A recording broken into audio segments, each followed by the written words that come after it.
Okay, Chair, we are now live on YouTube. When you're ready, would you like to start the meeting? Thank you, Wendy. Good morning and welcome to East Devon District Council's Virtual Planning Committee on 10th of March 2021. I am your chair, Councillor Eileen Wragg. I would also like to welcome anyone watching the meeting via the live streaming. All participants here today are taking part remotely, and as well as being live streamed, the meeting is being recorded. So please bear this in mind throughout, and may I remind you to be careful with your language. May I also remind members that the Code of Conduct applies throughout the meeting. We also reserve the right to remove and disconnect any participant who is disrupting the meeting by whatever means. As this planning meeting is dependent on internet connection and the power supply, in the event of a break in the internet connection or the power supply, please bear with us as we try to reconnect. After 15 minutes, if we are not able to reconnect, we will consider the meeting adjourned and reconvene at a later date. Please check the committee page on our website for details. Please make sure all phones are turned off or are on silent, and make sure all microphones are muted when you are not speaking to avoid any background noise levels. Keep points short and do not repeat points that have already been made, and do not interrupt. If you wish to comment, please raise your electronic hand, whether it's blue or yellow, and wait to be called. All councillors have been sent the agenda for today's meeting. Any members of the public who want to view the agenda can do so by visiting our website, www.eastdevon.gov.uk. We'll now start the meeting by doing a roll call of committee members here present. Can you please now unmute your microphone, and when you hear your name, please confirm by saying present. When you've confirmed you're present, please mute your microphone again. Thank you. Amanda. Councillor Wragg. Present. Councillor Chamberlain. Present. Councillor Bailey. Present. Councillor Bloxham. Present. Councillor Brown. Present.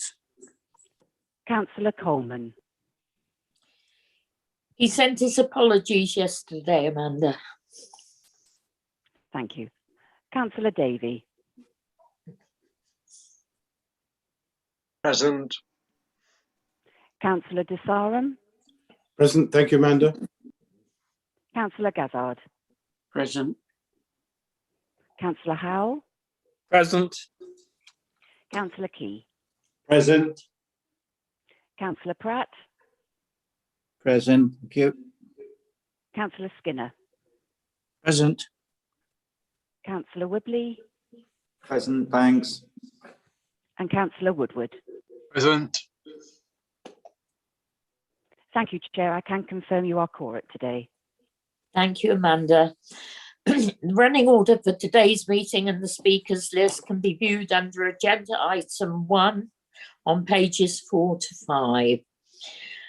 Agenda item 2, minutes of previous meetings held on 10th and 15th of February, and they're on pages 6 to 17.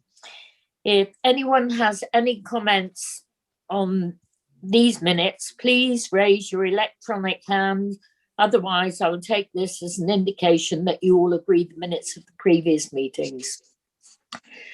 There are no hands raised, so I take that the minutes are approved. Agenda item 3, apologies. Wendy, can you confirm, please? Just apologies from Councillor Pook this morning. And Councillor Coleman. Yeah. He's on its work commitments. I forget quite what, but he did say. Agenda item 4, declarations of interest. Any declarations of interest? Wendy, will you do Yeah. roll call? Yes, please. Yeah. Certainly, thank you. So I'll do this in alphabetical order. So starting with Councillor Bailey. Hi, I was contacted in relation to application 192710 by the applicant. That's it. Thank you. So is that a personal interest then? Yes. Thank you. Councillor Bloxham.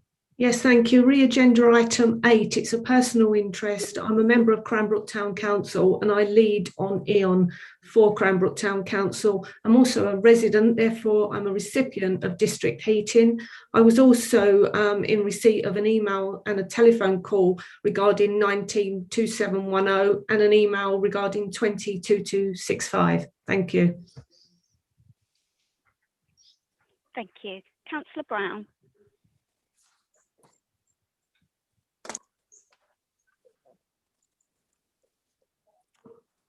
Councillor Brown? Does help if you turn your microphone on, doesn't it? I'm the ward member for 192701 and 192563. Thank you. Thank you. Councillor Chamberlain. Yes, thank you. Agenda item 8, I'm actually a district ward member for that area and also on Broadcliffe Parish Council. Thank you. Councillor Davey.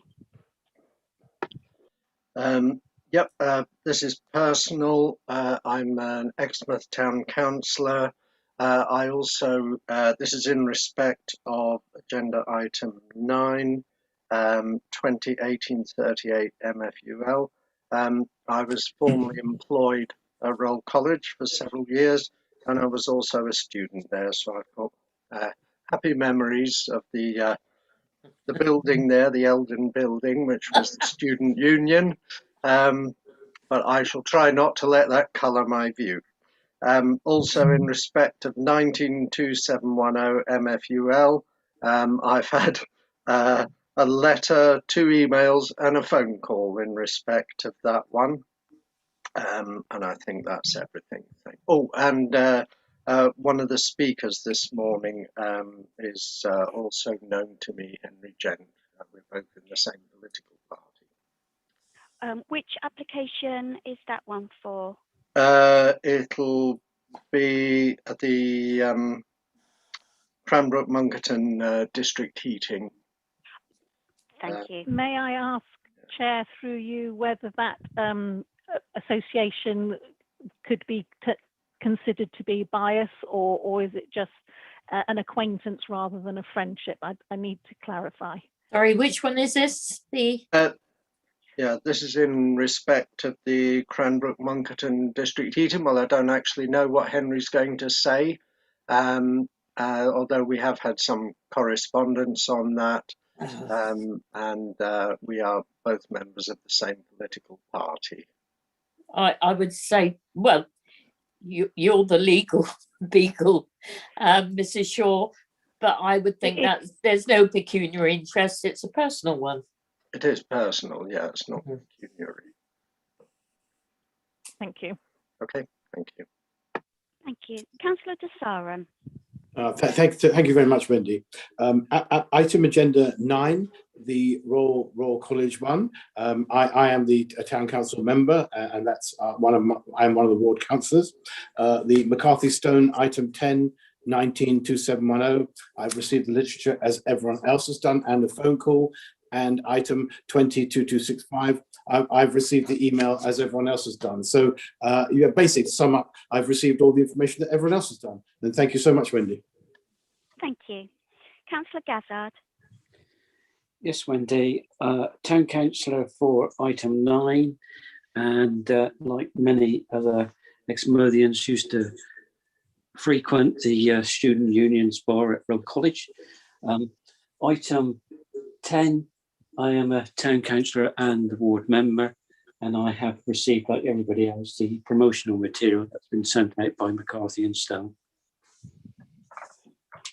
Thank you. Councillor Howe.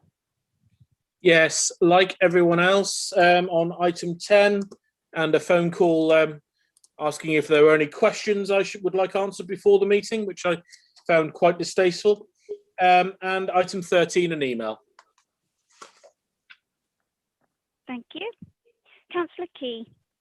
Yes, Wendy, being contacted on application 2710 and a ward member for 2563 and 22 and 0101.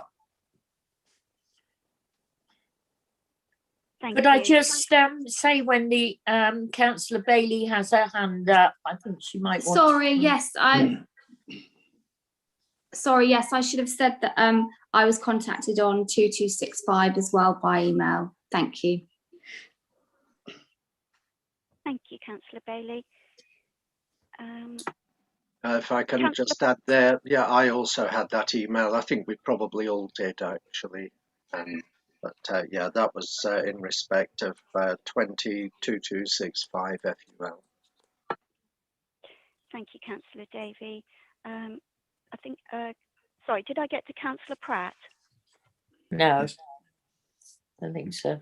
Yes, like other members, I have received a letter and a phone call regarding item 10, McCarthy and Stone matter. And also I have received a letter in regard to item 13, that's Sheffield House, Sidmouth. Item 13. Thank you very much. Councillor Skinner. Just to repeat, I've also received some information from on application number 19 2710 from McCarthy and Stone.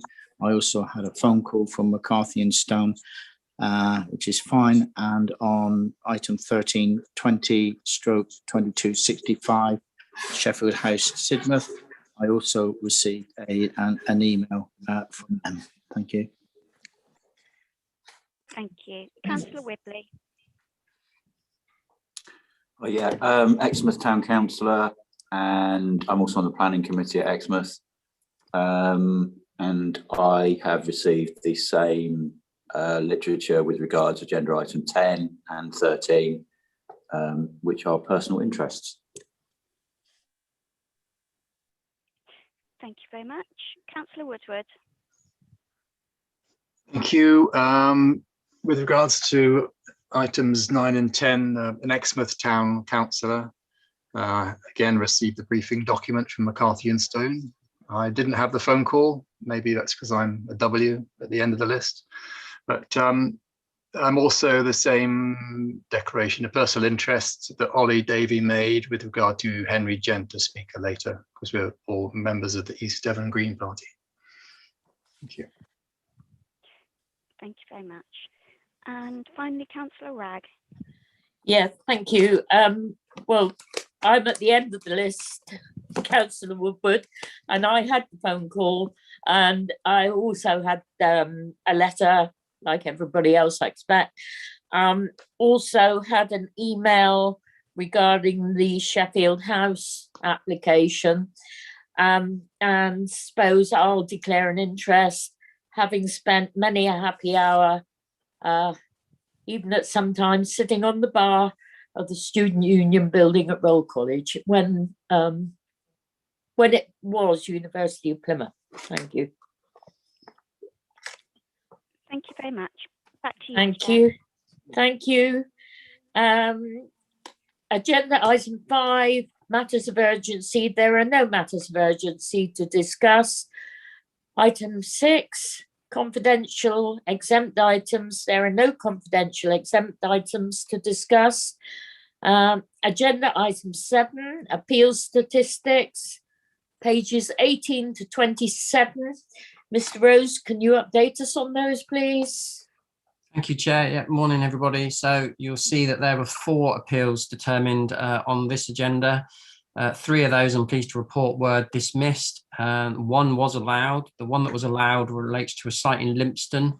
It was retention of an access that had been created onto the highway, and Cavan County, as the Highway Authority, had objected on highway safety grounds, and we also had concerns from the parish council and others about loss of trees in a hedgerow that have been taken out to create that access.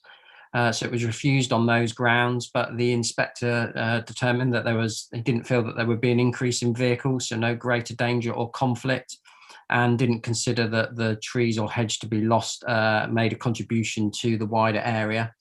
So therefore allowed that appeal, but no wider issues from that appeal, sort of site-specific issues that the inspector disagreed with us on. Thank you. Yeah, thank you. Mr. Rose, I find that a bit odd that the appeal inspector has overruled the objection from County Highways. Does that happen very often? No, it's very rare, and as you'll also appreciate, it's quite rare for County Highways to actually object to a scheme as well. So it must have shown how seriously County Highways took it. But the inspector determined in this case that he didn't feel that the access would cause a highway safety concern. So it is rare, yes. Yeah, thank you for clarifying that. It's a strange one, that. Okay, then we move on to agenda item 8.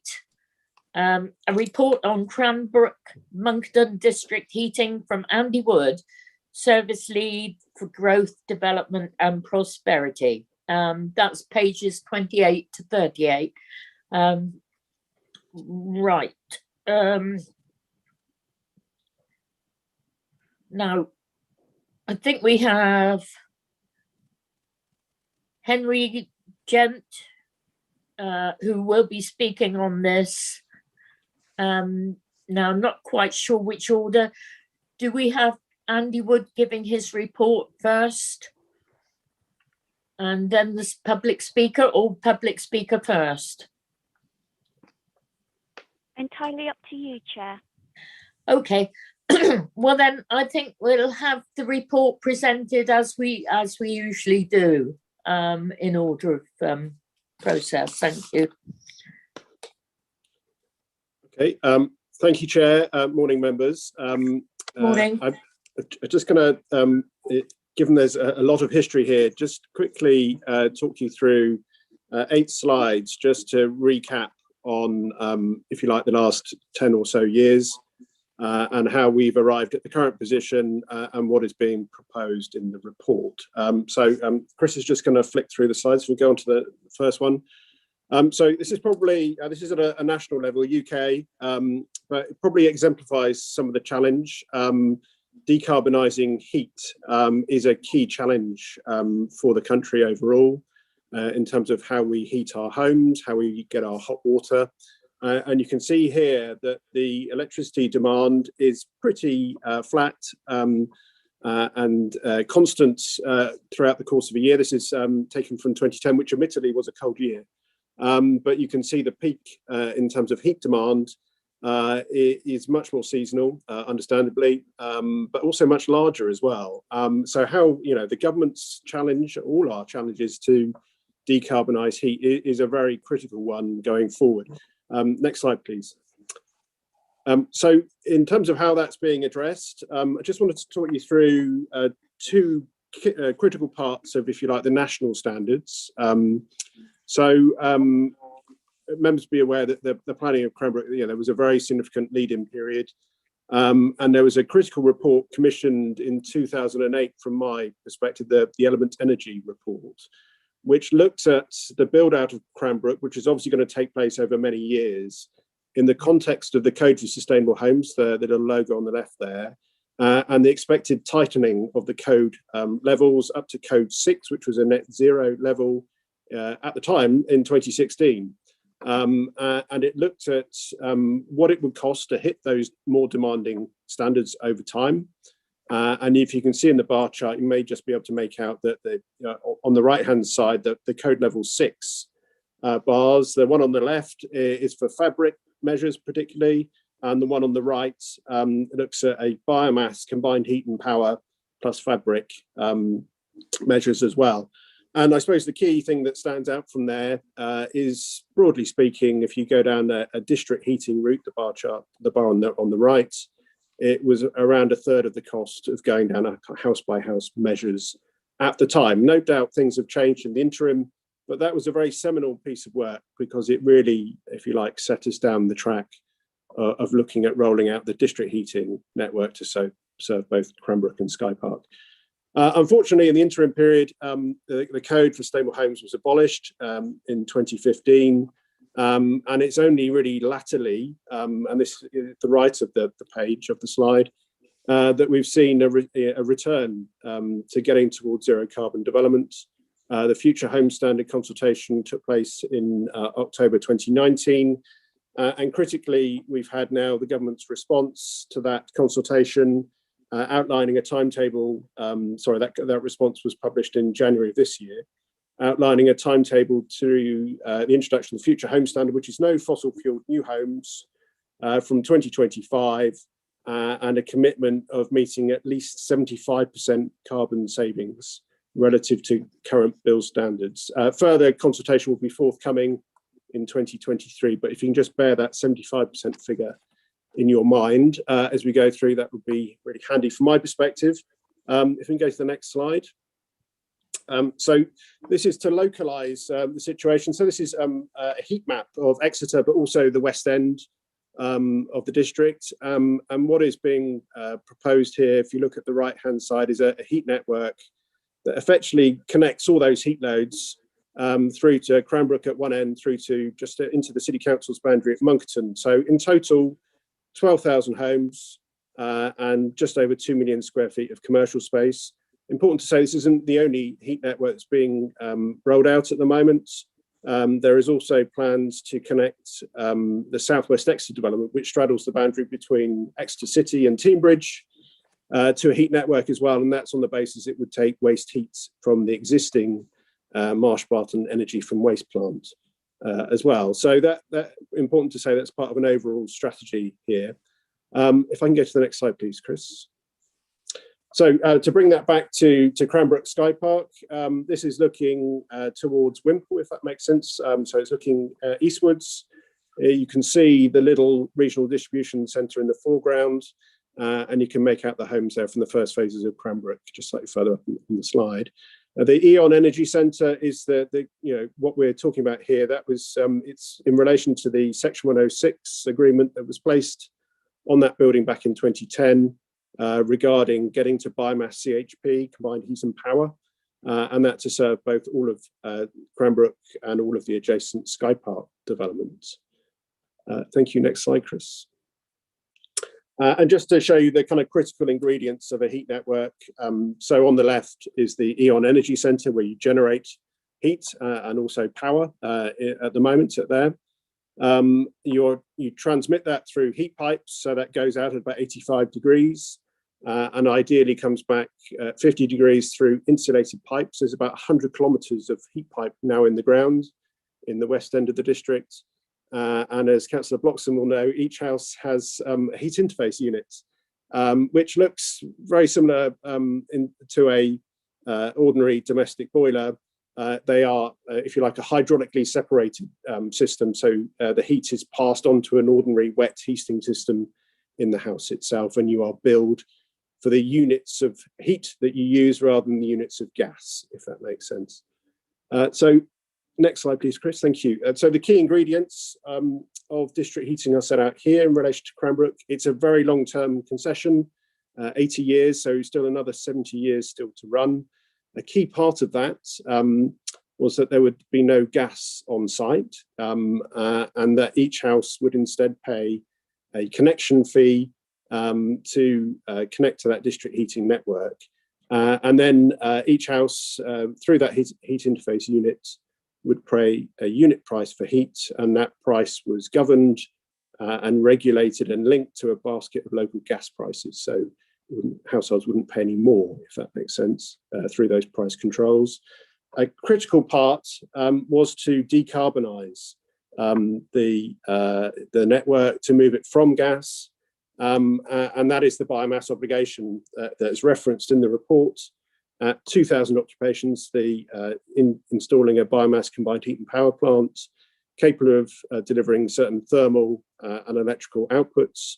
Clearly at Cranbrook, I think we're now circa 2,500 occupations, so we are overdue sorting this issue out. And that is the work that's been going on for the last 2 years or so to look at what alternative technological solutions were capable of being delivered to meet a policy compliant and ultimately zero carbon.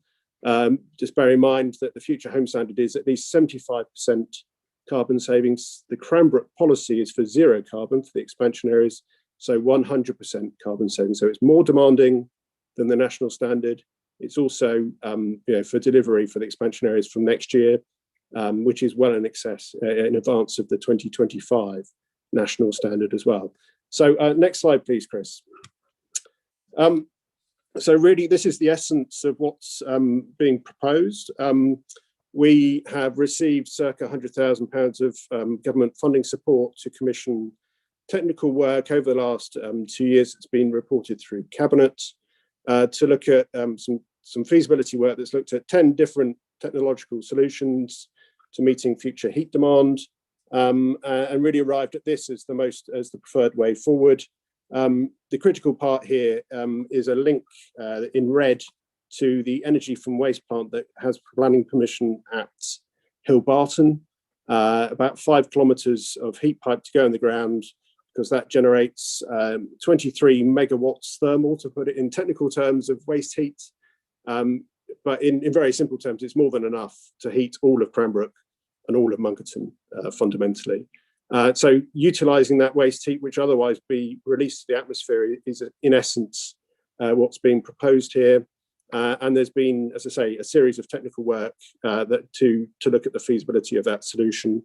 I would say, in terms of scale, it is there to serve all of that, if you like, very big single network. It's currently 2 separate networks, and that is the essence of the report in terms of what's set out in paragraph 6.2. Is what is needed to align the current section 106 to move away from a biomass combined heat and power solution to one that utilises waste heat from the energy from waste plant, but also links the Munkerton and the Cranbrook networks together.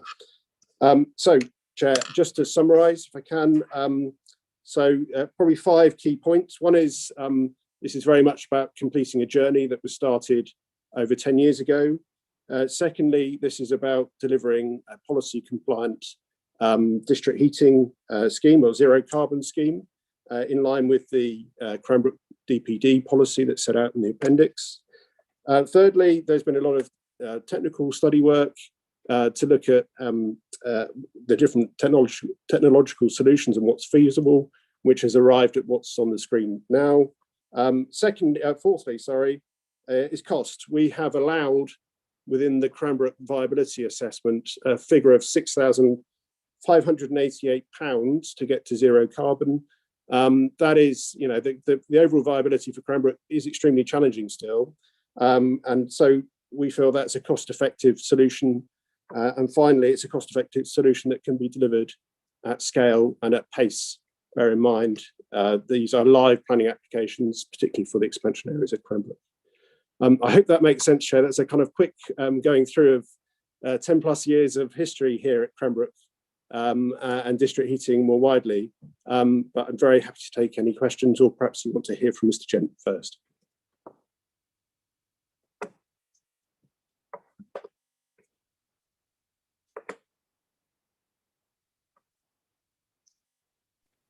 You're muted, Eileen.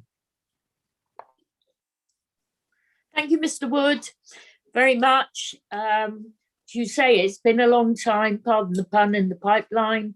Now we have two. Are there questions, Councillor Bailey?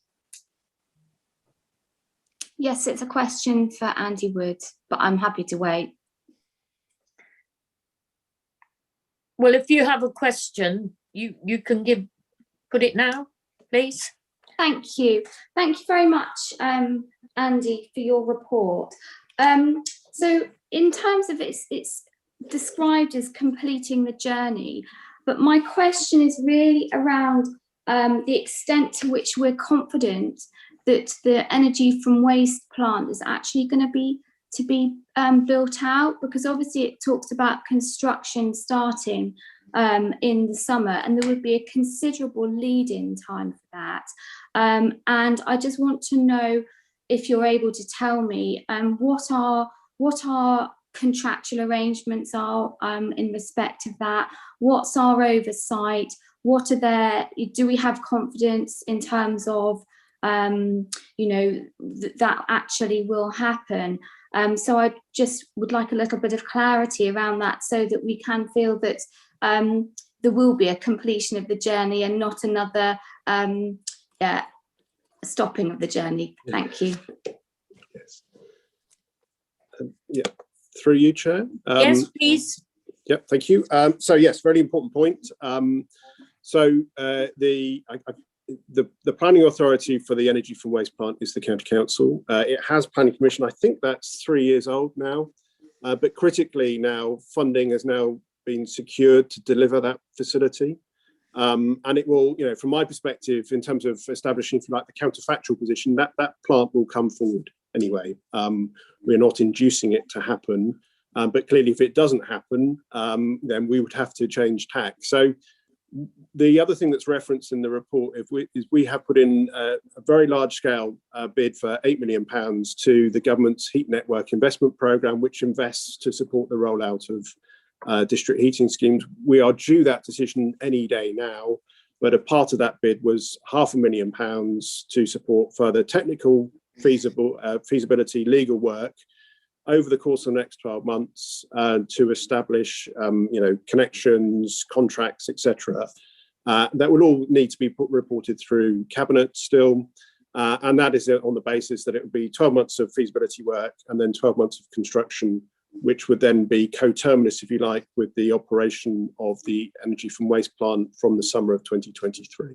I hope that makes sense. Thank you. Yes, I think it does. I think Councillor Bailey's put her hand down, so she must be happy with that response. Councillor Skinner. Thank you, Chair. And I think I might start off by saying that I want to declare a personal interest, as Hill Barton seems to be on here, and I'm assuming it's Hill Barton, which is the Stewarts, and not Hill Barton, which is in Exeter. So I'll just work on that one to start with. But my question really is Andy, thank you for what you put forward. And yes, we thought we were having a pelleted. I can remember this over many, many years. We're going to have a heat plant which is going to work on pellets and all the rest of it. And I really wondered how that was going to work when they bring them from, I don't know, wherever, Sweden or wherever, and it didn't really work. But you've got three options on 4.2. There are three options here, which I'm really interested in, because you have the energy from waste plant, that's saying at Hill Barton. Secondly, you have the converter station for the France Alderney, the Fab Link, projected to the water source heat pump, and then the solar thermal with seasonal pit thermal storage. Just identifying for me where energy is coming from. And I think it's really good, the energy plant, which is going to be at Hill Park, which is waste, and using that, the same as what Exeter is going to try to do with their waste plant. And I think that's a really good move forward. How do the other two fit into the delivery as to where we are? Is that a fair question for you? You're able to answer, please? Yes, through you, Chair. So I probably treat them two separately. So the preferred strategy, if you like, now is to utilise waste heat, and that's predominantly from, or primarily from, the energy from waste plant. If you look at the diagram, I think we can put that back up, Chris, actually, the last slide. But the FAB project, the France Alderney Britain Interconnector, essentially runs to a large converter station, which converts, I think it's AC to DC, yes. Which converts it to a converter station, just to the south of the Exeter Airport runway, which, if you can probably just about make out, is just where, yes, just slightly further to the east than that, actually, past the little industrial site there. And it's really not that far from the proposed heat main. So there may be options in the future, if that project goes ahead, to also utilise waste heat from that facility. But that's one thing. The solar thermal is quite different in the sense that would require its own site. The report we commissioned from WSP was saying we'd need 70 acres of land to support something that would generate that much heat, if you like, and to be able to store it on an interseasonal basis. The challenge in and around Cranbrook in terms of finding 70 acres of land is that anything in reasonable proximity to Cranbrook has a hope value attached to it for residential primarily. So even, you know, the prospect of acquiring land, even for agricultural purposes or agricultural value, to support that kind of scheme, whilst it will be 100% renewable, in feasibility terms, is exceedingly difficult to do in terms of land acquisition, if that makes sense. Yeah. Thank you very Thank much, you. Chair. Thank you. Thank you, Andy. Thank you. Now, we have Henry Gent. Mr. Gent, would you like to speak to this, please? Thank you, Chair. Good morning, East Devon District Council and members, and thank you for an excellent presentation, Andy. And I don't disagree with any of the history. That's very clear and makes a lot of sense. My only quibble is the statement that the incinerator would go ahead even if we didn't buy the heat from them, because I think they've had outline planning permission for a long time but haven't gone ahead. And it seems to be the possibility, it could be that the possibility of selling the heat is creating the economic, improving the budget for the incinerator to such an extent that it's going to go ahead. So it is possible that it's going to go ahead because of East Devon District Council wanting to buy the heat is what's going to make the incinerator happen. But anyway, my concerns is that I think it'd be wrong to extend the heat network until a number of concerns have been met. Firstly, dwellings connected to a heat network are currently allowed to get away with less insulation than dwellings that aren't connected to a heat network. Secondly, from June 22, connection of new homes to our existing heat network would probably fail building regs.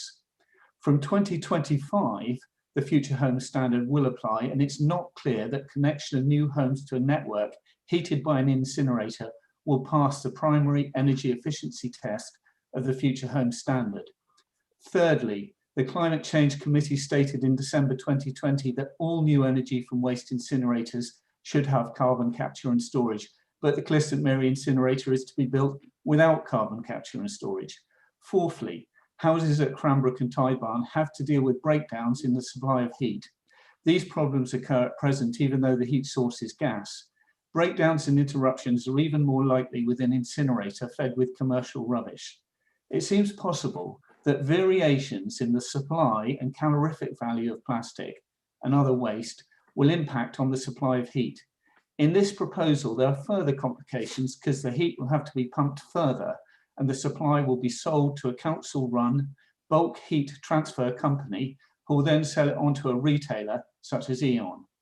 And for the privilege of being connected to all that, I think we're proposing to charge each new dwelling £5,000. At present, the master plan for the Cranbrook expansion zones suggests that all the new dwellings must be connected to the heat network. That could be inefficient, prone to breakdowns, expensive, not compliant with building regs. It'll be based on burning commercial waste, mostly plastic, with no carbon capture and storage. We are at risk of forcing future residents into an unwelcome contract and of indefinitely encouraging the use of plastic by underwriting the cost of disposing of plastic. We're at risk of building bad homes and a bad waste policy. We should be building homes that need no more than minimal space heating, where householders can manage their own heat. We should be encouraging a circular economy by pricing the cost of disposal of plastic at its full cost, instead of subsidising the disposal of plastic at the expense of the hapless householders. Thank you, Chair. Thank you, Mr. Gent. Mr. Wood, would you like to respond to any of those comments, please? I'll try, Chair. I've written down, I think, 5 points. Yeah. Starting with, are we inducing the energy from waste plant to happen? The answer to that, from my perspective, is absolutely not. When the feasibility work was being undertaken, my understanding was Stewart Partners were already looking at the engineering, the commissioning, the procurement of that facility. So we have not in any way accelerated that process. I would emphasise, and this is similar to the Marsh Barton plant as well, that the planning permission from the energy from waste plant places an obligation on the operator of the plant to also utilise waste heat if that potential is available. And there's a very significant reason for doing that is like with Marsh Barton, that currently operates at around 20% efficiency by just generating electricity. If you also utilise waste heat, that pushes the efficiency up towards 50%. So that's a key kind of objective from my perspective. Building regs compliance, we wouldn't be putting this to you if we didn't feel it wasn't going to be building regulations compliant. Clearly, you know, Cranbrook will deliver the bulk of our future housing supply, you know, for all sorts of reasons. We need it to happen in a way that is building reg compliant, and personally, I'm absolutely confident that will be the case. And also, I would emphasise that we are securing, you know, bidding into government for funding from one government department. It would be ludicrous if they were providing funding for something that wasn't also building regs compliant, given they are set at the national level. Trying to think about, sorry, I can't even read my own writing now, sorry. Resilience was an issue, absolutely. There have been some issues, I'm sure Councillor Bloxham will know. As the network builds out, there have been temporary energy centres, there's been issues I've heard about yesterday, for example, where because you've got house builders and district heating in close proximity, you've got things like JCBs going through electricity cables and all sorts of things that cause temporary outages. The objective here is to get to a single solution which is resilient.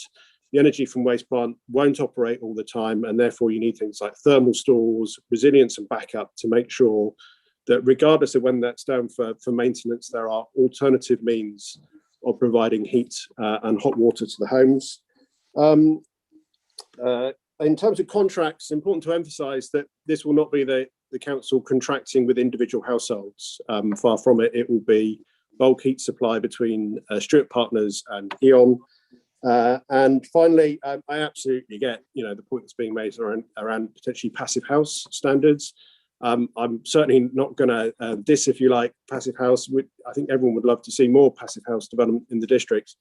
Our challenge here is we are talking about national house builders delivering at scale and at pace. I Googled passive house developments. I couldn't find one that was more than 200 homes in scale. We are talking about 4,000 homes starting on site, you know, potentially next year.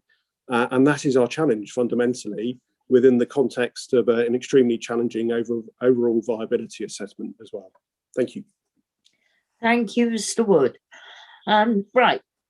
Councillor Howe. Yeah, thank you. I just need to make a quick correction to Mr. Gent's statement earlier. He claimed the power plant would be in St Mary. It isn't. It's in Farringdon Parish, which is in Broadcliffe ward, not my ward, in which obviously I live, St Mary. Although I know Farringdon Parish often for the business sites use St Mary as a postal address. But I just need to make it clear I have no interest apart from the lorries go through my ward, if you get my meaning. But thank you. Yes, thank you for that, Councillor Howe. Councillor Skinner. Thank you, Chair. And it's just to pick up really on the points that Mr. Gent was suggesting, and being a part of the Green Party.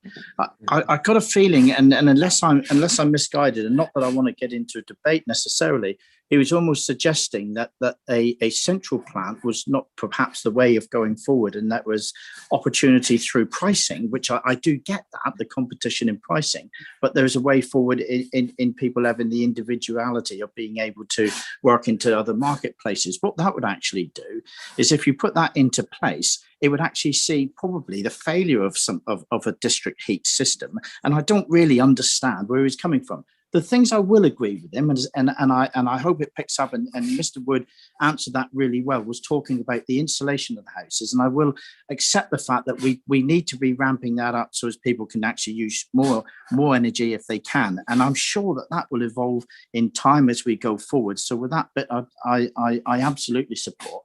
And as Mr. Wood spoke quite clearly about passive housing, absolutely do we want to start working towards that way in the climate agenda that we have at East Devon. And we're really stepping our foot forward in helping to support this scheme. So I'm I'm very much in support of what it is we're trying to achieve, and at pace and at speed and on a scale of where we are is absolutely correct. But I'm a little bit confused with the Green Party, who I would have thought were absolutely talking about energy and efficiency and all the rest of it. And he almost wanted to sort of split that up and to go into a different direction. I confused me. I just wondered where they were coming from. Perhaps I might, through you, Chair, I might pick that with Mr. Gent on a one-to-one basis and see where he sits. Thank you. I think that's appropriate. I don't think it's appropriate for this committee. Thank you. Councillor Bloxham. Thank you, Chair. And firstly, can I thank Andy Wood for this report, which reflects the views held locally that is absolutely crucial to drive forward with a low carbon solution and deliver the much needed Eastern Transmission Main to ensure that the eastern part of Cranbrook and its eastern expansion is well served with district heating. I think without that Eastern Transition Main, we will continue to have interruption to supply for some of our residents from the temporary energy centres. During recent discussions on the town centre, local members have insisted that a low carbon solution is essential and have resisted any attempt to revert to more traditional forms of heating. We know that the original thinking around biomass is not now the way forward, and we have to find another way of delivering district heating in the town. This report presents a way forward. It provides a means of delivering the much needed Eastern Transition Main, and it lays out a pathway to delivering an alternative source of heat. I'd therefore like to propose the recommendations as written on page 28 of the committee report and look forward to working with officers in taking this forward. Thank you, Chair. Thank you, Councillor Bloxham. Is there a seconder for that proposal? Yeah, I'll do that. I'll second that. No problem. Yeah, Right. I think it's good. Really good. Really good. Yeah. Really good. Thank Thank you. We have another speaker, Councillor Davey. Thank you, Chair. I always had misgivings about the biomass plant anyway, because biomass is not necessarily great. And in fact, I had a log delivery the other day and they told me that I think there's a biomass plant in Kent, they mentioned, which is importing vast amounts of wood. I'm pleased to say most of mine came locally. But this one is importing wood from Eastern Europe, where they're cutting down swathes of forest in order to feed our highly efficient plants here. I kind of welcome this. On the face of it, energy from waste sounds a bit of a no-brainer, doesn't it? What a wonderful idea. But I thought we were trying to cut the amount of waste that we produced. And I wonder if Andy can sort of assure us that there will continue to be a supply of fuel for this and whether there's any alternative. Also, can we be assured that it will be built with carbon capture and storage? Because there's very little point in having an energy from waste plant if it's simply going to be belching out further CO2 and possibly emissions from plastic and so on. Also, if there's not enough waste, are we going to end up importing it? And if so, what type of waste? I still feel that there is a lot of scope for better insulation of homes, simply so that they don't demand so much energy. And the two could easily go together. And I also wonder whether there's always an attraction about big schemes, isn't there? Oh, this will, one plant supply loads of houses. But I wonder if there isn't a lot of potential in much smaller district heating networks, possibly using ground source heat pumps and so on, rather than this huge one. But in that well-worn phrase that we seem to employ on practically a weekly basis here, we are where we are. I'm not going to vote against this, I don't think, because it's a minor variation and I wasn't particularly wild about the biomass idea anyway. Thank you, Councillor Davey. Just on a legal point, I'd like to ask Mrs. Shaw. Councillor Skinner seconded the proposal, but as he declared a personal interest due to his friendship with the owners of Hill Barton, is the seconding valid, please? There's nothing in the Constitution that prevents somebody who has declared a personal interest from seconding. However, the clarification was sought as to the friendship level between the councillor and his declared, don't want to say friend, acquaintance, but if he'd like to confirm to the committee that it has in no way affected him in his decision making, then perhaps that would comfort you, Chair. Yeah, Chair, it's not just me. Others are asking the same question, and I want to make sure that this committee is beyond reproach. That's all. Very concerned about our reputation. I'm quite happy to answer. Yeah, thank you. But I was actually unsure whether or not it was anything to do with the Stewarts, other than Hill Barton was involved. But actually, Mr. Wood did then suggest it was Stewart Partners. I've known the Stewart family for many years. It makes no difference to the way that this report is put forward into how I think and how I was going to go, and it has no effect on me. The fact that I knew somebody in the way that the decision that I was going to make. In fact, the questioning I was going about was actually talking about the whole process. It was not really talking about whether or not it was acceptability. So I see myself as perfectly clear in being able to make judgments. I know many people in East Devon. I was born in East Devon. I've been here for 60 years. So I wouldn't be able to do my job and abdicated my responsibilities every time I thought I knew somebody, I started declaring interest left, right and Chelsea. So, I do what I think is absolutely right and proper, and I would do it that way. I declared that interest because I think people know that I know the Stewarts. They're all farming families. I know many farming families, and I make myself absolutely clear, and I've no problem with any of that, and it doesn't affect my decision making one iota. Thank you. Thank you for that declaration, Councillor Skinner. Right. Oops. Sorry. Councillor Bailey.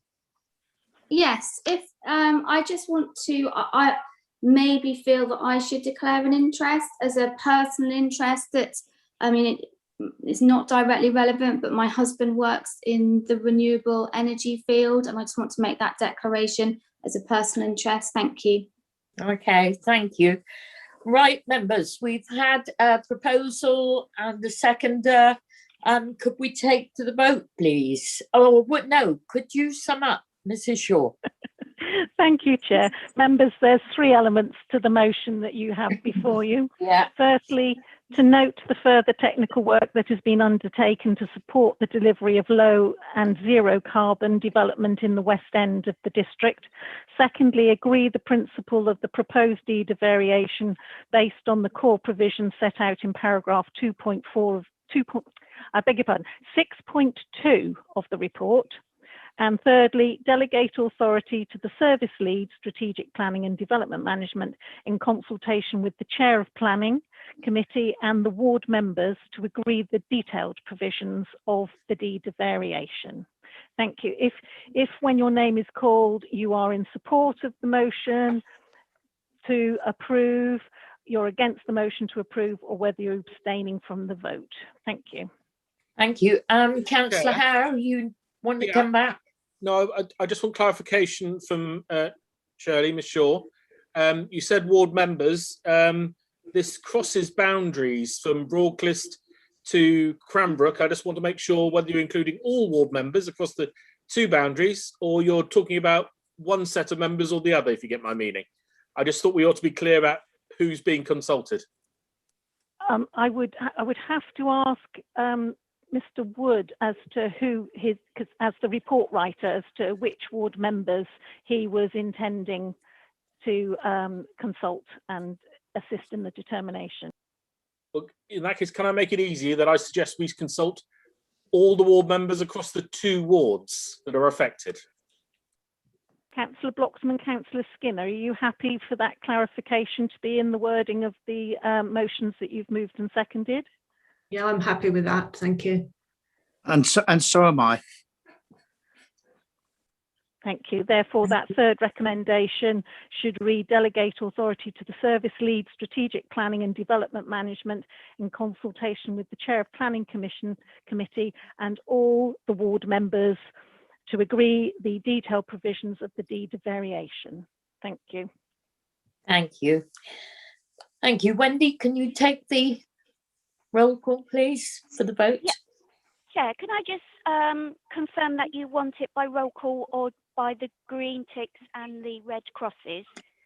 Well, if we can do it that way, I know we usually have the roll call, but if we could do it that way, if that's acceptable, Mrs. Shaw?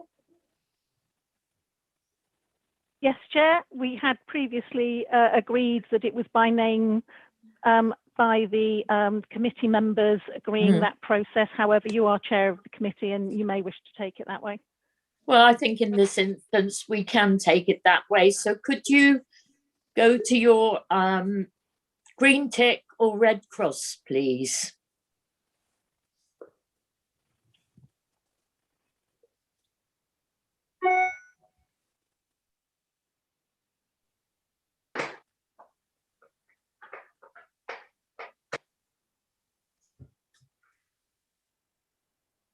So it looks like there are 13 votes in favour of the vote. So that is carried. Oh, thank you. Sorry, bear with Mike. Councillor Howe, was that abstention? That is an abstention, yes.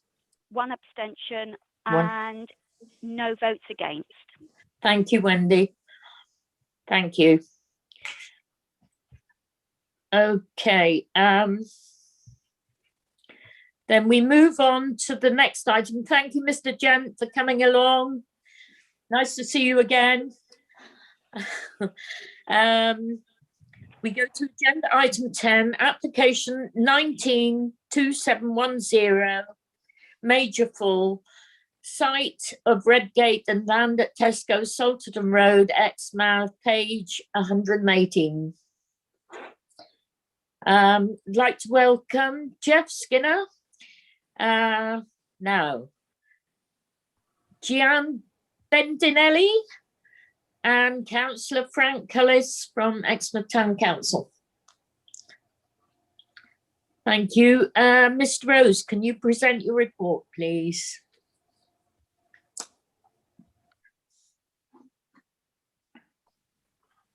Thank you, Chair. Yeah, so this is a application at the site of Redgate, adjoining to Tesco in Exmouth, and it's an application for 59 extra care units and 4 business units, so light industrial business units, and I'll show you the elevations of those in a minute. So this is the site. You see the applications before you because the recommendations contrary to the view of the Town Council, and we've also had further comments from Councillor Gazzard and Councillor Taylor, who raised objections to the scheme on the basis of the proposal conflicting with the recent inspector's decision, which I'll also mention. So it's a vacant site at the moment off the main Salterton Road. We've got a Tesco here, we've got a housing development next door, residential at the rear of the site, and residential on the opposite side of the road. As I say, it's a vacant site and it's been vacant for quite some time. But it is allocated in the local plan under Strategy 22, so the Exmouth policy, as an employment site. So not all of the site in red, but the majority of the area in red to the front of the site with the boundary across here. So sort of 2/3, 3/4 of the site is designated in the local plan for employment use. And I mentioned the history. So there was a scheme for 59 units as a extra care home that was refused in 2017. And it was dismissed on appeal, and that was on the basis that it was proposing a residential scheme on the site, very similar residential scheme to this one on the site, and therefore would result in the loss of the land from employment use. And alongside that, the inspector determined that the site hadn't been adequately marketed for them to demonstrate that there was no longer a requirement in Exmouth for the employment land. And in addition to that, the inspector said that the 14, 17 full-time equivalent jobs from that care home wasn't enough to overcome the designation for its employment land. So if I just move on, this is the layout that's before you. So we've got a slightly revised access in here. It retains an access up to this cottage at the rear, which is outside the site, and then we have an access coming in to serve the care home, and then out to these industrial units at the rear, these 4 units at the rear. So that's the access you can see coming into the proposal here, and then going off to that residential property. And this is a landscaping scheme, so I'll mention this, but there's a lot of trees on this boundary of the site that are being retained, and a lot of work gone into protecting some of the trees and get a suitable landscaping scheme. So the residential element is over 4 floors because the site is split. So we've got this lower or ground floor, and then we've got the upper floors to provide in those 59 units. And it's an extra care facility, so they're self-contained units, but they've also got a range of communal facilities across the site for the residents to use. And these are the elevations. So you can see it is a sizable building with 4 stories in the centre here. And then this is looking back from the rear. And again, the other side of the building and the road frontage. So you can see 3-4 stories, sizable building, and the cross sections through it. And then again, a wider cross sections. We've got Salterton Road to the front, round rises. We've got the care home element here, and then we've got the business units at the rear of the site. This is the view onto the main road, so you can see the context of the Tesco store to the side and other units to the other side, and again the rear of those residential units. And the elevation itself of those 4 business units. And these are the photos. You can see the site's boarded up. It's been like this for many years now. You can see the trees at the boundaries of the site. And then that's the visibility onto the main road frontage, and you can see the distance to the houses opposite. And yeah, it's laned to grass, unkempt. It's been that way for at least 10 years, if not longer. So the application was originally submitted with the buildings to the rear,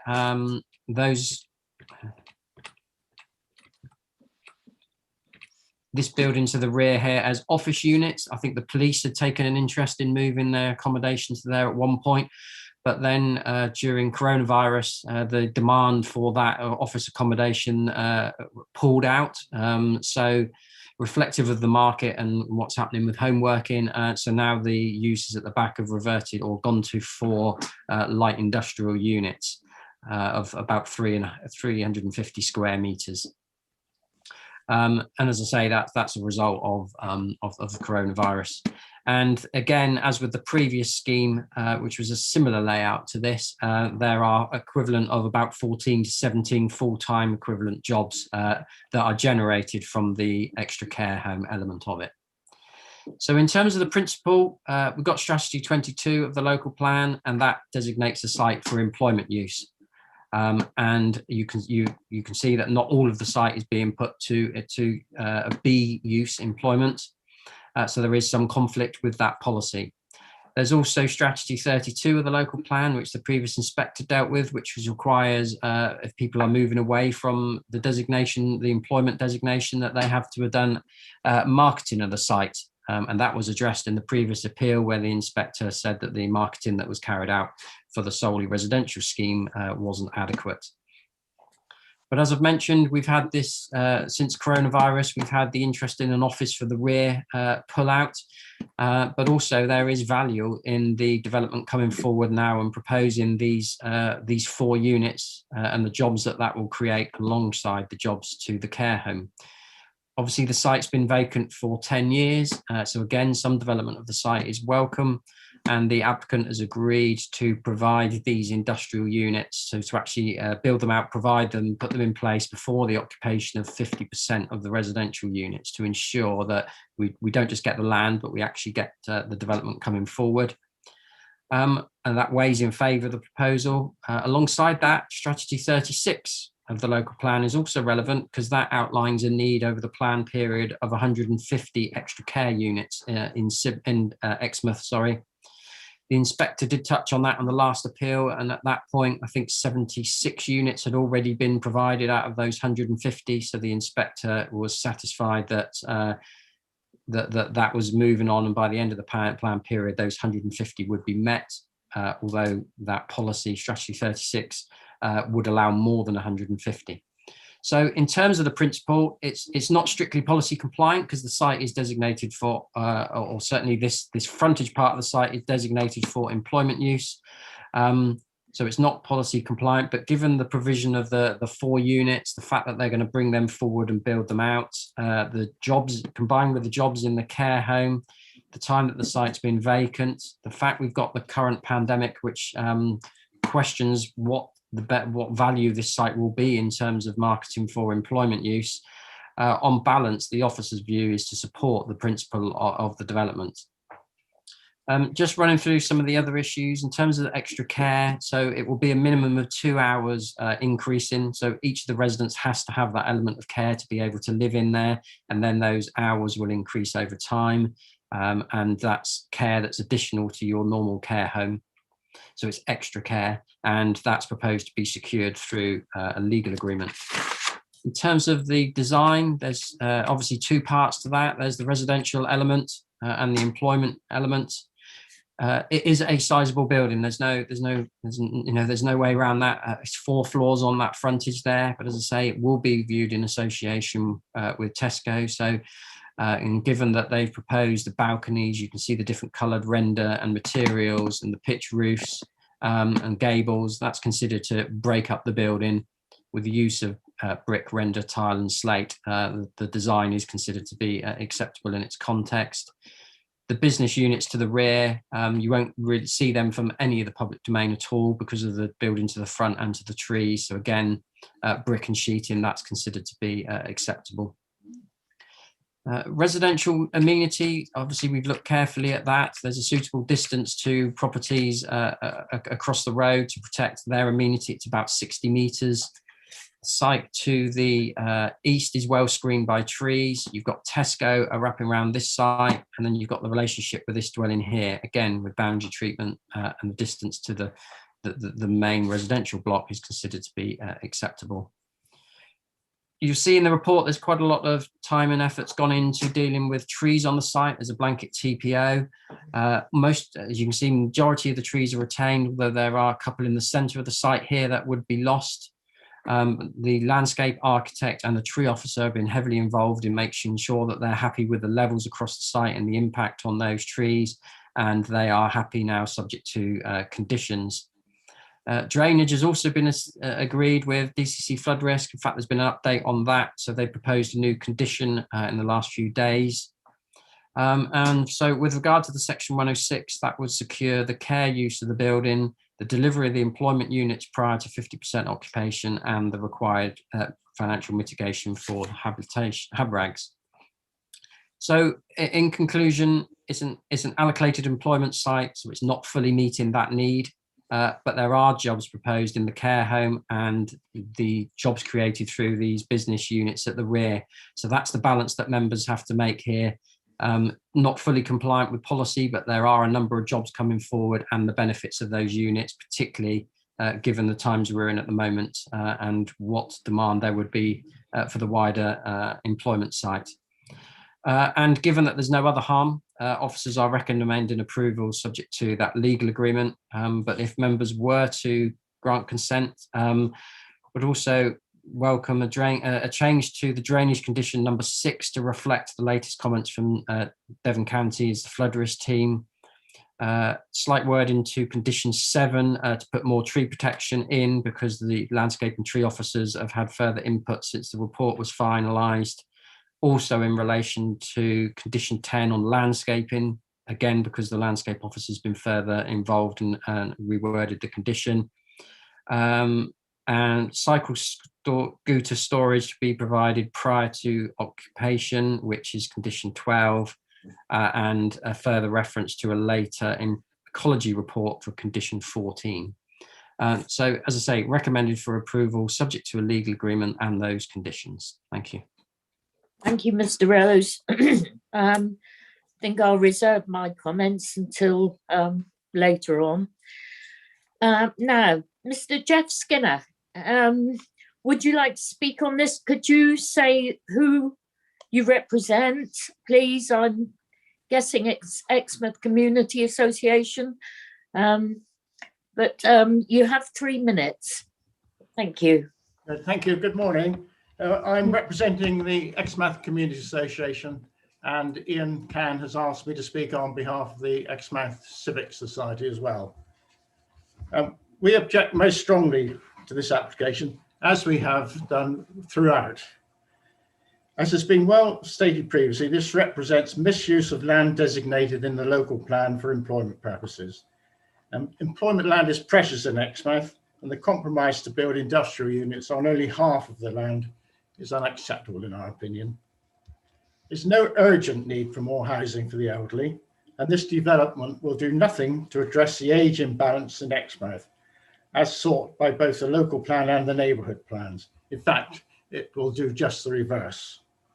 What is needed is good jobs for young people, as recognised in the neighbourhood plan, which this application, if approved, will do little to help. Indeed, the recommendation to approve the application acknowledges that, and I quote, it does not offer the most desirable form of employment. And it goes on to say, on balance, and quoting again, will nevertheless bring some, I repeat, some economic benefit. Hardly powerful arguments to support the application. And it's too soon, I think, to write off the need for more office space in the town. It'll be some time before things settle down and a new work from home and work from office balance is established. But we know that there is a trend to move out of cities, and this could well increase demand for office space in places like Exmouth. But the dust hasn't settled on this one yet, and it won't for a while. Given the current review of the local plan, it's difficult to see how residents can take it seriously when the objectives can so easily be brushed aside. If residents are to take the review, the consultation seriously, and for the reasons I have stated, this application must be refused. Thank you. Thank you, Mr. Skinner. We now have the agent, Gian Bendinelli. Yes, you have 3 I'm minutes here. to speak. Yeah, Thank you. fine. Thank you.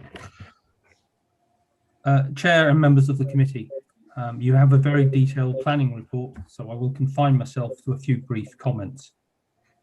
The application before you differs from that refused permission in 2018 solely for the loss of employment land. Firstly, the application site is larger, and hence the proposal not only proposes the erection of extra care accommodation, but also the erection of 4 business units. Secondly, the application guarantees the delivery of the business unit at the applicant's expense and whose ownership would be transferred to the council. The units would be delivered in conjunction with the assisted living accommodation and would be up and running probably within 18 to 24 months should consent be granted. This is a significant benefit of the application, which overall would generate in the region of 27 to 35 jobs in total. That's both uses.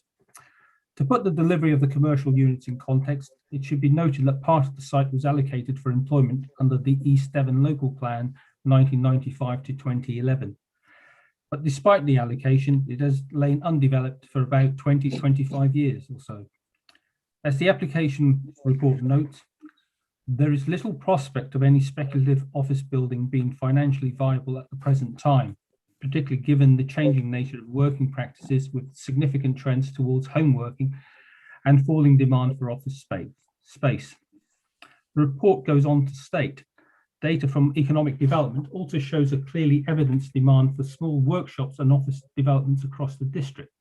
However, securing the delivery of this on smaller allocated sites and even sites in the ownership of the district council is and remains challenging, with external funding being sought in order for it to be viable to set rents at a level that local businesses can afford. In this respect, the delivery of serviced units and the provision of some employment on the site is considered to weigh heavily in favour of the proposal.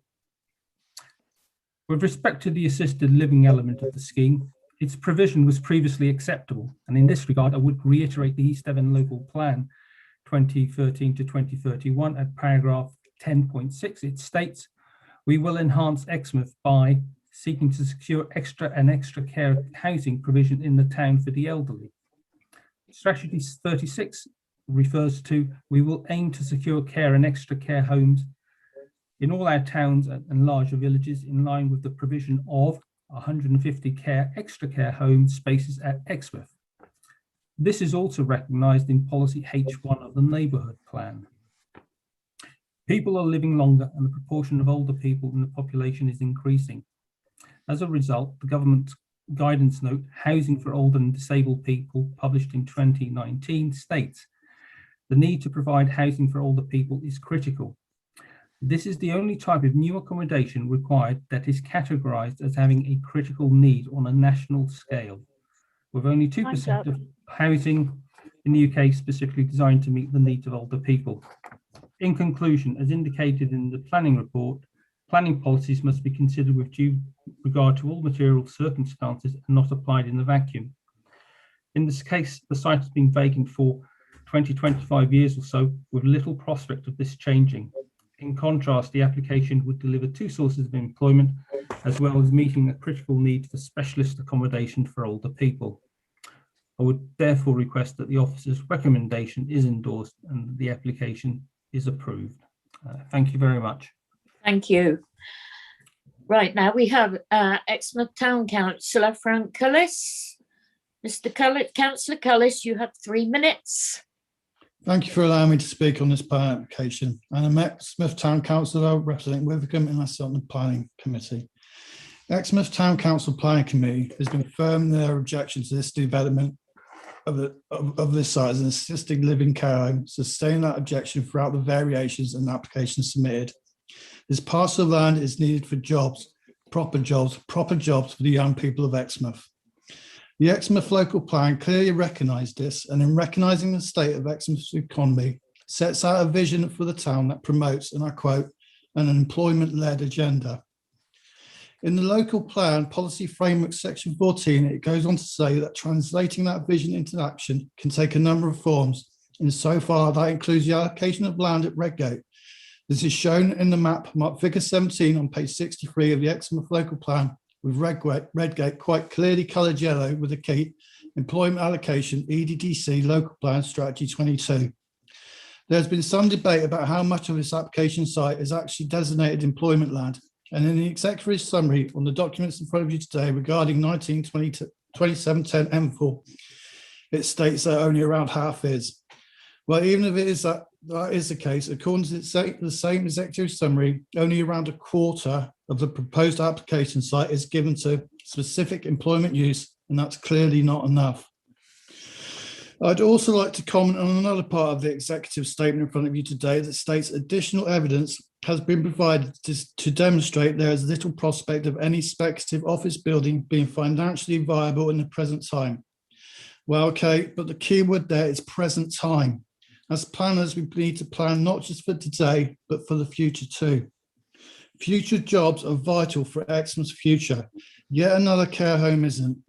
Exmouth already, I would suggest, has a disproportionately older population than is the norm, and a significantly larger proportion of large assisted living care homes than the national average. This proposal will only exaggerate the inequality between housing for the young and housing for the old. What future are we offering the young people of Exmouth if proposals like the one in front of us today are allowed? Proposals that are so obvious against local opinion, so obviously against Exmouth neighbourhood plan, so obviously against policy EE3, and most definitely against action EEA1. Action EEA1 is all about, and I quote, supporting EEDC in preventing the change of use of allocated employment land. An action that is also makes it very clear who is responsible for preventing that change of use. Exmouth Town Council and East Devon District Council. We at Exmouth have done what we can. I now urge you, East Devon councillors, to play your part. Sustain your objection. Do not roll over now. Do not let the lure of a small number of business units added on as an afterthought sway you. Vote again to reject this application. Thank you. Thank you, Councillor Cullis. Now, we come to the ward members. Councillor Brenda Taylor, you have 5 minutes. Oh, thank you, Chairman. My concern is the local plan and the loss of industrial land in the ward, with the ward. Going to the inspector's report from the last opportunity, as the inspector said, this site was not marketed really to the full extent it could have been, and there's my concern also over the loss of trees on the site on that boundary. So I do hope that I will endorse everything that the town councillor said in regard to this site, I think it's gone on too long. We don't need another great block on Salterton Road. We've already got plenty of care homes and a big one going up round the corner with Barchester Homes in Drakes Avenue. Another issue, I think, is the staffing of these care homes. If you speak to any of the managers of care homes, they say that the biggest problem now is because we're overpopulated with older facilities. They're unable to get the staff to cope with it. Thank you. Thank you, Councillor Taylor. Councillor Hookway, as an adjoining ward member. Thank you, Chair. Yes, I'd like to voice my opposition to this planning application as an adjoining ward member. And may I ask if Mr. Rose could put up the map that he first showed members of the planning committee at the beginning, because there's a point there I'd like to use that map for. I represent Lytton Ward, which is an economically diverse ward, but in the northern half of the ward, directly opposite this application, there is an area of high deprivation with a significant level of low-income families. Yeah. Now, what Exmouth needs is more business units, and I absolutely support a previous speaker. Since I was elected in May 2019, I have sat in many committees on this council where members of all political favours have made compelling arguments concerning the dire lack of business units and the urgent need to provide more. Such units not only support local businesses, but allow such businesses to expand and grow, and as such will contribute to overall economic growth. For the residents of Lytton Ward, this means that new opportunities for employment will exist a short walk from their home. They will literally cross the Salterton Road, and this is, of course, highly sustainable. Now, I wish to stress to the committee that this site is very close to other business units which lie along the Salterton Road. And if you look at the plan, which is Mr. Rose has kindly put up there, to the right of the red dotted lines, the site to the right, all that area is some form of employment land, either more retail or some form of employment land. And that continues right along the Salterton Road towards the Liverton in Business Park. Salterton Road is a main road into Exmouth, and therefore it's ideal for business units, but not for care homes. The amount of noise that must be generated, I would have thought, would be completely unsuitable for care homes. We don't want any more care homes. There's plenty of those in Lytton Ward already. So I fully support the objections raised by Councillor Gazzard, Councillor Taylor, also the Mr. Skinner of the Exmouth Community Association. Exmouth as a town does not need more care facilities. This application is contrary to Strategy 22, Development of Exmouth, and Strategy 32, the loss of employment sites. And it is also contrary to Exmouth's adopted neighbourhood plan, EE2, EE3, and EEA1. Thank you, Chair. Thank you, Councillor Hookway. Now we go to the committee ward member, Councillor Steve Gazzard. And Councillor Gazzard, you have no time limit. You can speak for all you want. Thank you very much, Chair. And first of all, can I thank all those that have come to speak to this application today. Only 10 months ago, a similar application was refused by this planning committee, and the applicant went to appeal. After the deliberation, the inspector dismissed the appeal on the grounds of loss of employment land and concerns over marketing. Today, a revised plan is before us, which is slightly amended, but I feel that a sweetener has been offered to the district council by offering 4 units. And I wonder whether, we are in a position to actually discuss this when the units are going to be transferred over to the district council. The plan, as I see it, Chair, hasn't addressed the issues of the marketing of this site. And I cannot see in the paperwork that I've been supplied with and that members have, where that has been addressed by the applicant. And that was one of the main things that the inspector was concerned about. This site has 50% afforded to it for employment land. And quite clearly, even in the report that we have, our officers express their concern that it's only going to be 25%. Now, that is completely contrary to our principles and our planning policy, and goes completely against Exmouth's neighbourhood plan, which took many years to get to the situation of a referendum and was overwhelmingly supported by the people of Exmouth. And we are in great danger here of, if this application is approved, of snubbing Exmouth's adopted neighbourhood plan. We either agree that the neighbourhoods plans are important and we take notice of them, or we might as well not have bothered. The application does not address issues of how the site has probably been marketed. I've already said that, I do apologise.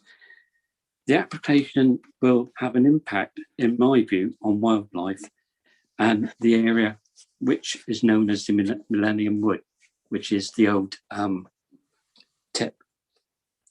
And many of those species and animals come across to that vacant land at the moment because it's like a wood, as you could see from the pictures.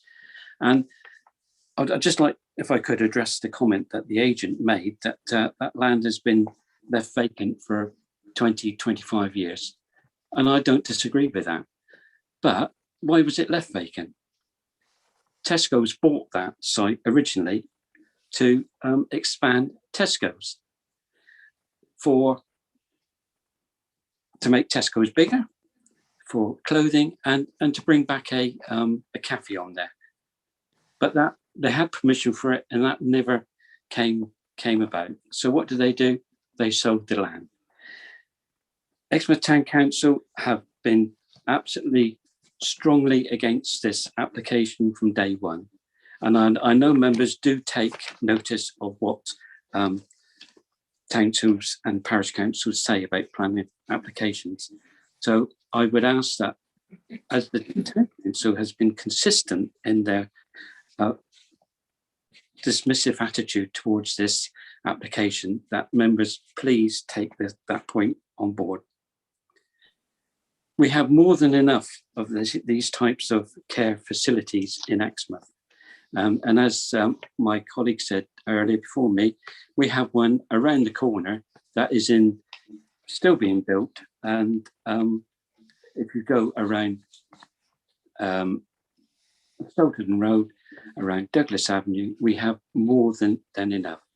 I think there comes a time when we have to say, how many more types of homes like this do we want in Exmouth? Surely we should be thinking about the next generations that come along. We desperately need more industrial units in Exmouth. It's been identified that Exmouth needs more units. Reference has been made that we're in a situation at the moment with obviously the COVID situation, and that things have changed. I agree things have changed in the short term, but I think in the long term, we need to be thinking long term rather than short term.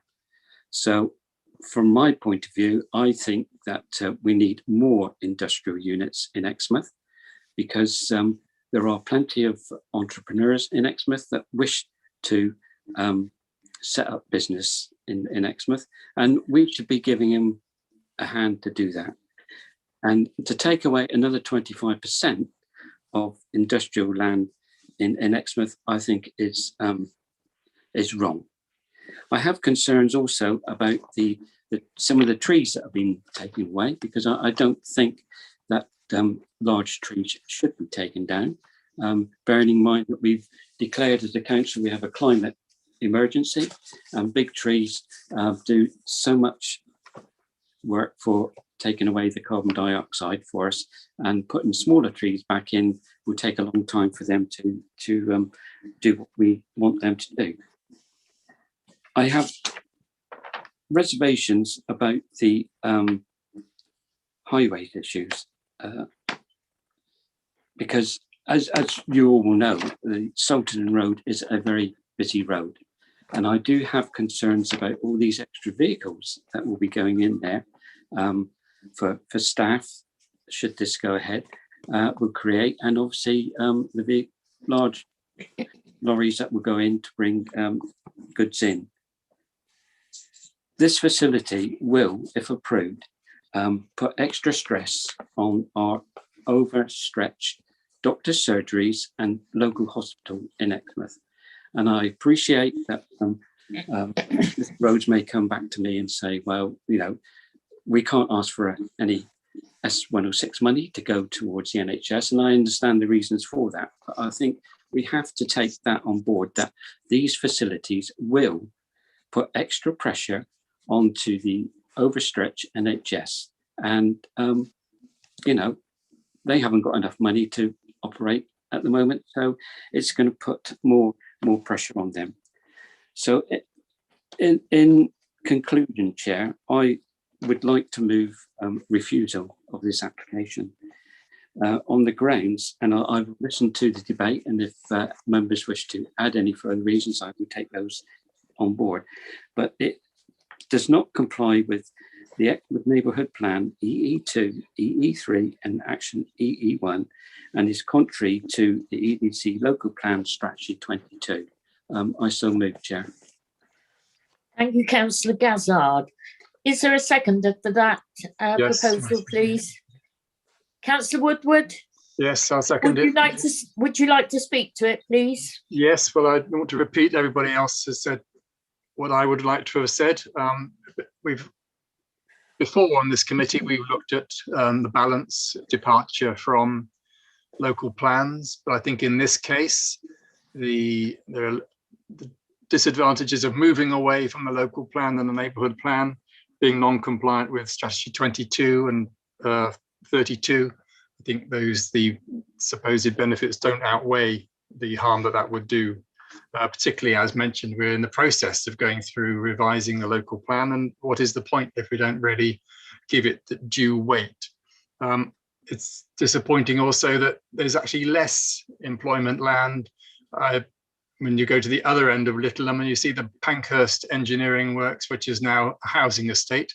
We want more employment, we want more offices, and the argument about COVID, it's going to be short term. Who knows where we'll be in a year's time with regard to requirements for office space. I imagine people will either not want to be working at home all the time, but also other startup business entrepreneurs, I think, would love to come to Exmouth with an appropriate unit to work from and be by the sea. So I'm very happy to support the refusal from Councillor Gazzard. Thank you. Thank you, Councillor Woodward. Now, before I call more speakers, there are some points I'd like to make. There are currently 5 retirement type sheltered housing on the Salterton Road as it is. There's also a nursing home and another one, extra care nursing home, which is being built. Many years ago, I think from the outset, when I first became a town councillor, I'd been concerned about the inward migration of elderly retired people who wouldn't want to come and live in this part of the world. There's no criticism of that, but it does, as Councillor Gazzard has said, put an extra burden on the health and care services.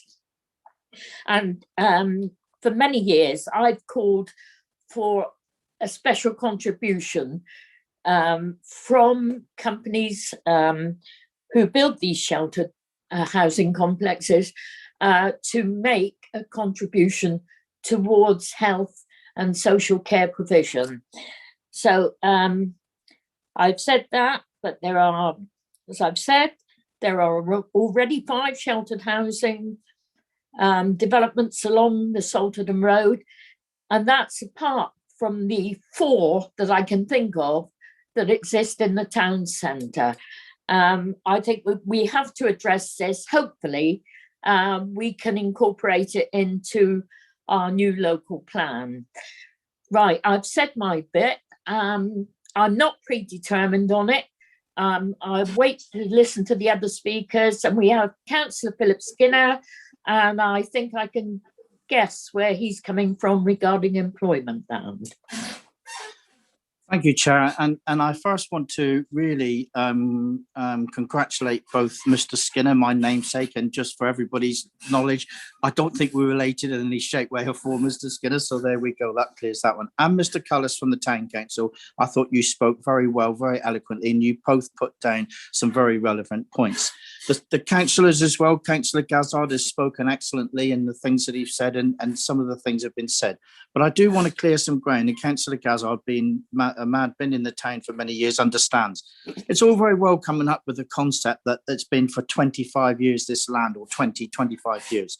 This land was land banked by one of the biggest corporations in the country, Tesco's. They land bank acres and acres of supermarket sites all over the country because they've got the wealth to be able to do that. It wasn't not developed because, of course, they didn't want to develop employment space. It wasn't developed because they had it for their potential expansion and going into the future. They've redesigned how they're working into the future, and they decided that they would like to sell that off. The point is, this land was always allocated as employment land. It's clear cut that it was employment land, but we, as per usual, we get the triers and the shakers and the movers within the development business who want to come along and have a try at setting themselves against our policy and fight a certain corner. McCarthy and Stone, in this particular application, as you've said, Chair, there are several sites with McCarthy and Stone, and absolutely they provide a particular set of buildings for a particular set of people.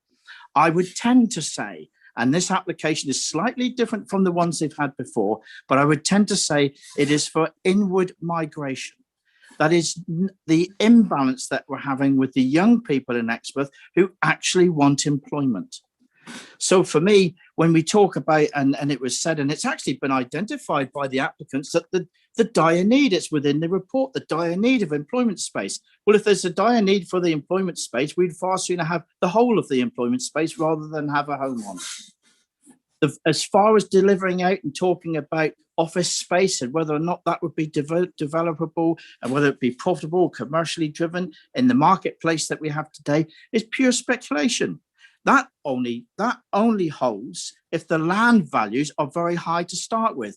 The only way the land values are high is if they have a planning permission on them. If they don't have the planning permission on them for development of housing, the land values are much lower. So when we want to talk about whether or not they would commercially stand up, it all depends on whether they get the planning application or not. And if they don't, it doesn't have the value. It's not rocket science, any of this.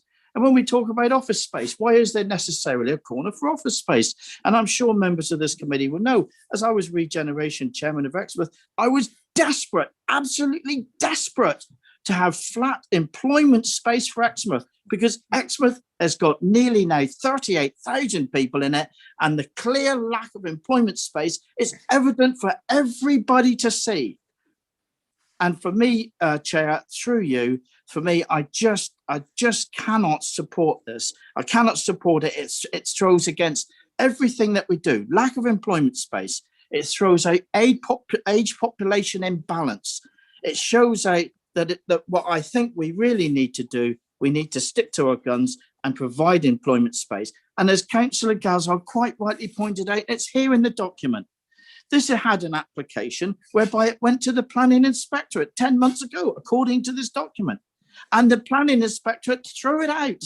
They threw out the previous one. So they've ramped it up a little bit to try and get it through. Will we lose at an appeal? I jolly well hope not, which I consider, but probably the members I've got a feeling we may very well go along. If we do go along for refusal, then I very well hope that we won't be refusing. I think the question I might have for Mr. Rose, if I may, is I think people can tell from my tone, I'm going to be going along and accepting a refusal for this site, and I will be supporting that.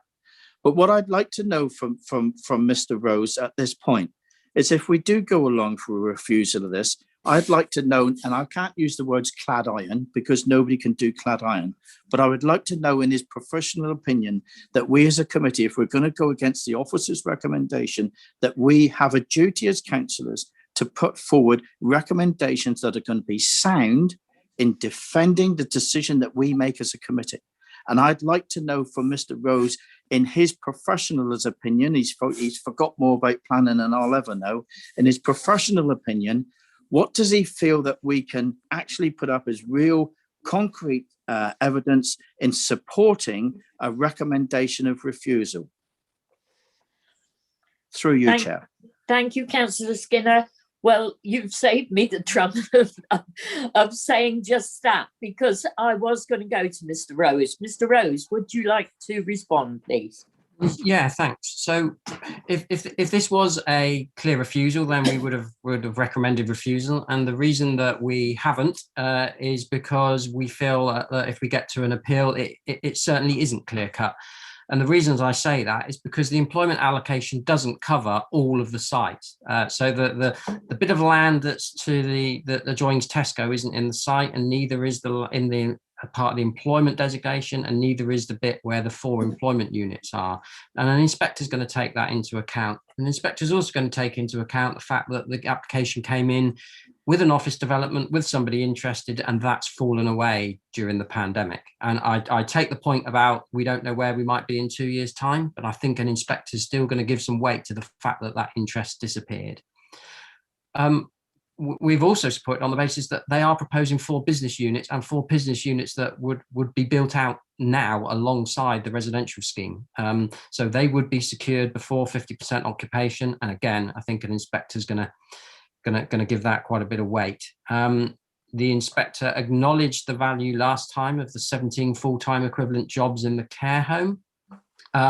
Said in its own it wasn't enough, and again on its own it wouldn't be enough, but alongside those business units, I wonder if that inspector's review is going to change, because there's delivery happening now rather than uncertainty for the next few years. But what I would say is certainly given the previous appeal decision, those other concerns about wildlife, trees, whether a care home's suitable or not there, highway safety, those were all covered in the previous appeal. So I wouldn't want to refuse it on any of those grounds. But that's the balance for you to make. I don't think it's a strong case at appeal, but there is a case, obviously, about unjustified loss of employment land without adequate mitigation, on the basis that that appeal was dismissed, and I think it was March 2019, on the basis the inspector said there's a need for employment land in the area, and they hadn't adequately marketed it. And obviously there's support in the local plan and the neighbourhood plan, but it isn't a clear-cut refusal just because the site's allocated because of those other reasons that I've outlined. But yes, there is a case that can be made. Just sorry, if I can just add one thing as well. It was mentioned about the transfer of these 4 units to East Devon District Council. That isn't part of the application. There may well be an agreement or some discussion outside of planning about whether the council would want to take on those 4 units, but that isn't. I don't believe those discussions have progressed very far, if at all, and it's certainly not part of the planning application. So it's not influencing our recommendation. There would be 4 units available in the open market. Thanks. Thank you, Mr. Rose. Could I just respond to that and say that when I was telephoned yesterday by the McCarthy and Stone representative, I asked that specific question because it does say in the report that it will go to East Devon District Council for management, and she confirmed that that was the case.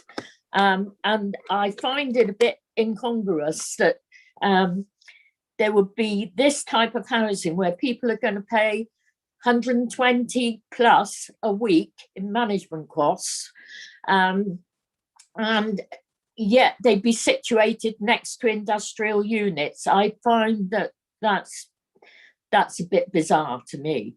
But anyway, Councillor Whibley, you're next. Thank you, Chair. I find myself in the highly unusual position of agreeing wholeheartedly with Councillor Skinner. Fantastically passionate speaking. So thank you, Councillor Skinner. A lot of the points that I was going to make have been made.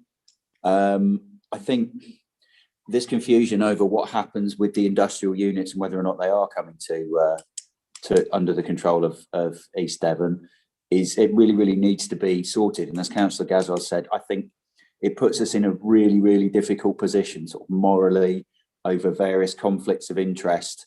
You know, we're the planning authority, and potentially, although you know there's some doubt now, potentially we will be giving them permission to build, and then they'll be giving us something, and that's a real question I think needs asking.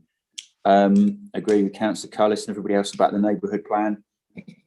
What's the point in a neighbourhood plan if every time there's something that doesn't quite fit it, we just push it aside and push something through? And in terms of the local infrastructure, I echo everybody's thoughts on that. So, you know, in terms of doctors and dentists and all of the associated services, which residents here naturally need more of, and in terms of the staff that are working, that sort of the 17 jobs within the homes, there are no staff. I mean, Councillor Ragg will know, bearing in mind her trusteeship of a local sort of residential home, staff are incredibly difficult to find. I hate to use the B word, it's not really relevant here, but since Brexit, a lot of the staff that would work in these things, these places just aren't here anymore. And you can ask for people to give a contribution to doctors and dentists and, you know, all of those services, but if there aren't the people, that doesn't really matter. And I do get the impression that this is just a step too far in that regard. And I can't remember if that is a planning reason, but in terms of there's not being the infrastructure available to easily service the development would be another reason to not recommend it. In terms of the appeal, I think it's quite clear a lot of people are against this development. So it's difficult for us to do, you know, we can't base what we decide to do on the fact there might be an appeal. We're all against it. And I think we need to vote that way if that's what we choose to do. And let's see what happens, because there's quite a strong feeling about this, it seems. Thank you, Chair. Thank you, Councillor Whibley. Right, and I think the point about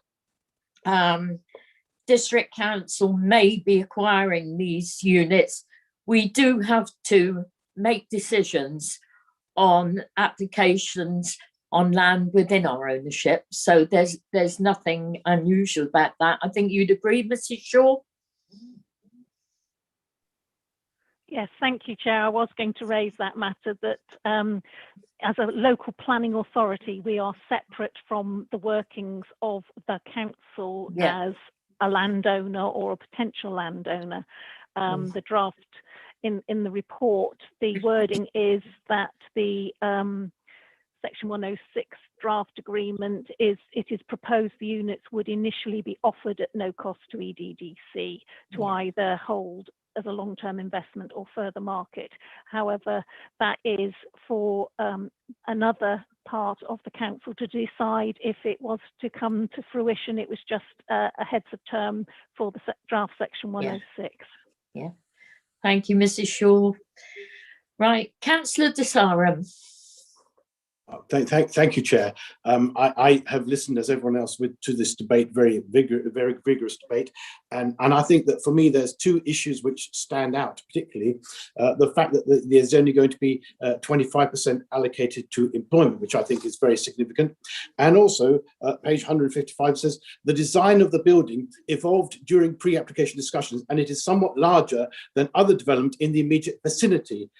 So I think because members are obviously erring on the side of refusal, I think we can also refuse on two reasons: the loss of the employment land and also the fact that we don't agree with the design. Because I've got the original letter that was sent to me back in whenever it was a couple of years ago. And I think if we look at the two papers you've got, the designs are very similar. So it's almost been like someone has just done CGT computer graphics design of what the building will look like. And I would like the applicant to go back and come up with a better design building if they're going to go along this route, and also see whether or not it's possible to incorporate more than 25% of the space for allocated land, because I think that way we'll get the best deal of it. Because as members have said, it's been at least, I came here next to Exmouth in 2010 and the site was derelict and vacant then. And I think, as Councillor Skinner alluded to, the issue is that Tesco's didn't help the local community because they hung on to this and basically it's now for release, and yet it's not being released in the right way because it goes against the neighbourhood plan. Basically, I think that for those reasons, I would support refusal, particularly because I'm not happy with the design. I don't know whether other members would be, but that's my take on it. Thank you, Chair. Thank you. And going back to that, when Tesco acquired the land for an extension of the supermarket, there was an agreement at that time, I don't know whether Mr. Rose will be able to enlighten us, that they would pay the town council 150,000 to mitigate the effects of that supermarket extension. Was that ever paid, or what happened to it? So you're right, Chair. So way back a decade or so, there was when Tesco proposed to extend the store onto this site, as part of the mitigation for that, they proposed a contribution towards the town centre to aid the retail in the town centre. But as that expansion never happened, that money was never due and never secured, or never paid. Thank you for that clarification, Mr. Rose. Councillor Davey, you're next. Thank you, Chair, and I'll try not to repeat all the points that have been so eloquently made already. It feels as though, in this case, the applicants have realised that the inspector supported refusal and thought, what can we do about it? And they simply tacked on 4 industrial units, 4. It's not enough to compensate the loss of this employment land. But the inspector already said that the proposed facility would provide some employment, but other potential uses would generate significantly more.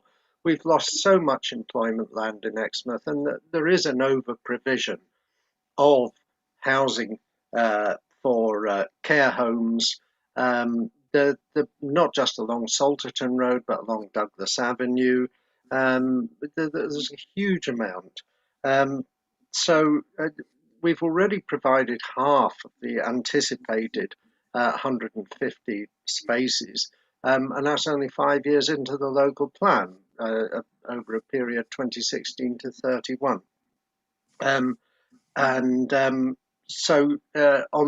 We've already heard on the subject of marketing.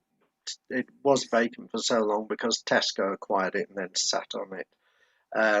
I also think putting these industrial units here, there's a possibility of conflict with the residents of the care home, despite some of the safeguards that have been put in about noise spill and so on. One of the solutions was to make the windows sealed so that residents can't open the windows, and therefore air conditioning had to go in. Well, that's not good climate change mitigation either, to require electricity to keep cool when you could just open the window. It's been stated the building is sizable. It's enormous. It's a colossal building on Salterton Road. Comparisons with Tesco are specious, I think. Tesco is a low building, and this is an enormous building. Tesco's also set much further back from the road, and I think this is going to be quite an impactful building on Salterton Road. We've heard that possibly the change to home working will mean there won't be the demand for office space, possibly, but there will still be a need. People will still need meeting spaces, business space, storage space, and light industrial. And I think we should totally resist the loss of this employment land. I think it has potential. it can happen, and we just need to show a bit of courage here and say that in this case, it's not acceptable. Thank you. Councillor Bailey. Thank you very much.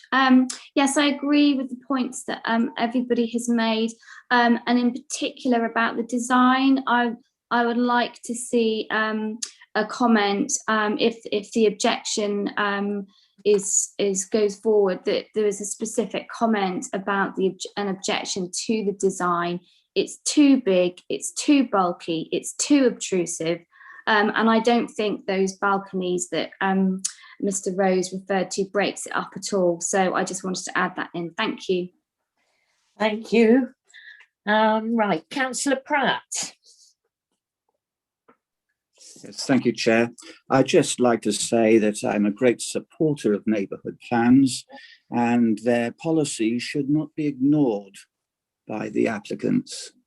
I'm against this application. Thank you.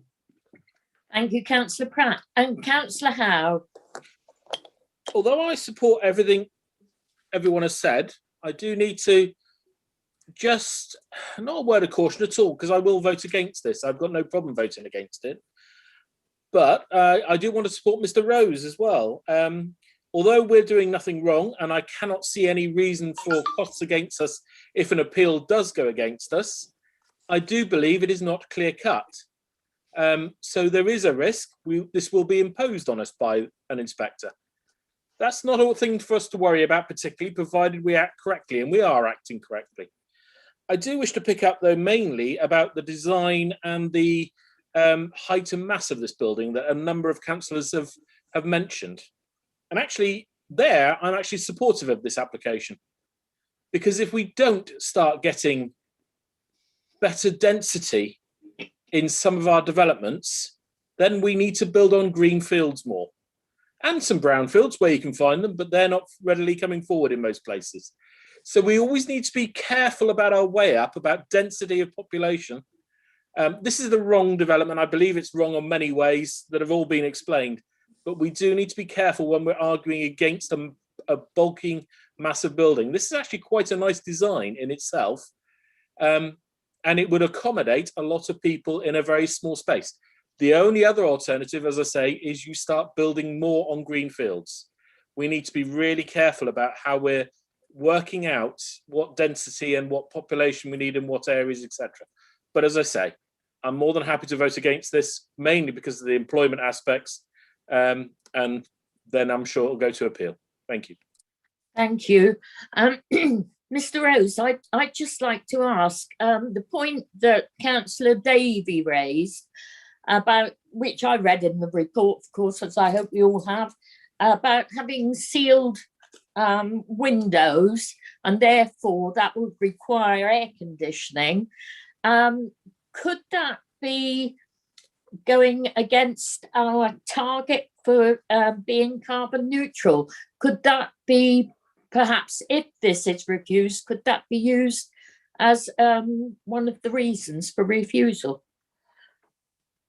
Thank you, Chair. I think it's going to be, I understand the point, but it relates to so few units within those, within the block, that I think it'll be quite a weak reason for refusal on its own, and would probably undermine the main reason that you're concerned about the loss of employment land. And if we can address something via a condition, then that, and that overcomes the reason for refusal, then that's what we should do. So I think it would be quite a weak reason for refusal, and I'd rather members focus on the main point of the employment land.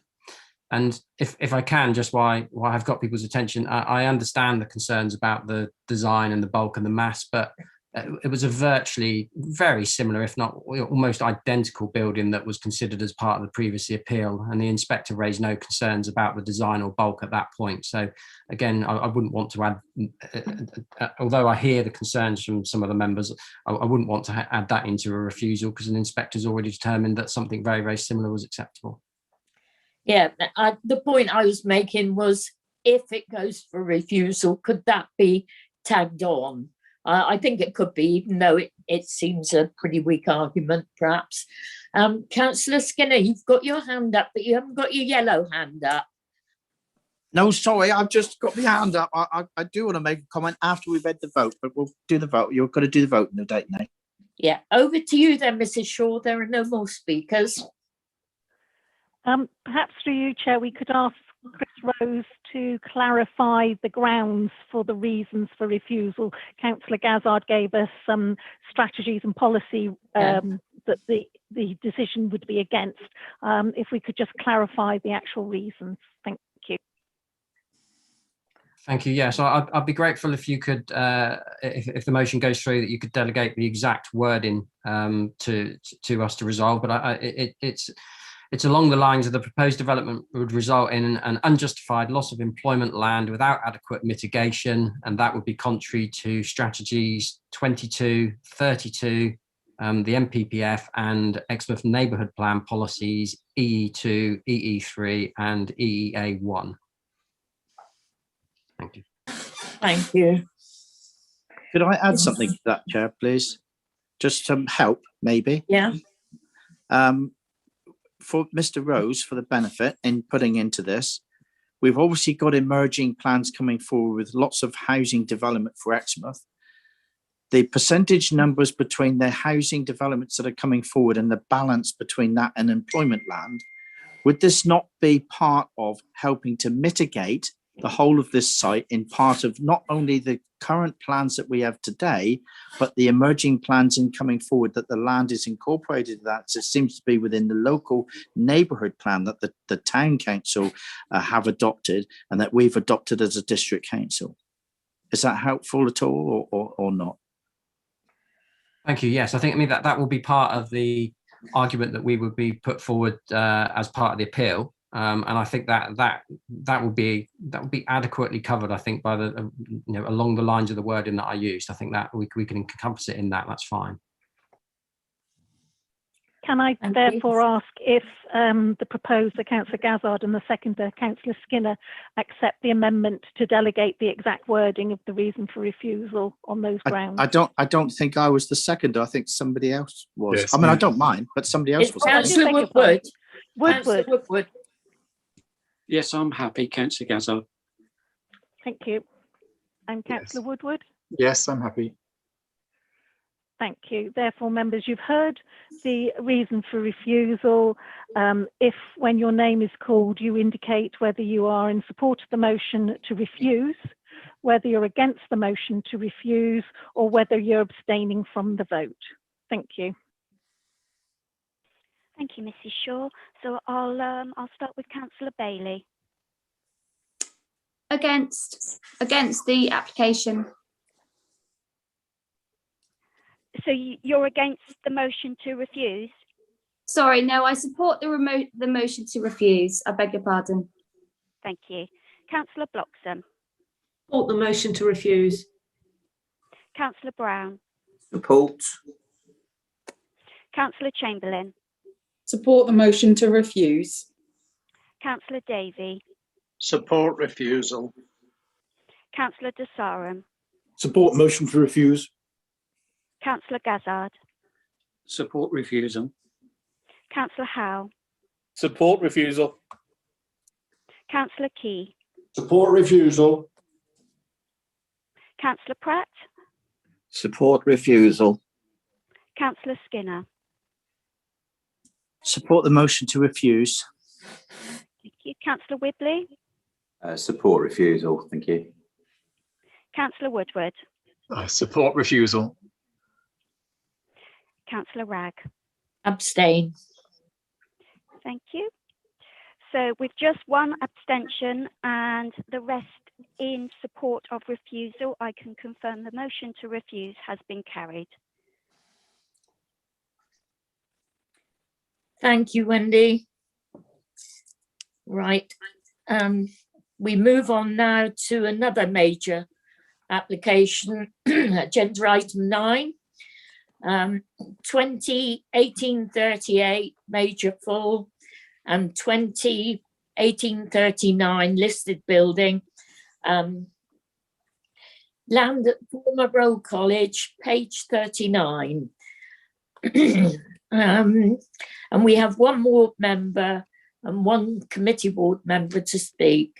So, Mr. Rose, can you present your report, please?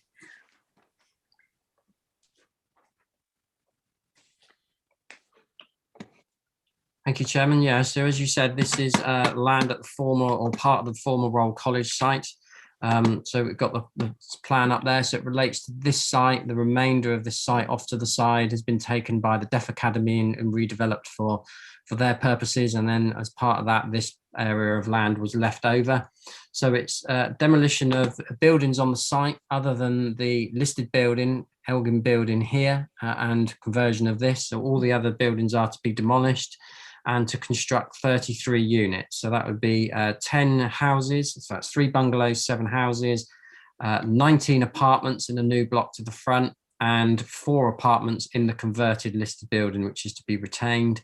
And the report in front of you is a joint report for the planning application and the associated listed building works to Elgin House, which is grade 2 listed, and it's here because there's objection from the ward member. And if I just run you through, so this is the site at the moment, and if you might be able to see the grade outlines. There's lots of trees covering part of this site at the moment, and you can see there are lots of buildings. So that's the existing layout, and all the buildings to be removed other than the main listed building and part conversion of this greenhouse building, potting shed, which I'll mention. And this is the proposed layout. So you see the listing building is refurbished, the access off Fairfield Road retained to access that. This outbuilding here, which is considered to be of value itself, gets converted and extended into a single dwelling. And then over this part of the site, we've got 5 dwellings in this sort of cul-de-sac area here, and then a further 3 down here. Sorry, 6 here, and then a further 3 down there. And as part of the proposal, there's a widening of the entrance onto the site to get vehicular access in. There's a secondary access on this corner, but that's to remain closed to vehicular traffic. And these are the floor plans of the schemes. And some cross sections, but it will become clearer in the photos. So you can see here the main block, 3 stories with a setback roof, and I'm not sure if you can see, but there's a dotted line that runs pretty much along the rooftop there, which shows the scale of that block in comparison with the existing block on the site, which I'll show photos of. The scheme's been amended, so this is the listed building, sorry.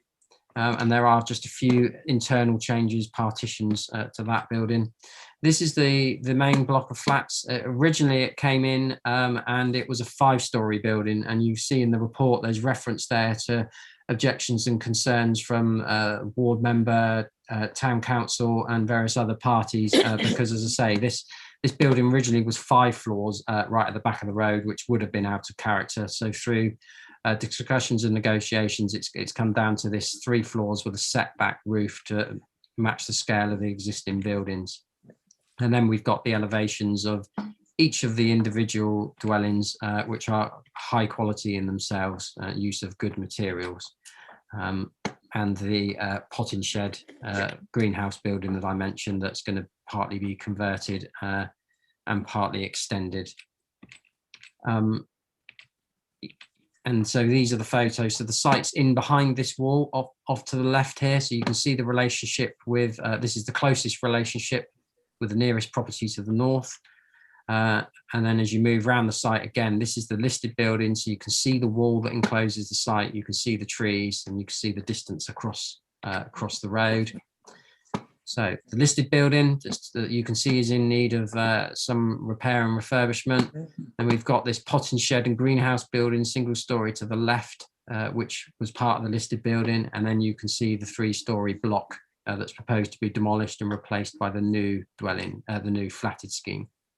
Again, the listed building, and this is that potting shed greenhouse building that will be partly demolished and partly refurbished and extended. And then this is the view looking back. So we've got the Deaf Academy here on the right, looking back towards the site. And then the main elevation. So this is the block that's proposed to be replaced by the 3 floor building with the setback 4th floor. And again, you can see how well treed this how well treed that elevation is, and you can see the buildings from the Deaf Academy and the scale of those on the adjoining land. And again, a photo of the number of trees and how they're quite densely packed together on the boundaries to the site and on the corners of the site. So in terms of the principle of development, we're in the built-up area boundary. It's really well located, right by the roundabout, easily accessible into the town centre. So from that point of view, residential use of the site is acceptable. In terms of the loss of community land and education, that was dealt with by the adjoining land, by the Deaf Academy taking on that part of the site and redeveloping it and expanding it. And it was accepted as part of that application and expected that development on this site would come forward for a residential scheme. So there's no conflict in local plan terms with the residential development on this site, because that community education use is being retained on the adjoining site. You'll see in the report that there's reference to affordable housing and vacant building credit. So usually there will be a requirement for 25% of these units to be affordable, but the applicant can benefit from something called vacant building credit. So in effect, they can offset the floor space of existing buildings against the new floor space, and that reduces their affordable housing requirement. And in this case, that reduces it down to 2.25 units, or about 7%. And in discussion with housing, they have accepted in this case that we should accept a financial contribution in lieu of that, in that provision, and that's what's proposed. You'll see in the report that there's comments from the urban design officer who is happy with the scheme, thinks it's a high quality scheme now that this block to the front has been reduced from 5 stories down to 3.5, 4 on a similar scale to the building that was there before. The conservation team are happy, and certainly there's a big benefit from the refurbishment of the listed building and the benefits from refurbishment and changes to this potting shed and greenhouse that are related to the listed building, albeit not listed in themselves. They have some value. You'll also see that the tree officer and the landscape officer have been heavily involved in the scheme, because there are a lot of trees on the site, and there's a lot of trees that are proposed to be felled, which I'll mention in a minute. But in terms of the heritage impact that I was just mentioned, that's all considered to be acceptable, and there are benefits here from bringing this listed building back into use, and this potting shed building, and how well designed that's proposed to be. And so in terms of the trees on the site, as I say, the tree officer and the landscape officer have been working very hard on this scheme there to make sure that it has an acceptable impact, because we are in the conservation area and we've got set in the listed building. But there are going to be approximately 30 trees that will be felled across the site, including some large trees to the frontage here. That partly to make way for the buildings, but partly because the tree officer's been involved. And as I said, there's lots of trees that are intergrowing. They're not in the best of health, so some need to be felled for other reasons to do with their future. But yes, there is going to be a loss of about 30 trees, and they're proposing to replant about 20. So there's a net deficit in terms of trees, and particularly along this Douglas Avenue frontage where I show some of those trees. Those large scale trees are proposed to be felled with the support of the tree officer. And the landscape officer has also been heavily involved in terms of the hedges and the treatment throughout the site to ensure it's a high quality scheme, as have DCC from a drainage perspective. In terms of the access, I've mentioned there's a widening to the access gate here. It is a lovely wall along that entrance, but the widening is considered to be the least intrusive way to serve this development, rather than punching in any other new accesses around the site. And there's no concerns raised on that from Devon County as the highway authority. And there's 55 spaces proposed within the site, parking spaces for cars. Residential amenity is about 30 metres across Douglas Avenue to these large scale buildings. So there's no concern there about loss of amenity. 15 metres to the fronts and 25 metres to some of the dwellings across Portland Avenue. So again, those distances are considered to be acceptable, particularly as a couple of these units along here are bungalows. to Fairfield Road. Eldon, the listed building's already there, so that relationship already exists. This building's going to be more single story, so there won't be any impact on those properties. And again, this is the closest point, but the upper floors here will be served by a staircase and bathrooms in the roof space. So again, there's not considered to be a concern about any impact. And obviously, then there's suitable distances to the Deaf Academy to ensure that they're protected. So in the planning balance, it's a very good redevelopment of the site, which brings some positives, because this site has been vacant for quite a while and is in poor state of repair. There's the benefits being provided by the housing and the mix of units and sizes. There's the benefit from bringing the listed building back into use and improving the appearance of the conservation area. You'll see there's quite long comments in the report from the urban design officer, who feels that this is a high quality redevelopment and scheme in terms of the design of the buildings and layout. And there's support from all the key consultees, including trees and the landscape officer. But weighing against the proposal is the loss of these trees. There is a significant loss of trees in the conservation area, as I say, partly to enable the development, but also just for good husbandry of those trees, because they're quite dense and interlocking, and the tree officer has been involved all the way along and is supportive of that. There's obviously a change to the setting of the listed building, but it's not. But all those other benefits outweigh that, and it's good to see the investment going into this listed building. So, balancing all of that up, it's recommended for approval, subject to a Section 106 agreement, as you can see in the report. And if members were to approve permission, I would also like to seek agreement to some changes to conditions 11, 12 and 15 to allow them to do some work prior, or to allow some demolition prior to those relevant details coming to us. And we've had revised drainage condition 15 suggested by Devon County as a drainage authority. So I'd also welcome that change if members were to support it. Thank you. Thank you, Mr. Rose. Next, we have the agent, Darren Summerfield. Now, it says here on my script here, 5 minutes, but I believe it's 3, isn't it? Yeah, sorry, Yes. apologies, it is 3 Thank minutes. you. Thank you. Mr. Summerfield, you have 3 minutes. Thank you, Chair. That'll be plenty. My name is Darren Summerfield from LRM Planning, and I'm speaking today on behalf of the applicant Acorn Property Group. Acorn are an award-winning developer with a reputation for building high-quality homes. They have an appetite for challenging sites, including those that involve the renovation of listed buildings. They do not use standard house types. Their schemes are specifically designed for each site.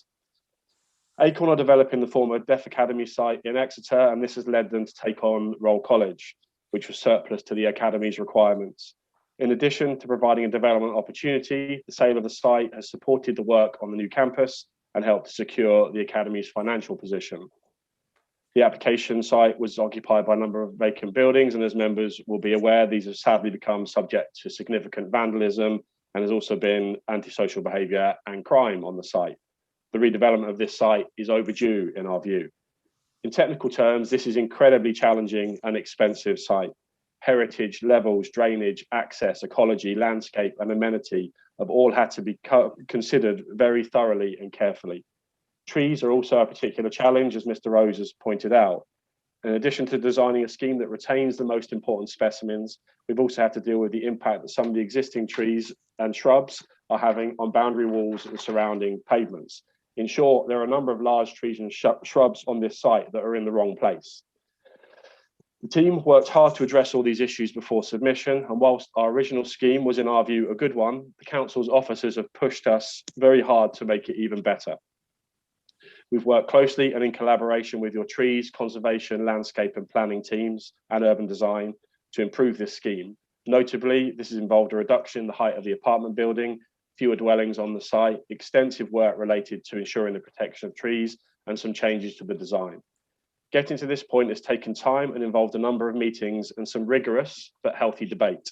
It has undoubtedly, though, been worth it. The process has resulted in a scheme that will deliver high quality homes and enhancements to this listed building while ensuring the important features of the site, including the most important trees, boundary walls and key structures are retained and protected. It is also worth noting that whilst this project has taken place, or much of it has taken place during the pandemic, The team have worked hard to engage positively with ward members, Exmouth Town Council and Tara. This process has been incredibly helpful, and we're really pleased to have the support of the Town Council and also to know that Tara have not raised an objection. Acorn were keen to listen from the outset, and the willingness of local organisations to engage constructively has been a notable feature of this project. All this has led us to the point where you're considering applications today that will transform this part of Exmouth. The scheme before you will enhance a brownfield site and add to the offer of a good mix of quality homes in a fantastic location. The officer's report is clear in its conclusions and recommendations, and the proposal accords with national, local policies, including the neighbourhood plan. There are no outstanding technical objections. The benefits of this redevelopment are numerous, and the conditions are proposed that will ensure the scheme is carried out sensitively, and we would respectfully ask that you support the officer's recommendation and grant permission today that will enable work to start this year. Thank you. Thank you, Mr. Summerfield.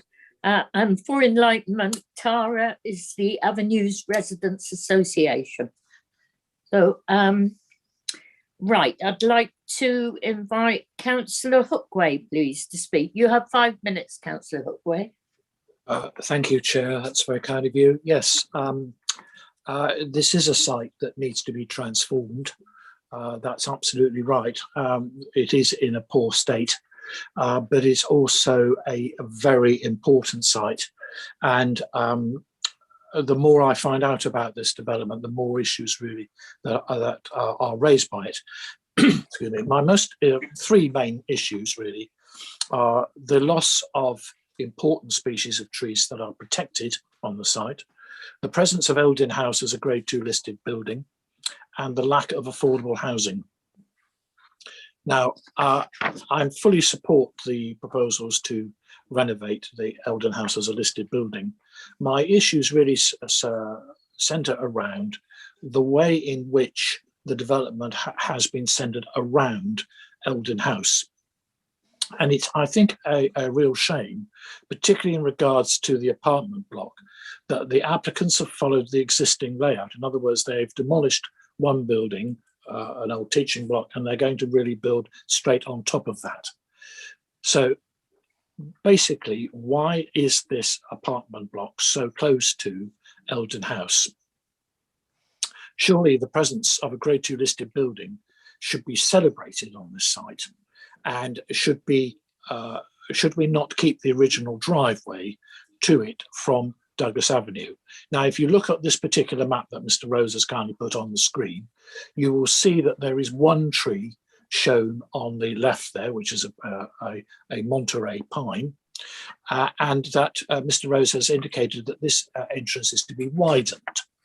Now, on the original plans on the at the present, there are two Monterey pines there. The one on the right is to be felled.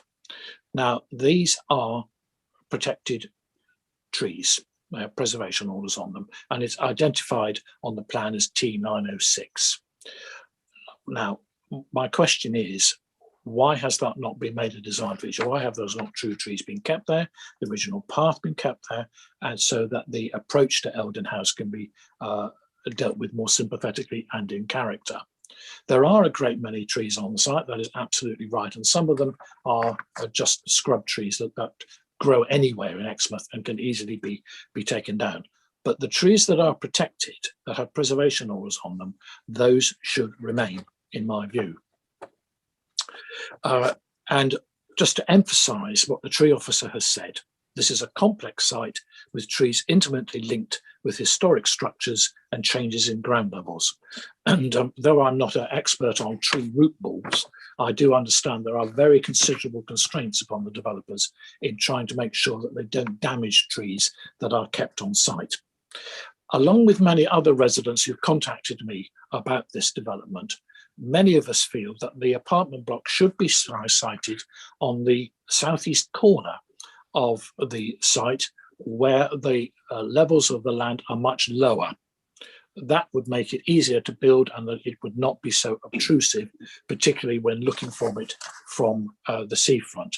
Eldin House is a landmark building. It can be seen from the seafront. So really, I don't understand how this application meets local policy D1 3A, distinctive historical or architectural character of the area, and also D1, 3D trees that are worthy of retention. I don't believe we should be taking down protected trees. This application is a classic example of an application that will cause net biodiversity loss. And the people of Exmouth aren't going to thank the committee when those trees go. These trees represent a civic amenity and they are fundamental to the character of Douglas Avenue. I also note the comments of the council's urban designer, who states in his report that the houses on the application are clearly intended for a more wealthy client base. Now, I agree with that statement. This is a very high quality development.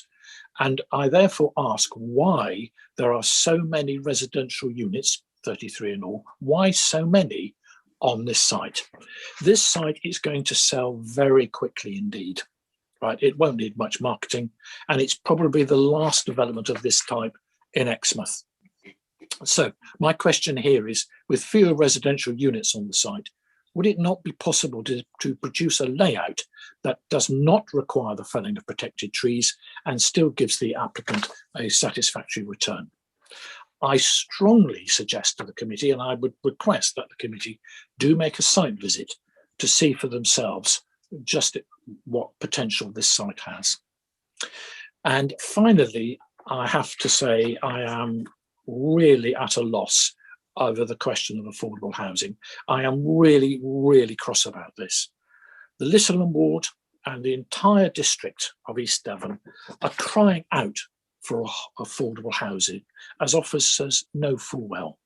How can anybody justify a vacant building credit scheme is beyond my understanding. In what universe does a local plan requirement for 25% on-site affordable housing, how can that be equated to 6.82% by a scheme that clearly benefits the developer? There is an issue about not having a registered provider for affordable housing. Well, doesn't East Devon District Council qualify as a registered provider? I am astonished at this. Does the committee really believe that a vacant building credit scheme, which would deliver to the council £25,098 and would equate to 2.25 units of affordable housing, do they really think that £25,000 will provide 2.25 units of affordable housing? I'm lost for words. Now, I absolutely accept that this site needs developing, but I think the present application misses the point. The site is defined by its trees, its greenery. Douglas Avenue is known for its trees, and we have here the presence of a listed building, which I believe we must give more prominence to. Thank you very much, Chair. Thank you, Councillor Hookway.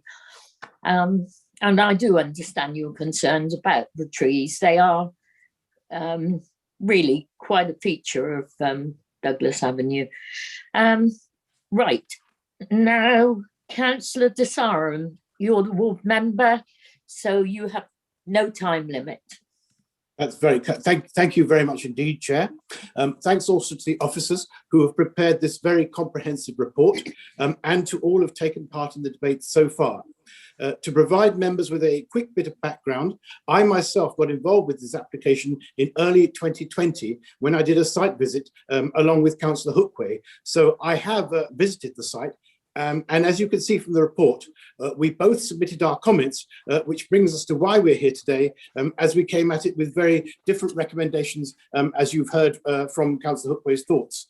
I would say that at the very beginning, in early 2020, there were issues raised, of which I think the most relevant were about affordable housing, what will become of Eldon House, as it's been described in the report at page 49. To add insult to injury, the residential block of the college peers at it like a curious and over-friendly ugly dog, sniffing at it at a rather splendid old tortoise. The height of the apartment buildings, as mentioned at page 47 of the report, at 5 stories on the elevated ground and only 5 meters back from the pavement, the apartment building will have considerably more visual impact on its surroundings. So that was also a problem. And finally, as the adjoining ward member stated, I am appalled by the number of trees proposed for removal. So these, fellow colleagues, were, as you have read in the report, the main obstacles which this development faced. However, moving forward, post-December 2020, I am pleased to say that the applicants came back to the drawing board and put forward amended proposals, which I think you can see have overcome most of the earlier objections raised. How do we know this? Well, because, for example, at page 66, it is stated that in regard to affordable housing, the applicant goes on to say that dividing 1 or 2 unit site will be difficult as there is unlikely to be a registered provider, as we've just touched on. And I think that answers that. And looking at the impact on the setting in regard to Eldon House, the report states that in this case, it is considered that the proposed redevelopment of the site would result in less than substantial harm to both the setting of the conservation area and the grade 2 listed Eldon House. So, members, the ugly dog referred to earlier has clearly been pacified because of the resulting public benefits that will be derived from the proposals, as are very comprehensively listed on page 86 of the report. As it goes on to say at page 80, the amended plans have significantly reduced the bulk, height and massing of the proposed building, as Councillor Howe earlier alluded to this morning. We've now, as I would say, have got better density. So particularly now that we have only got 3.5 stories, which is a significant improvement. And then again, the tree issue has been resolved at page 93, as it says, on balance, trees are a significant constraint to the development on the site. However, having worked closely with the council's tree officer and subject to conditions, various aspects will encroach, etc., it has been proposals are acceptable on agricultural grounds. And so, furthermore, the removal of the trees will also be compensated by the implementation of a tree replacement strategy. So I think that these are all very positive messages. And I think that, as the applicant said, redevelopment was overdue. The topography of the site has been very challenging, hence the need to do these things. And so, therefore, members, based on all these amendments which I've touched on today and are listed in your report before you, I am sure you guessed by now that I am now definitely 100% recommending approval, subject to a second to come forward with the changes that Mr. Rose said at points 11, 12 and 15. So I put it out, Chair, that I would be happy to propose this subject to finding a seconder. Thank you, Councillor Desari. I'll second that, Madam Chairman. As Councillor Skinner, would you like to speak on it? Yes, please. Yeah, I looked at this application to start with, and my first initial thought was, wow, that's big, isn't it? That's quite a lot, and a lot of housing and one thing and another. And I sort of garnered my thoughts, read it through. I know the site very, very well. I used to walk past it every day to get home from school. And I then started to understand about how this company has actually put the scheme together. Do you know what? There ain't many schemes that when companies put together, all I just see is people trying to, and that was my initial thought, kind of grab as many houses as they can out of this. This is actually been put forward with a high density in the right place. It's in town, and it's been put together with a lot of thought. And I actually think that the way they've managed to get the housing in, get the density of the housing, and Councillor Desari has spoken very well. And in fact, Councillor Howe said the previous one, when we talk about the density of housing, we've got quite a lot of units into a place that's the right place to put this. This is right. And I believe that this application works extremely well with getting the site in, getting the density in and making it work. And sorry, I've forgotten the gentleman's name who spoke earlier as the applicant, but he also spoke very well. And I'm really pleased that Exmouth has managed to get a company that is going to actually look at bespoke development to fit the site and not just a general housing scheme, because that would have been really disappointing. As far as members have brought up about the housing, about the trees, I've looked at the report of the trees, and I do take a lot of comment from when our tree officers go in and they have a look at the tree and they see the trees and one thing. I'm a farmer. I've been dealing with trees all of my life. I plant trees, I cut down trees, I amend trees, because trees need to be managed at the right time, and the management of trees is crucial. And if we look at here in some of the Monterey pine, which is a beautiful trees, those Monterey pines, and the Atlantic cedars and that are considered very significant, and some of them that need to be removed, need to be adjusted in the way that they're growing, is sad in one sense.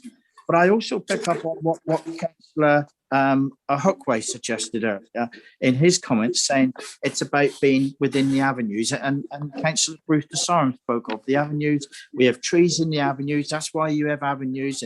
And for me, Douglas Avenue Portland Avenue, Cypress Road have always had high numbers of trees because of the large houses that were there and all the rest of it. And I think it's quite important to keep and nurture as many trees as we possibly can on this site, and perhaps the removal of some to re-engage in putting some different places and the different types of trees is really important, and keep as much canopy as we can. In this application, the reason I'm seconding this application, because I do think it is the right scheme in the right place to come out in the right place at the other side of this scheme. And I think it actually, it ticks the box of many. Regarding the affordable housing, where Councillor Hookway was in clandestine about the affordable housing element, I think that's been covered in this, and I can understand sort of where he's coming from, but I do also understand commercialism, and this site here is really going to be quite expensive to build out. So I might urge members, if you want something really good and developers good, and it's not easy to develop, and I do bits here even myself, the cost of development costs are going up. It's really getting quite expensive to do. If you want really good development, you've got to be able to get the commercialism that somebody can come out the other side of this in the right way, because there is quite a bit of risk in development. And as much as members of this committee tend to think developers make heaps and heaps of money and run off to the hills, there are many development sites that actually lose money. And particularly now, you've got to be really careful and manage development sites well. And I think the scheme has been put together extremely well. I'm very supportive of it. I'm proud and I'm pleased to second this application, and it's one that I think will come out the right side, both for the Deaf Academy, for Exmouth, with its density and having the right density of housing in the right place. Thank you very much. Thank you, Councillor Skinner. Now, to be clear, are you proposing and seconding both recommendations? I will be, and the amendments that Mr. Rose was suggesting, he wanted some amendments may come in. I'd be happy to. But sorry, it's Councillor Desarum first. Yes, I'm proposing approval, Chair, in line with the report, plus the changes on conditions 11, 12 and 15, as Mr. Rose said. So basically, I am going with the recommendations before us in our report. And I'm supporting that, Chair. I'm supporting that. Thank you very much. Thank you. Councillor Howe. Thank you very much, Chair. Yeah, I mean, what else can I say? It is rare we get a development of this quality being proposed for us. No development is ever perfect, but with the constraints on this site, and I know this site very well as well, list of buildings, trees, everything else, it is really rare we get such a development that, while being quite high density, it really has got a number of houses in here, develops the grounds in such a way, it protects the main trees and gives it that lovely feeling for the listed building as well, and brings it all back into use. How often do we see this? Very rarely. And, yes, we lose some trees. I'm really sad about losing some trees, but they're not best quality trees, none of them. And believe me, if our officers in any shape or form thought we were losing some really good quality trees, they'd be screaming about it and objecting, not the mitigating measures that have been accepted. And Councillor Hookway went on about the affordable housing. Well, having had a large site with trying to get vacant building credit on its premises and everything else, and not being allowed because it was doing the same thing back, vacant building credit's there for a reason, and that's because of the cost of development. When you have to tear buildings down in the first place to then rebuild them in a really, not fashionable is the wrong word I'm looking for, but in a well-designed, well-constructed, environmentally friendly manner as best as possible, to give the living conditions inside those buildings the right effort, it is not cheap in any shape or form. And this really sets the standard. It really does. Compared to some of the other developments along that road, this is far in advance of all of them, I reckon. We have got one or two other really good ones as well along there, though. So, yeah, I'm more happy to support this. Sad to lose some trees, but by far I cannot see how they could design it any better. So, thank you. Thank you, Councillor Howe. Councillor Bloxham. Oh, thank you, Chair. I just wanted to declare a late personal interest as Darren Summerfield is known to me and I wasn't aware he was going to be speaking today. And the other questions I had regarding the trees have been covered by other members, so I'll leave it there. Thank you. Okay, thank you. Councillor Ollie Davey.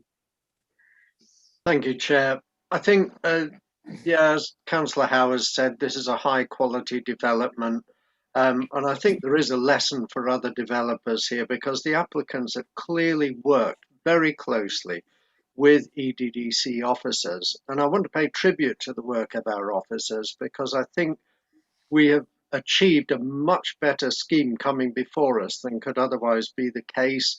And I think that the officers have worked very hard to make sure that they got the very best scheme that they could out of this site. And that they could feel happy in recommending it for approval.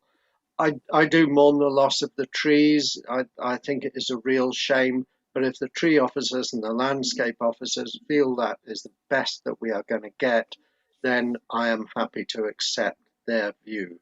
The vacant building credit and the loss of affordable housing, I think that's very unfortunate. Councillor House says it's expensive to take a building down and then rebuild. Yes, but developers often seem to favour that rather than developing what's already there. And there probably are very good environmental reasons for that.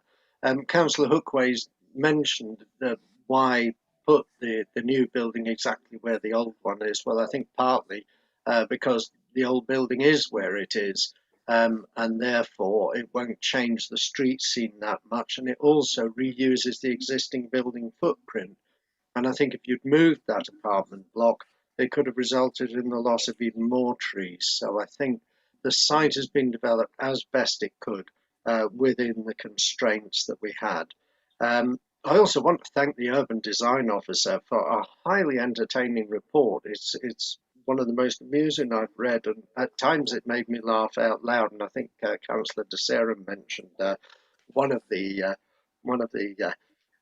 lines from it. But unfortunately, he's obviously really critical of some of the design of the Deaf Academy, which is a bit unfortunate. I've been going through the report trying to find exactly how much cycle parking there is. I noticed that it's under listed that there is cycle parking, but I can't find an actual figure for that. And I think DCC actually recommend one cycle space per unit, and I cannot see a figure for that. The green roofs, I think where they have been suggested, is also a good move. I'm very pleased about that. So overall, I think this is the best quality development we could get on this site within the constraints, and I'm happy to approve it. Thank you. And Councillor Steve Gazzard. Thank you, Chair. I think this is a very high quality development. As you can see from the photograph that's, I think, on our screens at the moment, there's no doubt that something needs to be done because the building is in such a bad state of repair. It's been used for various things by vandals. I am disappointed about the loss of trees. I've just made the comment, probably the trees were there before Royal College was. So, you know, who comes first, trees or the development?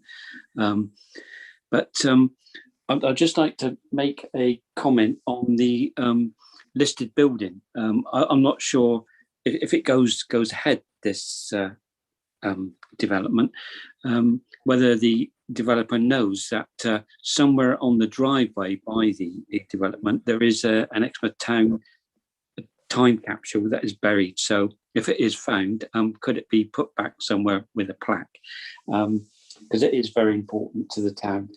And just a question to Mr. Rhodes, the listed building, is it listed inside as well? Because if it is, will the internal alterations have an effect on the listed building inside, if it is listed inside?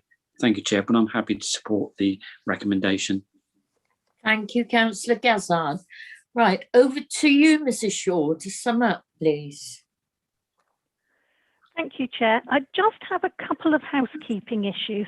Councillor Bloxham declared personal interest that Mr. Summerfield was known to her. Could I please just clarify that she doesn't consider that this would bias her decision making on the application? No, thank you, Mrs. Shaw. I don't consider it will be biased to my decision.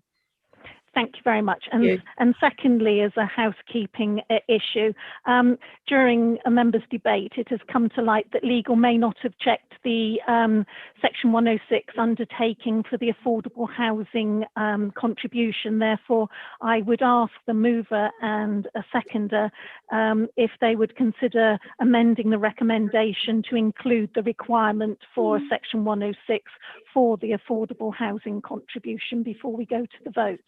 Will do, Mrs. Shaw. Absolutely agree with that. Quite happy with me as well, Chair, and Mr. Shaw. Yep.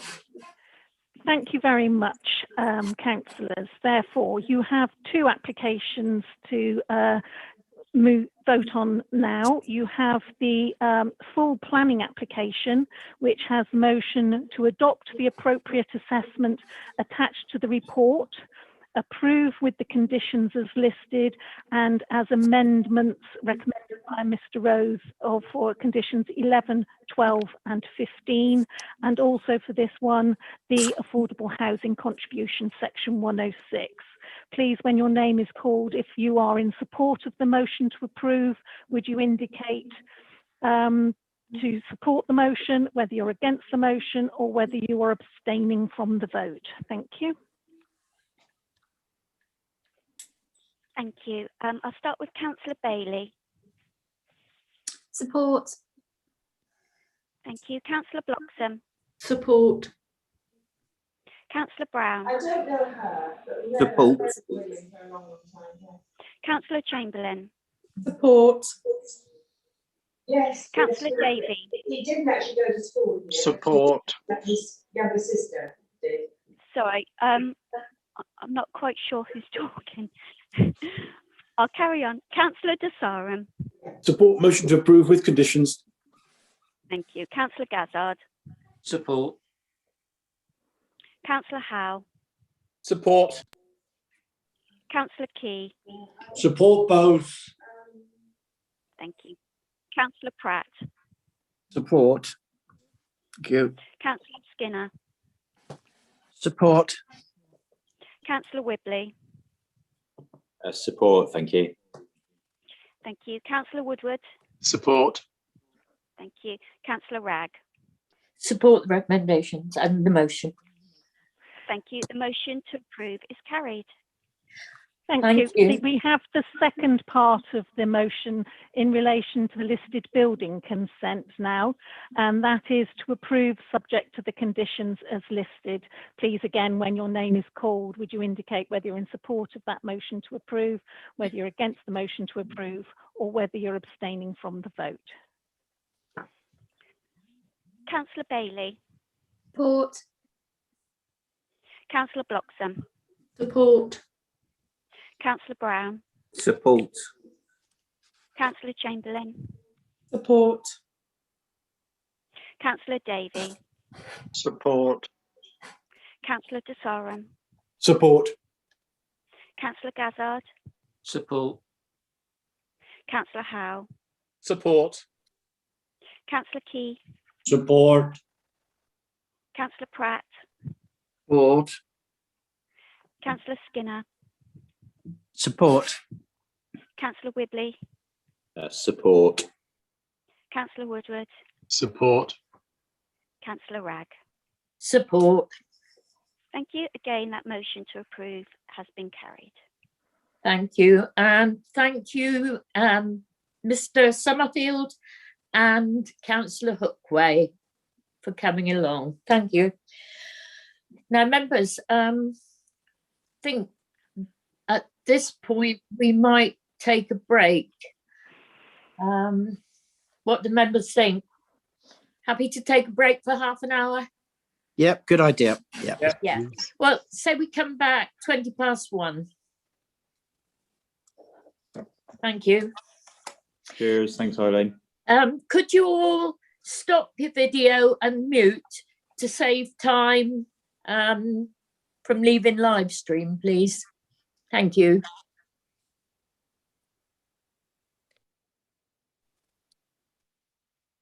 Amanda, could you put the slide up, please?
Well, welcome back, everybody. Thank you. Afternoon.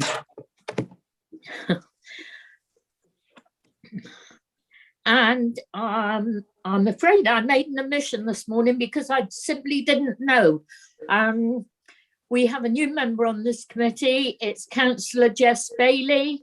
So welcome to the committee. I'm sorry for the omission, but I didn't have a clue that you were on the committee now. I think you'll find it interesting anyway. Thank you. Thank you for welcoming me. Thank you. Sorry, it was late. When you were there, I thought, Jess isn't on this committee, is she? Because then you spoke on an application and it was the Tesco one. And I thought, what on earth is she doing? She's not the ward member. It puzzled me. And then I saw on the papers the committee members, and it was only then I realised. So welcome to the committee, Jess. Thank you.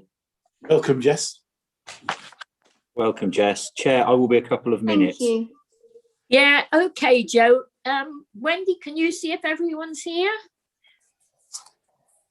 I'm happy to do a quick roll call. I think that would be best, just to make sure. Thank you. Of course. So I'll start with you, Chair. So Councillor Ragg. Yeah, I'm here. Councillor Chamberlain. Yes, I'm here. Thank you. Councillor Bailey.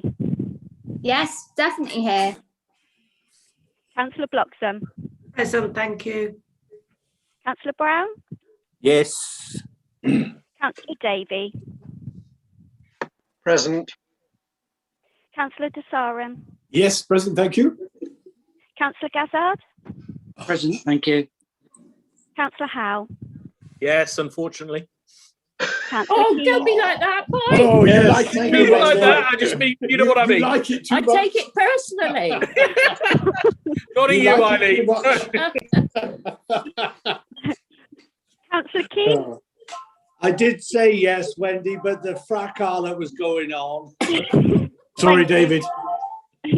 Councillor Pratt. Yes, yeah. Councillor Skinner. Present. Councillor Whibley. I'm delighted to be here, yes. Oh, bless you, Joe. Flattery And of him finally- everywhere, isn't it? And finally, Councillor Woodward. Yes, and I'm very happy to be here too. Thank you. Back to you, Chair. We have full committee. Well, I hope that mood stays for the rest of the meeting.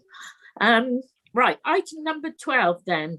Application 202563 full, and it's an Isidore Farm. I hope I got that right. Coombe Raleigh, and it's on page 202. Thank you. And I'd like to welcome Anthony Dazelle and Hannah Cameron to the meeting. Over to you, Mr. Rose, to present your report, please. Thank you, Chair. Yeah, so this is an application for external changes to a barn. So it's associated developments to enable the implementation of a prior approval application that was previously granted. So I'll talk you through it, but in effect, these are external changes to a barn to enable it to be changed. It's used to change from an agricultural building to a retail shop. That use having been granted under a previous application. The application's here because our recommendation is contrary to the ward members. So it relates to this barn building here outlined in red. You can see there's a farmhouse next door, and to note opposite there's the church, and we're in a lovely little hamlet here. So very small number of dwellings in the area. And so this is the barn at the moment. So there's no changes to its footprint proposed. And these are the elevations as existing. So typical agricultural barn, sort of enclosed on three sides, open on one. And as I say, no changes to the footprint of the building extension. So what we do have are some changes to, we've got a door proposed in the front elevation here that faces the church to give access into the shop.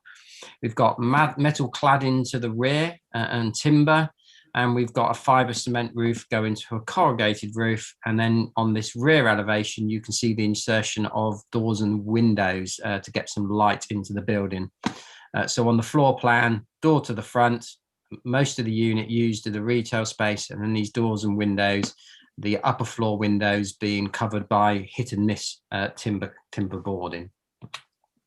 So this is the barn at the moment. So you can see open on this one side. So the retail shop would be provided in the middle there. We'd have windows up at this level and on this elevation, and then one door on the opposing side. And this is the view from the listed church. So you can see very prominent in views from the church and its setting. There's one entrance door proposed to go into the building in this location here. That's the only change to that elevation. And that's again the elevation from the street. So one door in there. And then these are the views as you come up. And this is the barn here. So from this view, you will see the high level hit and miss cladding across the windows and the lower doors and windows put in. And then as you come up the road, this is the building here on the right, and there's the relationship to the church opposite, which is off to the right. So it's in the AONB. The history to this is really key and relevant. So last year we had to approve one of these prior approval notifications that the central government brought in. So it's this speedy way that they're supporting development. So prior approval application to change the building from agricultural to retail.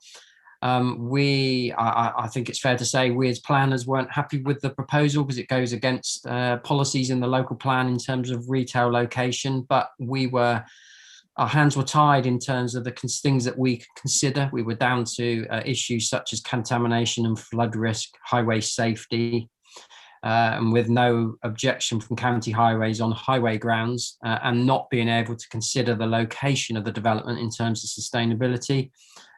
Despite our concerns and those of most of the residents of Coombe Raleigh, which we understand, we had no option but to grant that planning application. So the building benefits from consent to be used as a retail shop under that prior approval. This proposal in front of you can't revisit that retail use or consent, and it's not proposing that, and we can't consider the impacts.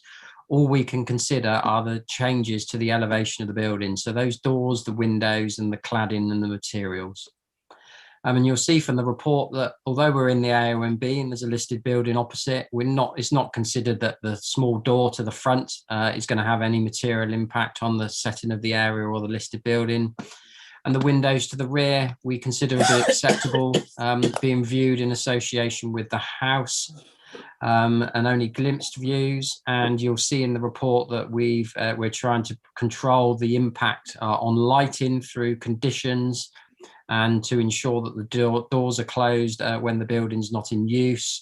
We've also put conditions on noise and to secure bat and bird boxes. So as much as we can do to control the impact from these changes to the elevation of the building. So whilst the whole situation doesn't sit comfortably with us as a planning department, this isn't really how we perceive the planning system should be working. We are tied in this case by central government legislation that meant that we had no option but to support the change to the shop. And now they're just coming in with some elevational changes to the buildings to facilitate that. And we can find no harm from those changes. So we are recommending approval of this one as well. Thank you. Thank you, Mr. Rose. I think it's highly unsatisfactory that government should be overriding our local plan. They shouldn't be dictating what we should and should not accept. And it has caused problems in the past, I know, both for the planning officers and for members and residents. So it's highly unsatisfactory. That's my rant over. Right, we have an objector, Mr. Anthony Dizelle. Mr. Dizelle, I can see you're in the meeting. Welcome. You have 3 minutes to speak. Thank you, Madam Chairman, and good afternoon, councillors.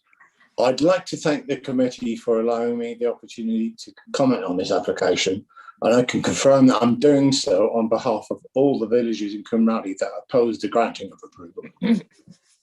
Looking at the council's recommendation to approve the application, albeit with some conditions attached, it is pleasing to note that council has listed 12 concerns raised by the villagers, which read as follows: the lack of a need for a shop, inadequate highway network, insufficient parking, impact on the settings of listed buildings, impact on the AONB, an impact on wildlife, noise pollution, light pollution, and out of character with the area.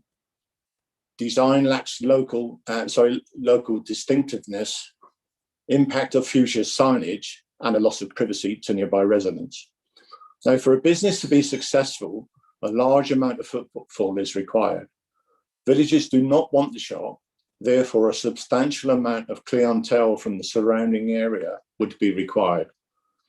By default, that means an exponential increase in our current traffic movements within the village. This point has been raised by all of those that have commentated against the application, so it's very disappointing to see that it's not been itemised as a concern among the 12 that are listed. We would ask that the council please reconsider their view on this particular matter, as it will have the biggest impact on the village, as well as having a knock-on effect with the 12 concerns that council has recognised. As a village, our preference is this application is refused. If, however, and we do understand that your hands are slightly tied, the decision is approval, then the village's view is that in addition to the 9 conditions already listed, we would like to see the following added. A restriction on the size of delivery vehicle being limited to a maximum of 7.5 tonnes. A restriction on the total number of any delivery vehicles any one day or week. That's to be agreed, hopefully, with some input from the village itself. Delivery times to be limited between the hours of 9 a.m. and 4 p.m, with no deliveries allowed on either a Saturday, a Sunday, or any bank holiday. We appreciate our local councillors supporting us on this matter, and we would ask that East Devon Council also support us by refusing the application. I'd like to thank you for your time today and the opportunity to comment. Thank you. Thank you, Mr. Dizelle. And as Mr. Rose has pointed out, our hands are absolutely tied. Not slightly, absolutely tied. Next, we have the agent, Hannah Cameron. Welcome to the committee, Hannah Cameron. You have 3 minutes to speak. Good afternoon, councillors. As the agent for this application, I speak on behalf of my clients, the applicants, in support of the application today. I would like to begin by clarifying that the number of objections to this application was 18, rather than 120, as stated in page 2 of the report. It appears from the consultation responses that there has been some confusion in relation to the nature of this application proposal. It is the case, as we've already heard, that the previous Class R application and prior approval was granted on the 8th of July 2020 last year, allowing the change of use of this building to a shop. The permitted development rights under Class R only relate to the change of use and do not include the approval of any operational development. Therefore, the application we're discussing today seeks permission for the works required to change the use of the building. There is no opportunity here to reconsider whether the building should be changed to a shop. The applicants have proposed a very sympathetic conversion with minimal alterations and the use of traditionally rural materials. We've worked with the case officer to provide a suitable design that is sensitive to the surroundings and respects the rural agricultural characteristics of this site. It is our case that the conversion will create an attractive farm shop building that will be an asset to the local area. I'm aware that concerns have been raised by some objectors in relation to the highway impact. This impact was considered under the previous Class R application and deemed acceptable. The current application will not further impact the highway movements previously considered and accepted, and it's noted that the Highway Authority are not objecting to this proposal. The applicants are committed to making a success of St Isidore Farm, creating jobs and providing opportunities to support the local community. We ask that you support this application in accordance with the officer recommendation and allow the minor changes proposed to the building to facilitate the approved farm shop use. Thank you very much for your time. Thank you. Now, Mr. Rose, would you like to clarify about the conditions that Mr. Dizelle put forward and why we can't condition them now? Yes, thank you, Chair. So so the conditions suggested were relating to the size of delivery vehicles, number of delivery vehicles, and delivery times. And we're as I've said before, our hands are tied here. We can only really put conditions on that relate to what this application is proposing. So can only put conditions on that relate to the openings, the doors and the windows, and the changes to the appearance of the building. We can't go back and assess the use of the building, its change to retail, because that was part of a separate application and those things were out of our control. Yeah. And we wouldn't normally put a condition on a relatively small farm shop in terms of delivery vehicle sizes and times. And you can see that there's comments in there from the Highway Authority that are saying that they don't have any concerns about access, highways, delivery issues. So for all those reasons, however much I'd like to put a condition on, I don't think we'd be justified, and I think we'd be open to losing on appeal if we were to put those extra conditions on. Yeah. I'm afraid. Thank you for that. Now, Councillor Jess Bailey. Thank you very much. It was really a question for Mr. Rose. I'm not particularly familiar with permitted development R, but is it the same as permitted development Q, where at the time that you put your application in, the building has to be satisfactory for the purpose for which you want to change the use? Because it strikes me that I'm not clear how you can get consent under Q for residential or R in this case, and then come back at a later date and actually do the works that are necessary for your development proposal. So for instance, you can see in this barn that one side is completely open, so in itself is not capable of operating as a shop, and yet permission was granted under permitted development R, and now the applicants are coming back to try and make it possible by putting in doors and windows and presumably doing something to that open side as well. So it's really a question for Mr. Rose, how permitted development under whichever category fits in with subsequently actually coming back and wanting to do the works to facilitate that development. Thank you. Thank you. Mr. Rose, would you like to respond? Yeah, so it's similar to the agricultural buildings to residential in terms of the process, in terms of us being very limited in the things that we can consider, and then only having 56 days to determine it, or the applicant gets consent by default. But there's nothing then stopping, once they get that use granted through that prior approval process, then there's nothing to stop them. And in fact, it's common now that they then come in with separate works to aid implementing that use. Now they could go ahead here and put a wall in the barn without permission and put a door in it and operate it as a shop, and we'd have no control over that at all. But yeah, it's part of the reason why we as officers are as unhappy about this process as everybody else, is that it skirts past the local plan, and yeah, once you get over it's sort of not through the back door as such, but we had to grant the change of use, and now they're coming in with changes to the building, and if they're okay in themselves, we have to allow them. So I certainly don't like the process, but the applicant's doing nothing wrong, nothing unusual in going down this route.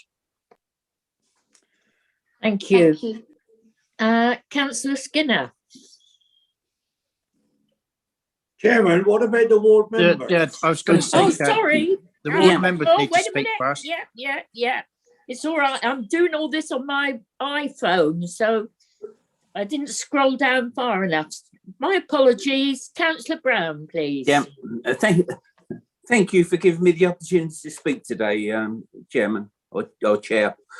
This development should have been refused as it did not comply to the local plan E15 retail development in rural areas, E4 rural diversification, or D8 reuse of rural buildings outside settlements. The photos on display today do not show the listed buildings that would be affected by this proposed development, with the exception of the Grade 2 star listed church in Wychgate. Coombe Riley is in the Blackdown Hills, an area of outstanding natural beauty. It has a large number of listed buildings, both Grade 1 and 2. The conservation officer in the report said there are concerns relating to this development and that the proposed farm shop was out of keeping with agricultural style, and there would be an intensification of parking and would alter the experience of the setting of an heritage asset. There's also concerns over the size, elevation and prominent position, and was intrusive and unwelcome features and is at odds with the surrounding buildings. All these comments are from the conservation officer. I propose that it should be refused under Section 66 of the Planning, Listed Buildings and Conservation Areas Act 1990, which requires local planning authorities to have special regard for listed buildings and their settings. This building will stand out as being out of character with the properties around it in the centre of the village. Thank you, Chair. Thank you, Councillor Brown. And I always allow members of any committee I've been chair of to speak, so you're very welcome. Now, Councillor, where am I? Councillor Key. Thank you very much, Chair. Right. I mean, when you actually look at this building, it's not much smaller than the oldie business place in Honiton.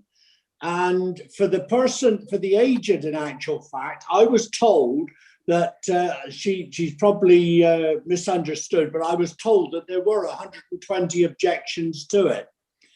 I mean, when you actually look at the size of this building, it is incredible to think that this is going to be made into a shop. There are no passing traffic. The only passing traffic is from the village. And it doesn't sound as though anybody in the village is likely to actually support this. There's only 2 roads into this actual village, and one is off the main street of Honiton, which is a single carriageway, which is a disaster anyway. And the other one is at Wingate Hill, which is at the crossroads there coming in. That's very narrow as well. I mean, I really think that the government should be brought to task over allowing this to happen. I have, and I know my colleague, Councillor Brown, has suspicions as what's going to happen to this building in the future, because I cannot see it even getting off the ground. And I mean, I support the refusal of this application. Thank you. Thank you, Councillor Keith. Right, now we go to members. Councillor Skinner. Thank you, Chair. And this is a real difficult one because I'm minded to go along with the ward members. I'm minded to go along with the parish council and say that, it does seem a little bit odd, doesn't it? It's right by the church. It's really quite big. And in all honesty, it's talk about a farm shop. It's almost like a village shop in quite a small hamlet. And for the success of a shop, it needs people to be going in it and doing its shopping. And that's the very essence of what a farm shop, how it's going to work. In all honesty, I think it's probably going to struggle commercially. And one would say probably we wouldn't go ahead with this, sat next to the church, or just everything's wrong about it. But what I do have to take on board is the fact that the proposals in front of us and what Mr. Rose has guided us to in the reason why our planning our planning authority, our planning officers have felt like they've been sort of strong-armed into this position. That might be a little strong and that may be a little unhelpful as far as the applicants are concerned, but that's certainly how it's coming over to me. There doesn't seem to be any will for support, and in normal circumstances, I think as members, we would probably go against this application. But I think what I need is, and I'd be happy to go against the application, provided there was sound grounds to refuse. And from what I'm hearing from Mr. Rose, there isn't sound grounds to refuse. Now, we could play devil's advocate, if you like, and we could go along and see if we have a refusal. And then, of course, there could be an ongoing appeal process, and that appeal may very well work. And we could say, well, we did all that we could. But that's not really conducive as to how we should operate as a planning committee. We should certainly work on the basis of refusing applications, not because we don't like the fact that we see them, but we have really strong mitigating evidence as to the reasons why we're going to refuse things.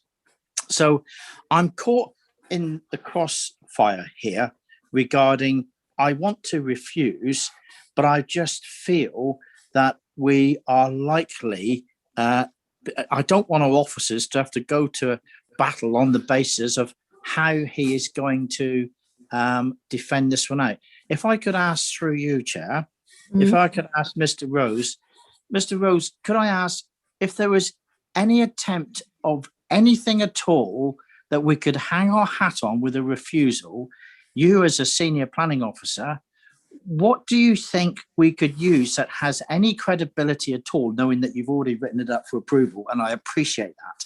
But on the basis of understanding how this debate is going, what would you have in any regard, anything that would give us anything to hang our hat on for a reason, sound reason for refusal that stands up in planning terms? Is that a fair question? Can I give a suggestion? Of course, as far as I'm concerned, yeah, through the chair, of course. Yeah, well, but like I said, it should be refused under Section 66 of the Planning, Local Listed Buildings and Conservation Areas Act 1990, which requires a local planning authority to have special regard for listed buildings and their settings. And around this building, there is a number of Grade 1 and Grade 2 style listed buildings. So, we've got to give that the utmost regard. So through you, Chair, could I ask Mr. Rose, through you, if it's okay, I ask Mr. Rose, does he find what Councillor Brown has said, is that enough evidence to give us a reason for refusal?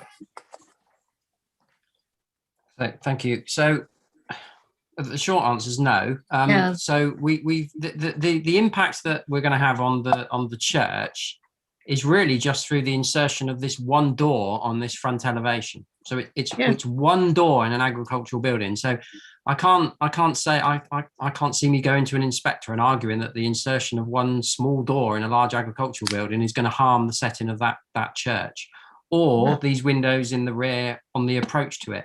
So and that's the only ground that I can see that we could put together an argument on, because we can't go back over the issue of the retail use because that was part of the separate application and we haven't got any control. There's no support from highways for anything, but again, all we're dealing with are the changes to the appearance of the building. So, the visual harm is the one thing you can consider, but I just can't see us being able to put together a case that what they're proposing here is harmful to the listed buildings or to the AONB. And then, Madam Chair, if I may, on that basis, then on hearing what what Mr. Rose has suggested, I feel we don't have any choice other than to accept the recommendation of support for this application, because I just don't see where we go, and I'm not. I'm just going to go with the recommendation of very reluctantly go with the recommendation of approval, just simply because I don't think we've got much choice. We wouldn't be on firm ground by any means, because we don't have the support of the conservation officer on this. So he doesn't have any, or she doesn't have any objection. Could I just check, Councillor Brown and Councillor Key, were you actually proposing and seconding refusal? Yes. And that's seconded by Councillor Key? Yes, and can I just actually say, in actual fact, that most of the people at Coombe Raleigh, or a lot of the people at Coombe Raleigh, walk to Honiton to do their shopping because it's within walking distance. Yeah, well, I was wondering that, whether they would actually use this shop, and but anyway, that's not for me to comment further on, I don't think. Councillor Whibley. Oh yeah, can I just share everybody else's views that this is a horrible position to be put in? Yeah, I mean, I think you know, people have talked about different conditions. So the public speaker spoke about conditions. We can't impose them because it's about the fabric of the building and not the retail use. I mean, in terms of does the appearance affect the listed buildings nearby, Mr. Rose has just said the only thing that's different is a door. The other thing is, you know, you have cladding and you have landscaping that's been added to it. So in real terms, it looks better than it will look better than it does now.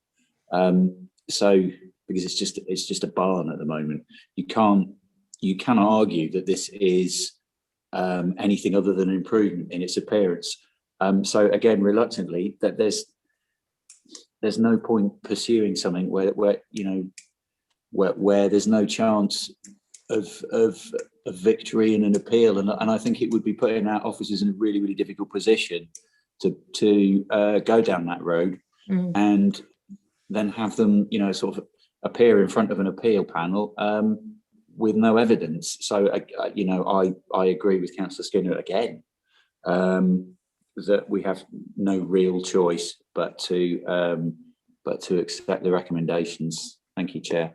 Thank you. Councillor Howe. Yeah, thank you very much. Like others, I cannot support a refusal on this. There are no grounds for refusal. The harm to the listed assets was done when the barn was put there.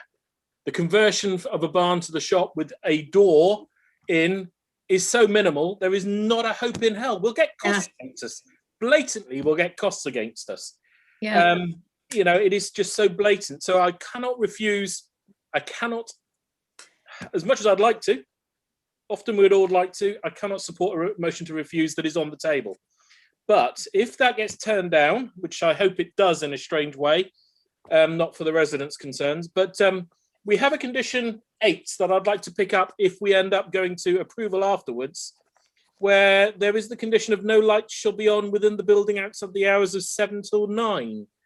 Now, if this is allowed and it's in the AONB, it's extremely prominent on the other side away from the church, you know, on the road coming in, I think 7 to 9 is excessive.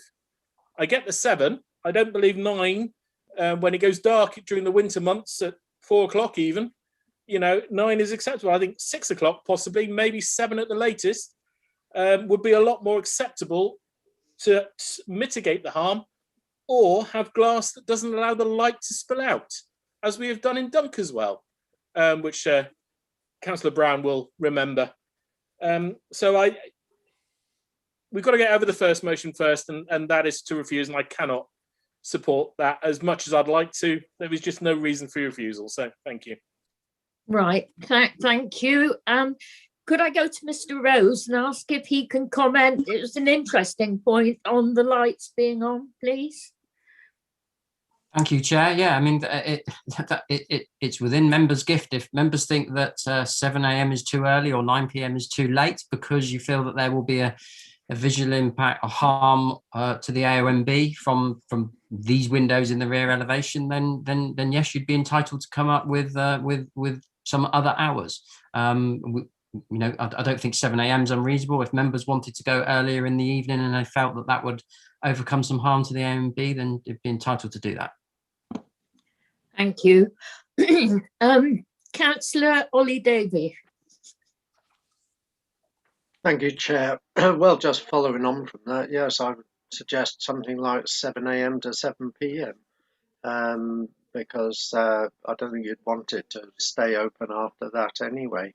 I mean, looking at the photos just now from the church, you have to ask why that barn was permitted in the first place. Was that another permitted development? Or was it just a more relaxed approach to the setting of listed buildings in the past? I don't know.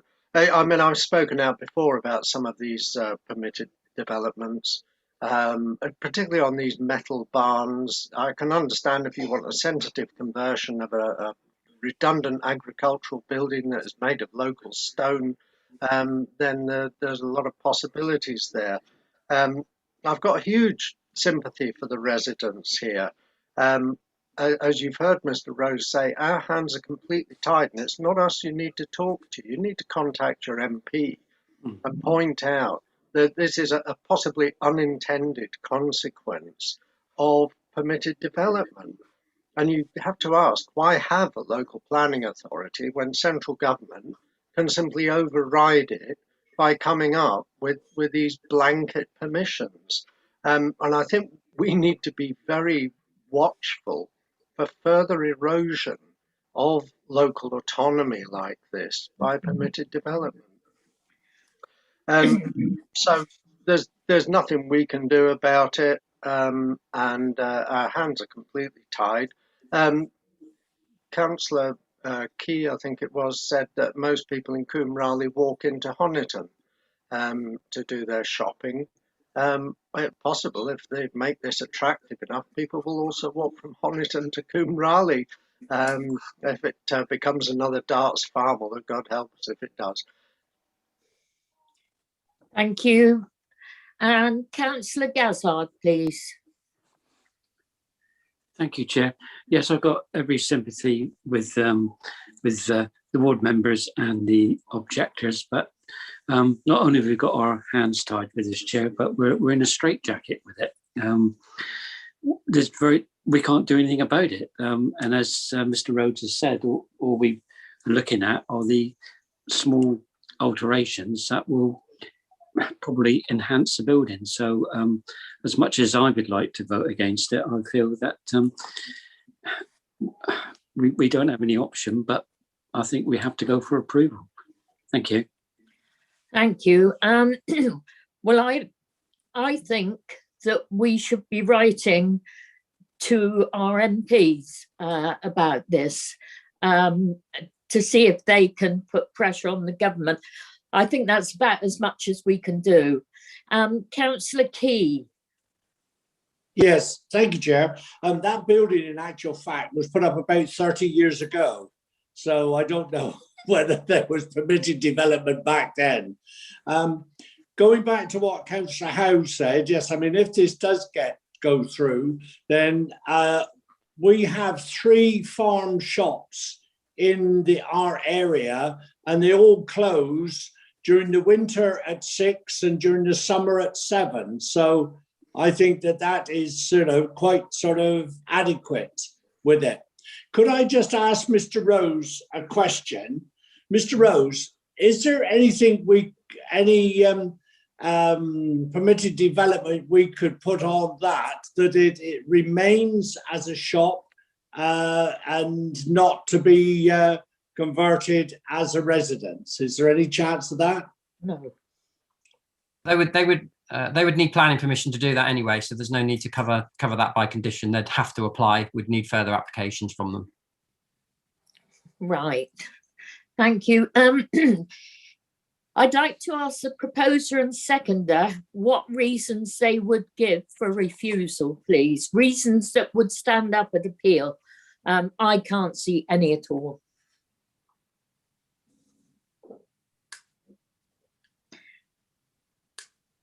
Might it be a good opportunity, Madam Chair, in the absence of silence, would it be a good opportunity whether the proposer and second actually want to keep going forward with this or not? Well, they've made the proposal and they've seconded it. So okay. Do you want to withdraw your proposal and second Well, it? I mean, yeah, but like I said, the only one I can find that stands So a listed chance building. it's a listed building one, the section 66 of the Planning Act. But I think that would fall at appeal because we don't have there's no support from the conservation officer in that regard. So do you still want to go ahead with your proposal and second it? David?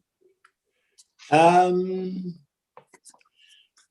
the point of from the point of view of supporting our constituents, yes, Yeah. I would. I mean, okay, fine, it's going to be defeated, but I think it shows that we have actually done our best to put forward their refusals. Support people. Yeah. Excuse me, Chair, if I could perhaps help. Yes. Councillor Brown and Councillor Key, development should be determined in light of the development plan and material considerations. Now, I understand you've said under section 66 of the Listed Building and Conservation Areas Act. However, what is the harm to which you believe the application has on the listed building? And then we can build the reason for refusal based on that. And it is just a door. My argument is what is the harm of actually going to the vote and losing the vote? Okay, well. So if I jump in, if I can jump in, Chair, I think so. If Councillor Key and Councillor Brown are relating it to the legislation regarding protecting the settings of listed buildings, then that would relate to policies D1 and EN9 of the local plan. If you wanted to put that into plan policies, it doesn't mean it changes my view on how successful we've been at appeal, but they are the policies that relate to visual impact and protecting heritage assets. So that would be the two policies. But if the barn's been there for about 30 years and it's a very minor amendment to put a door in, it just wouldn't have a hope, I don't think. Anyway, we've had a proposal and it's been seconded, and there was a request for conditions on the lighting. So could you sum up, please, Mrs. Shaw? Thank you, Chair. I think the proposal for conditions on lighting should be taken when we have a proposal for an approval, should that be necessary. Okay. So at the moment, we have a motion to refuse due to the visual impact on a listed building under policy D1 and EN9 under our duty under section 66 of the Listed Building and Conservation Areas Act. Members, if you are in support of the motion, please indicate when your name is called. Against the motion to refuse. Let me start again. I do apologise, members. Right, members, when your name is called, please would you indicate whether you are in support of the motion to refuse, whether you're against the motion to refuse, or whether you're abstaining from the vote. Thank you very much. Thank you, Mrs. Shaw. So I'll start with Councillor Bailey. Sadly, against the motion to refuse. Thank you. Councillor Bloxham. Yes, against the motion to refuse. Councillor Brown. Support the motion to. Councillor Chamberlain. Against the motion to refuse. Councillor Davey. Sadly, against. Councillor De Sarum. With much sadness, I too am against the motion to refuse. Councillor Gazzard. Against. Councillor Howe. Against. Councillor Key. Go for refusal. Councillor Pratt. Against. Councillor Skinner. Sadly against. Councillor Whibley. Yeah, reluctantly against. Councillor Woodward. Against. Councillor Ragg. Against. Thank you. So the motion to refuse has fallen. Thank you. Now, Mrs. Shaw, the second part. Now, members, we need another motion. If somebody would care to move and second, and I any did other move. considerations. I moved approval. Thank you, Councillor Skinner. I'll Is second. that with an additional condition or as the conditions as listed? I'm quite happy to go with what I believe is the what Councillor Howe's suggestions were in doing from 7 until 7. If everybody's happy with that, and my seconder is happy with that, I'm quite happy to go with that if that's the consensus. Yes, I'm happy to second. Thank you, Chair. Are you ready to go to the vote on that matter? Okay, I shall take it that. So members, you have a motion to approve with the conditions as listed, with the amendments to the hours for the lighting to be visible, to be switched on, I do beg your pardon, from 7 AM to 7 PM. Please, when your name is called, would you indicate whether you're in support of the motion to approve, whether you're against the motion to approve, or whether you're abstaining from the vote? Thank you. Councillor Bailey. Support. Councillor Bloxham. Support. Councillor Brown.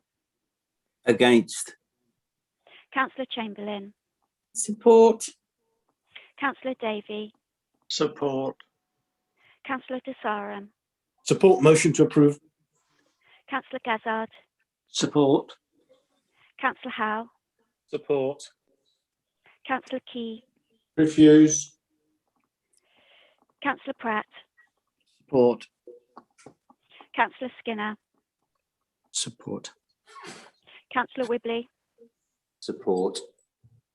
Councillor Woodward. Support. Councillor Ragg. Support. Thank you. The motion to approve has been carried. Thank you. Right, we move now to agenda item 4. By the way, I did make a suggestion that the committee writes to the MP asking them to put pressure on the government to re-examine all of this, and maybe Mr. Rose and Mrs. Shaw could put something together. Is that supported by the committee, please? That looks as though, well, I don't know. Could I make a Can I suggestion speak? that when you actually come up with a letter of what it is, we might then be able to see what it is you're writing. Until then, I think it's we just need to know what it is you're intending to say. Do that. Come to the next meeting. That'd be fine. I would have thought. Let's have a look at it. Would you be able to do that, Mrs. Shaw, Mr. Rose? I'm sure we can assist you in drafting something, Chair. Thank you very much. Yep. Thank you. Okay, and we bring it back as Councillor Skinner suggested to the next meeting. Is that that's not too soon for you, is it? That's next Wednesday. Is it Wednesday? Is it? Yes, the 17th. Yes, Chair.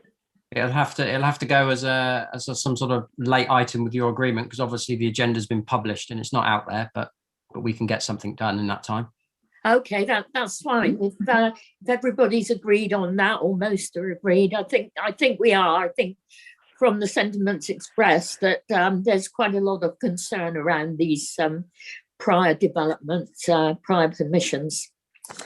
Right, then we move to item 14, application 202551. It's a variation. Axview Solar Farm, Wadbrook, and it's page 226.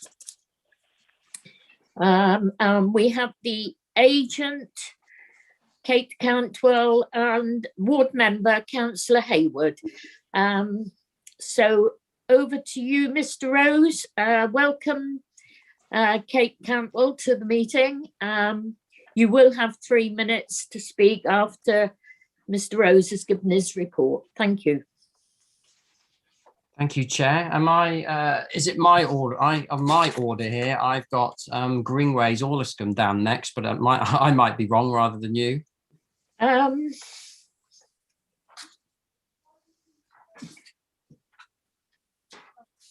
No, on my list. Your list, okay. Yeah. Just bear with me there. Sorry for the confusion. No, it must be me. Okay. I know that there were alterations to the running order, weren't there? But this is the latest one that I've got.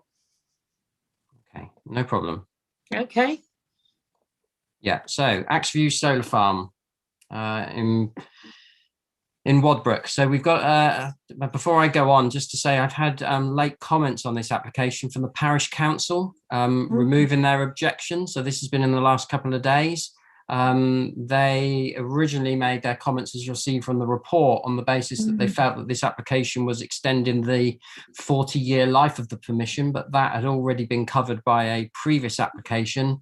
And they've confirmed that they've got no objection now. They're aware there's no new permanent buildings on the site. So they've removed their objection.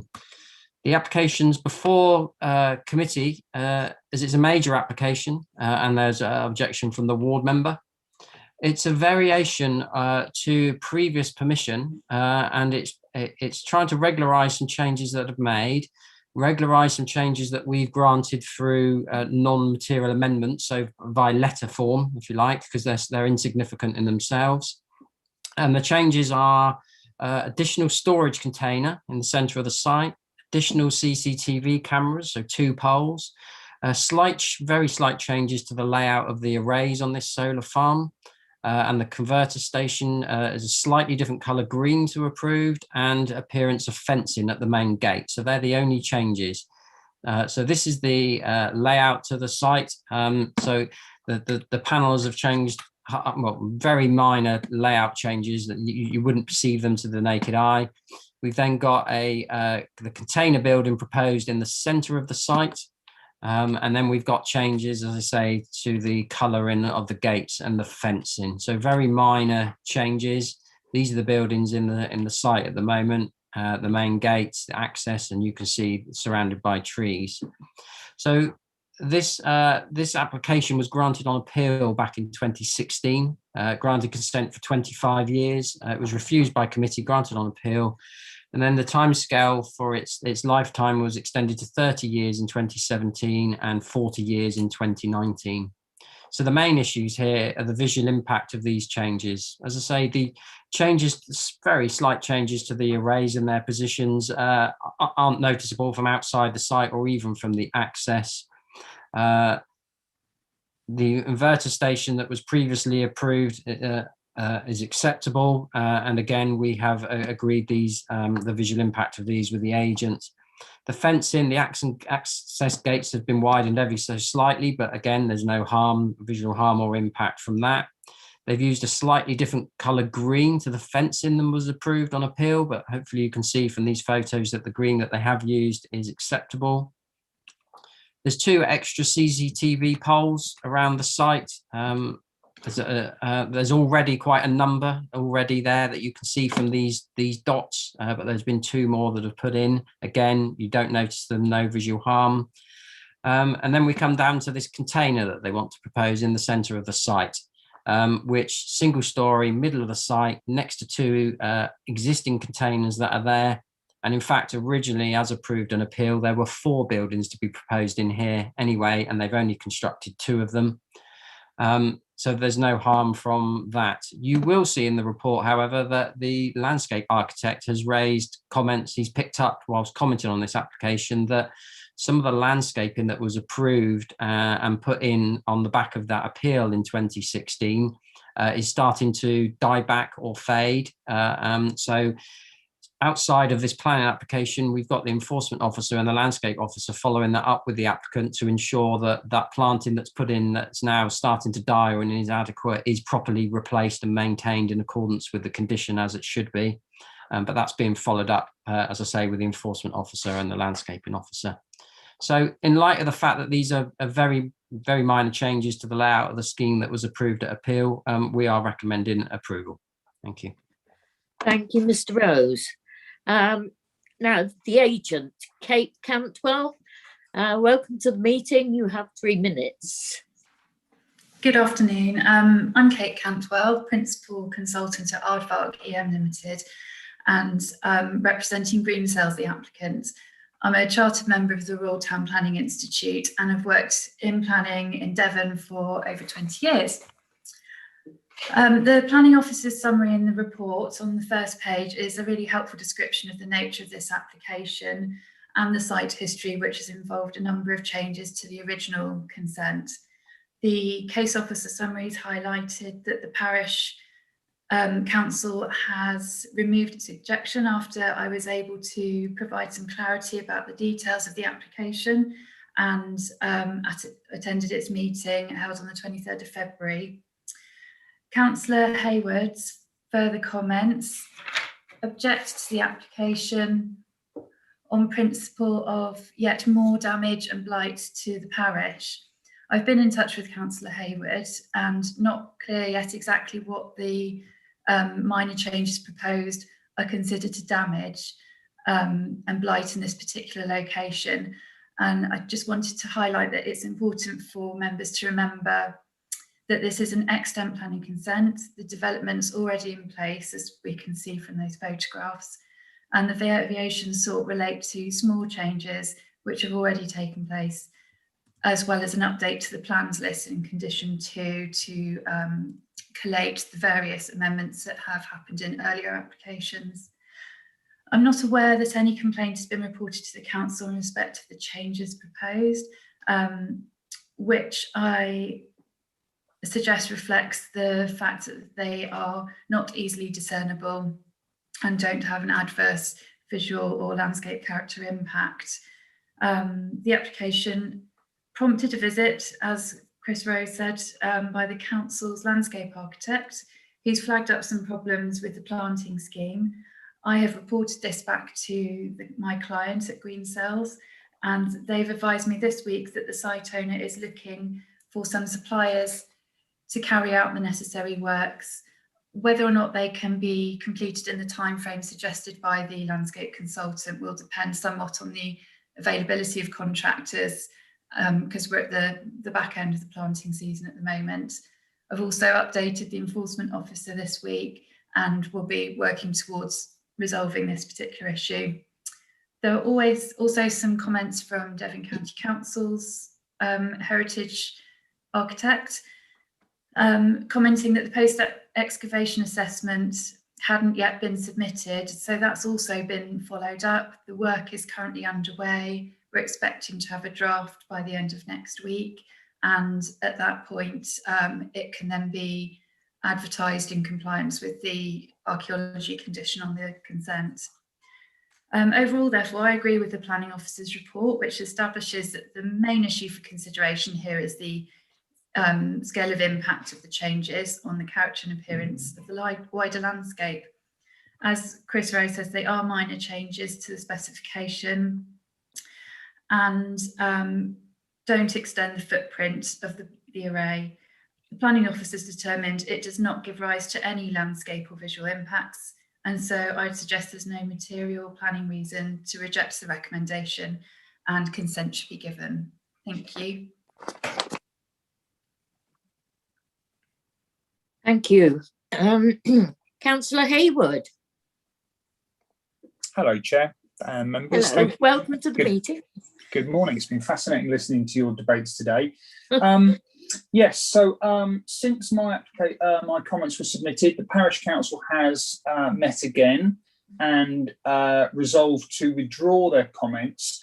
I think some background information is needed to sort of really explain how we got to this point. So you'll see the proposal in front of you. So the proposal as listed is some 79 words. And I think that's part of the reason where some confusion has come in, because of course it alluded to and the sort of 40-year extension, leapt out, but also the additional wording and one in particular to allow the siting of an additional storage container. My apologies, I should also declare that I have received emails from the agent personally about this matter, so that's a declaration as well, and obviously attended parish council meetings about this particular thing. So the point being is that this proposal is to allow the siting of an additional storage container, but my understanding is it's already there. So this is another application, and having been a former member of this committee, I share the committee's exasperation that it's another retrospective application. The work was done, the thing was installed, and then effectively consent is sought. Now, if I'm wrong and it's not there, then my apologies, but I understand from the applicant when we talked that it is there, it's already there. So that really brings me back to the issue of why on this proposal that's in front of you, the words retrospective aren't written in big block capitals, because this is a retrospective application. Now, I know from being on this committee previously that makes not a jot of difference, because retrospection carries no censure, it carries no penalty, and it allows anyone to do what they want and then simply regularise that. And I think the term here was used, regularisation of what's been done.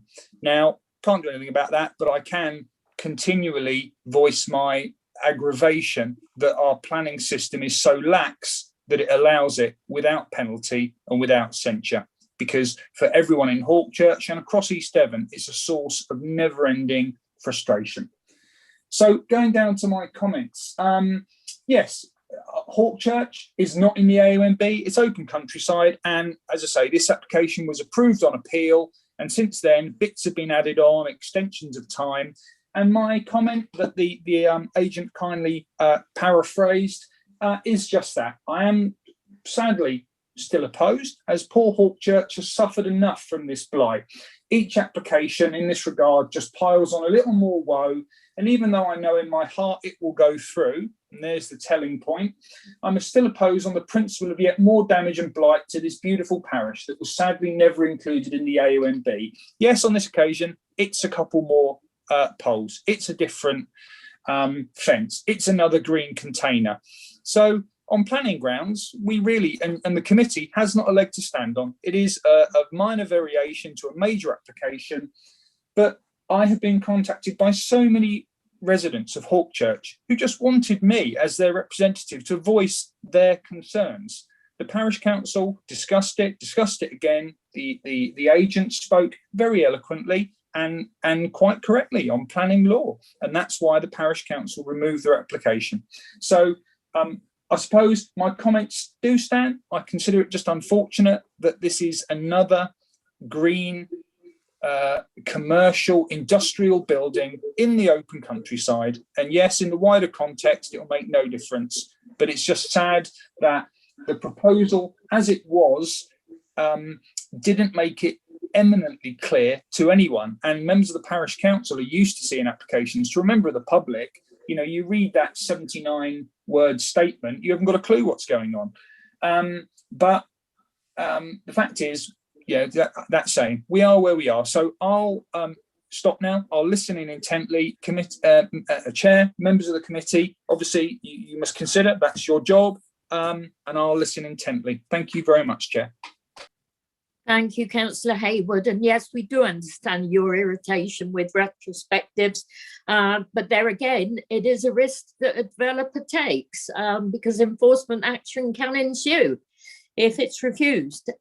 So I wonder if Mr. Rosewood or Kate Cantwell would like to come back on any points that Councillor Hayward, he asked about the retrospective application, didn't he? I understand from my clients that this is a site they've purchased since the original consent. So I think some of the issues around the submission of the archaeology report and the landscaping matters are things that have been inherited from the previous owner. And likewise, I think the regularisation of all these consents and the update to the plans list is looking to consolidate what's already happened in the past. So I'll absolutely be working with them to sort out those two comments that were received from the statutory consultees. Thank you. If I can come in, Chair, I'll just, just to say that I take on board what Councillor Hayward said that you know, I think we could have been clearer with that description of development. It's very wordy. I think we were trying to cover the fact that there's been 3 previous applications to this, but yes, I take on board his point that we could have been more succinct, and we could have made it clearer that actually what's proposed is retrospective and doesn't include the 40 years. So I apologise to him and the parish council and residents if we've caused some undue confusion because of that. Thank you, Mr. Rose. Councillor Mike Howe. Thank you, Chair. I mean, God, yeah. I mean, Mr. Rose has picked up the point that they can do better next time on the proposal description. So I think that was the main point to pick up from Councillor Hayward. This does no harm. It doesn't make any worse harm, doesn't change anything. The retrospective nature, as the chair has said, is at the developer's risk, and we don't just rubber stamp retrospective applications. They can get refused. It depends on the harm of the application itself. Retrospective or not, that's the decision we make. If someone builds a house in the middle of the countryside with no permission, then and in the AONB, then I would expect most likely we'd refuse it, and we'd then fight tooth and nail to make sure it's torn down back to the field it should have been. So retrospective just shows you what it is, and this does no harm at all to anything around. So I'll propose approval as per officer's recommendation. Thank you. Happy to second that. Councillor Who's that Desarum, seconding? Councillor Desarum, happy to second. Would you like to speak on it, Councillor Desarum? Well, I just concur with what Councillor Howe said, that we've clearly heard that this doesn't extend the footprint. Therefore, there is no harm, and that we've also heard there's been no visual harm at all as well. So for those reasons, I think it's good to go, as it were. Thank you. Councillor Key.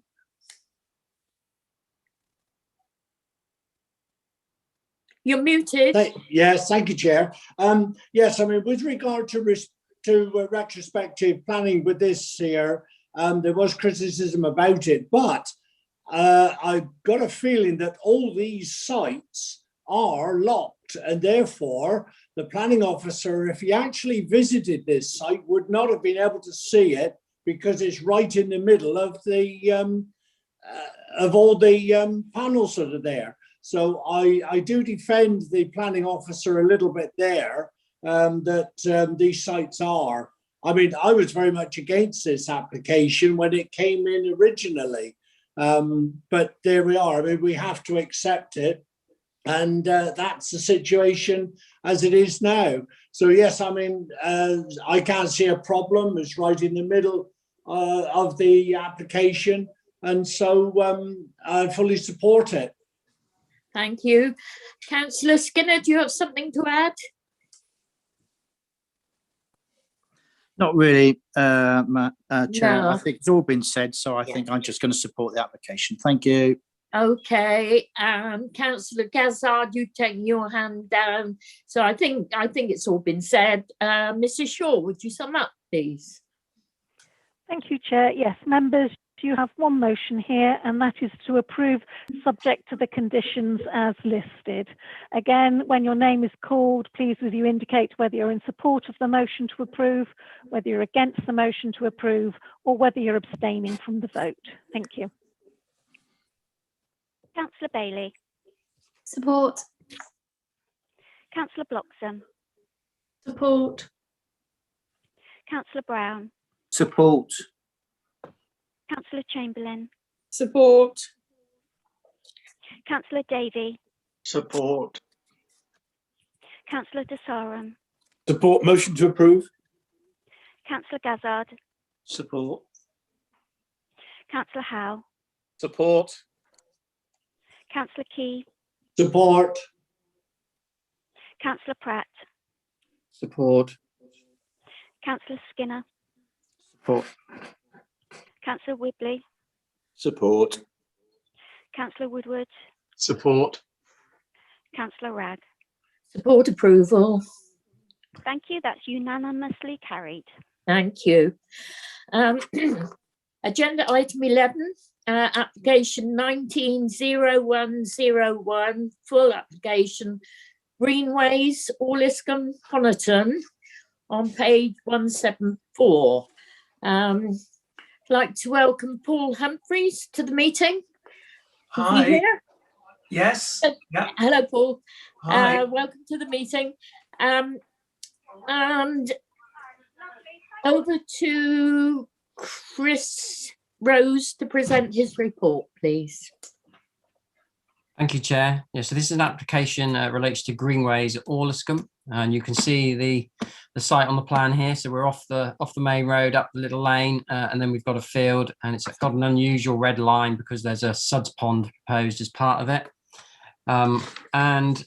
This is a application for construction of 5 dwellings as an exception site, and you'll notice in the report that this application was before the planning committee in July 2019, and it was approved on the basis that it was addressing the affordable housing need in the area, and it was considered to be acceptable in all other regards. So in terms of its visual impact, its layout, its design, access, etc. Since that time, the legal agreement to secure the affordable housing hasn't been signed.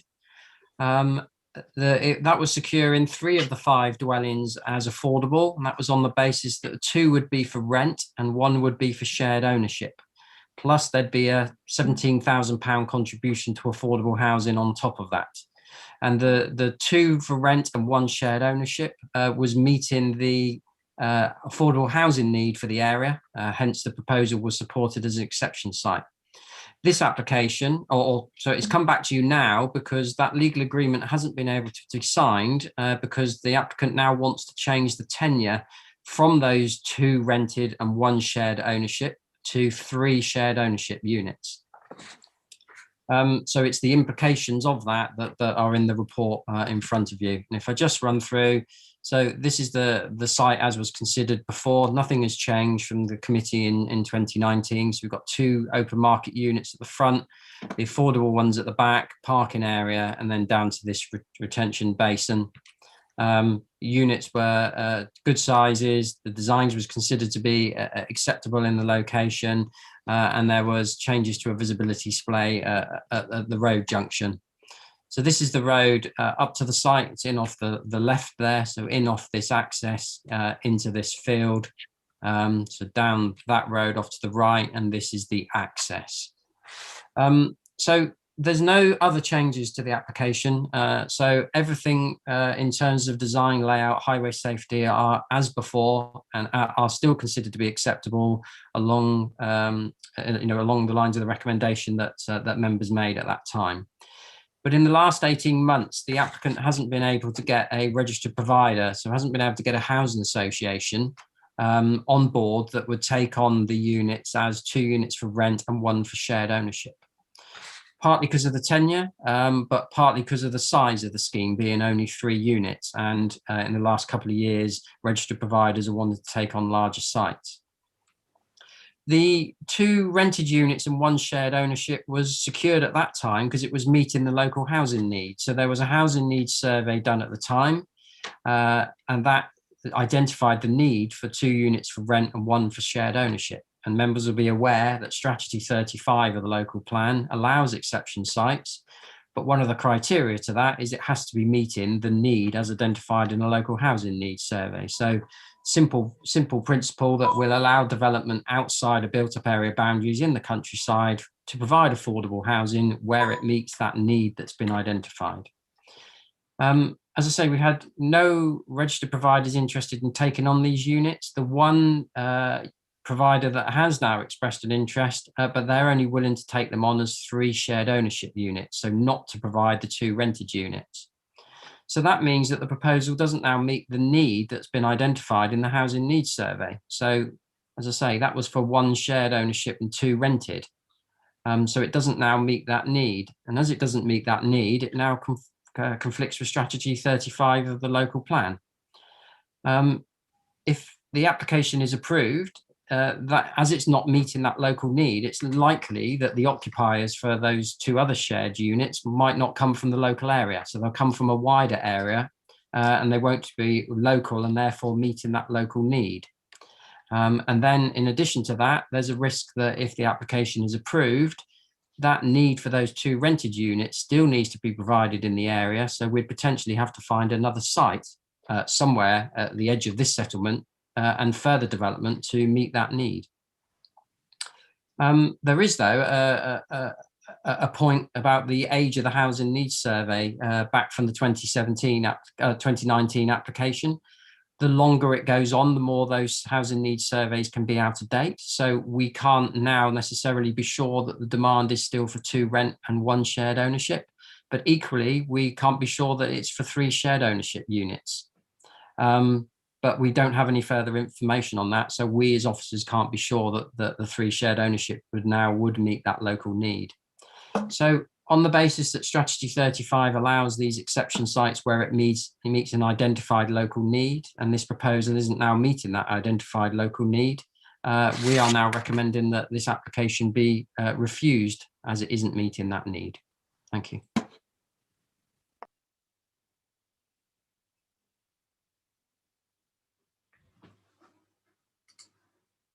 I think you're muted, Councillor Wragg. Couldn't hear you, Eileen. Oh, sorry. Mr. Humphreys, Paul Humphreys, agent, you know the score. You've got 3 minutes. Indeed. Okay. Well, many thanks, Chris. That was very balanced, as one might expect. Thank you, Madam Chairman and fellow councillors. So members will have picked up on the fact that this is indeed a finely balanced application.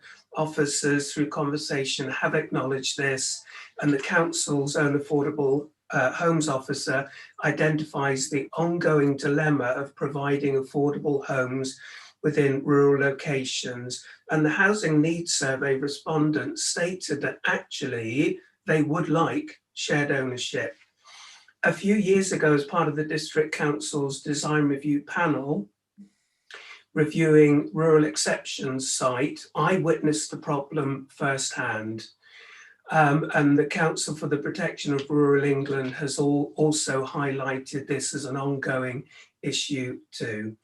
The officers have come down on a finely balanced application as a refusal on a strict interpretation of policy, and they acknowledge that this is based upon a snapshot in time.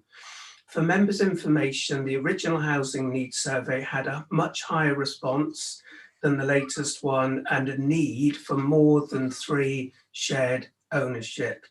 I think that most people and members would acknowledge that the survey or the sample size response from basic mathematics, statistics is so low, I would argue that it's almost meaningless. It doesn't make the planning policy wrong, nor does it make the housing needs survey wrong. But what it does show is that the policy statutory instrument sometimes is too blunt for such a small scheme and actually does not reflect the wants of the community. I think that it could also be wrong because it could mean that the opportunity here of delivery of 3 affordable homes could be missed, which small rural communities and indeed on a wider district basis is not delivering on numbers. So in all other regards, the application is as approved previously. The project is fully funded, ready to proceed, and the affordable homes will be delivered by a national reputable affordable homes provider. Furthermore, my clients are happy to accept the Parish Council request that the 3 number shared ownership houses are offered to local residents within the parish of Orliscombe and Weston as a priority. So for the reasons given above, I respectfully request, well actually more than that, I would urge that the committee is supportive of the community, the ward district councillors, and to grasp this opportunity and approve this application. Many thanks for the time and opportunity to speak. Thank you, Mr. Humphreys. Thank you for coming.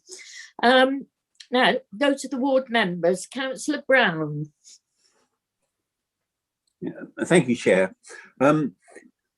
This application, the bill form was already been established. It's a type of occupancy that is in front of the committee today.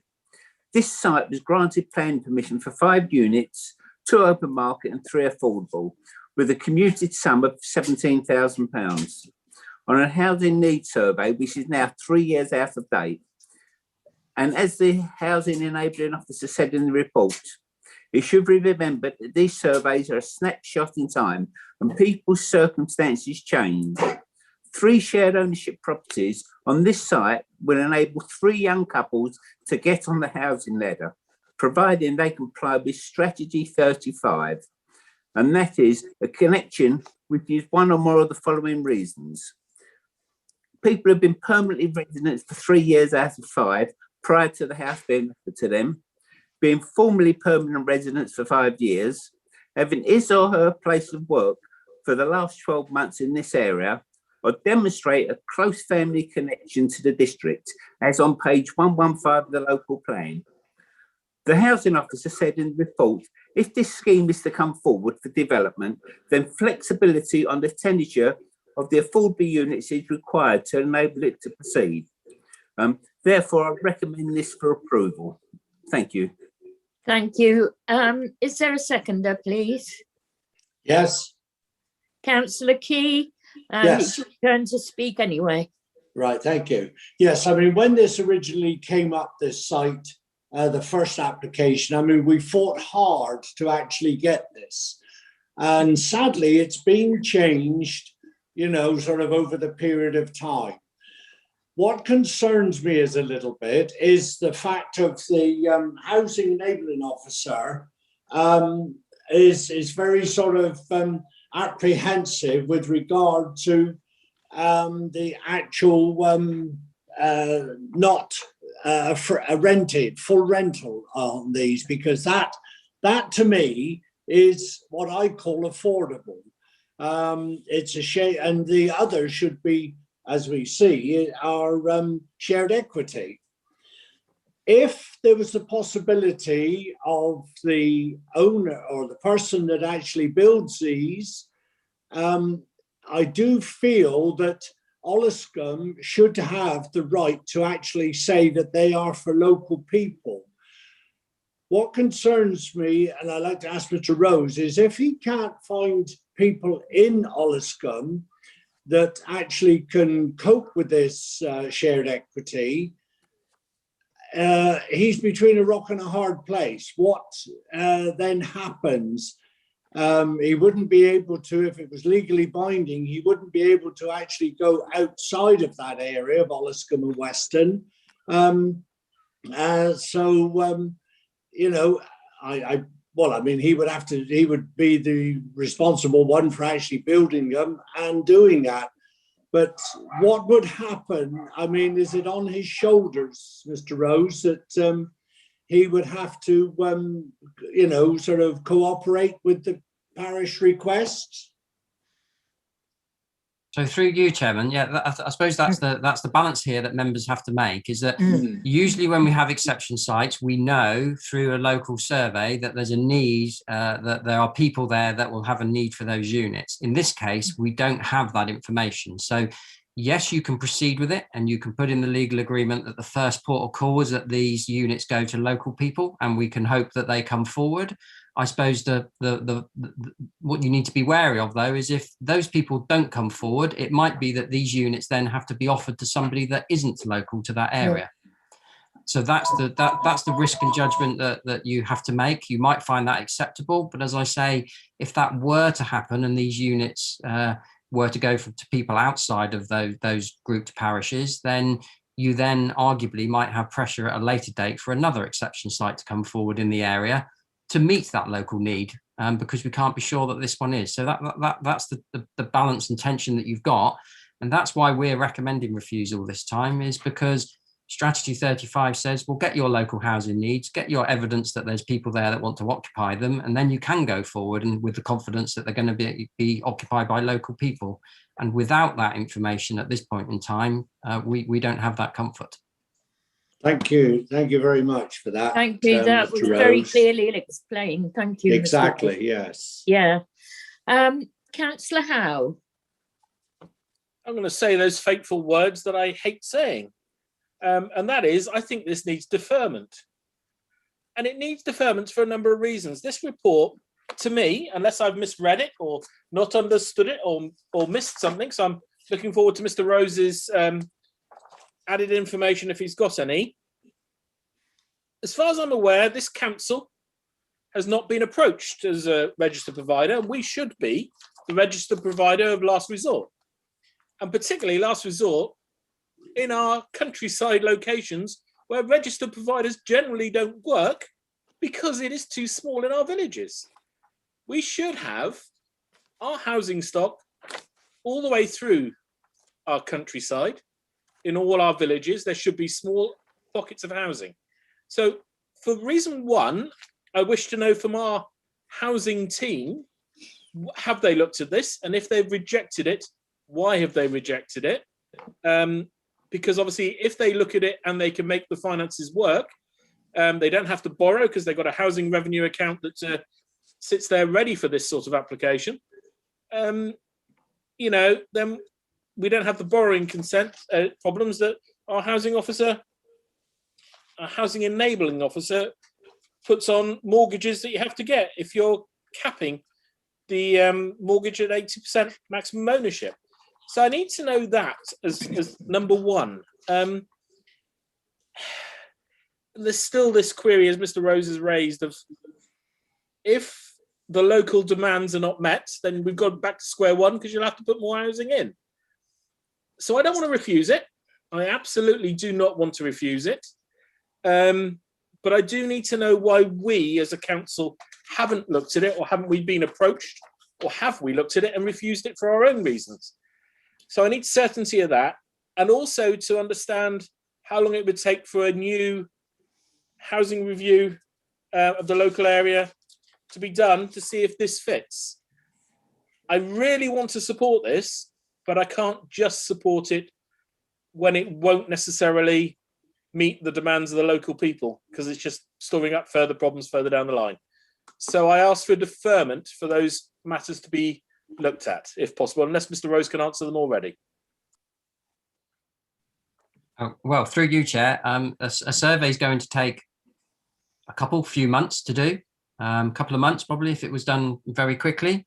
In terms of the council taking on the units, then no, I'm not aware that anybody or the housing department have looked at taking on this site. If you wanted to defer it for me to follow that up as an instruction for or a request from committee, then I'm happy to do so. Thank you. Carry on, Councillor Howe. Back, Chair. Then in that case, I would move deferment for those two reasons, for us to explore opportunities with the owner developer about doing a further housing survey to see if we can get the numbers right, if the numbers work for the local clientele, but at the same time to see what our housing team ourselves think of this scheme and whether it is affordable in that respect, because there are two routes that we could do.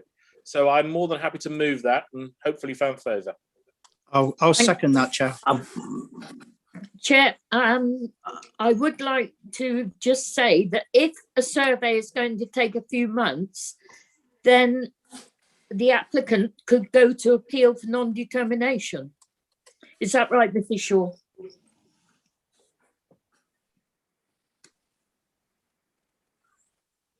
Mrs. Shaw? Yes, sorry, I couldn't find my unmute button. The application itself has been in for quite some time, and it has been determined by members for approval. This is now a revised recommendation from officers to refuse because it's not been met by the Section 106 agreement. So yes, there is the power for the applicant to appeal for non-determination within the statutory period of time. Thank you. So bearing in mind that, do you still want to put that amendment in, or put that proposal to defer, Councillor Howe? Quite simply, yes, because it will enable our officers to talk to the applicant and see if they're happy to do that. An appeal will take much longer than those couple of months. Yes. So the reality is, if we are warmly welcoming this still, we just need to dot the I's and cross the T's sort of thing, then I cannot see an issue. And the developer, I would hope, wouldn't see the issue, although they want to get on with it, as we want to get on with it, but we have to be right. So, you know, if the developer says no, they wish to go to appeal or whatever, then by all means bring it back. Let's get the East Devon side of it, our housing team, to answer their questions, but you know, we need better information and ideally a housing needs survey to confirm this application is exactly what we hope it is, shall we say. But as Yes. Mrs. Shaw said, it's been in for some months. I'm going to Councillor Bailey now, please. Chair, could I Madam- Hi just, there. Oh, Now, Yes, Councillor could I- Bailey, please. I well, wanted I've got to- a rather different view to everybody that's spoken so far. I feel we're getting slightly personally sidetracked with registered providers and housing needs surveys. To me, it's relatively clear. I don't think it's particularly finely balanced. It's an application in the open countryside. It doesn't meet Strategy 35. It's not in accordance with our local plan.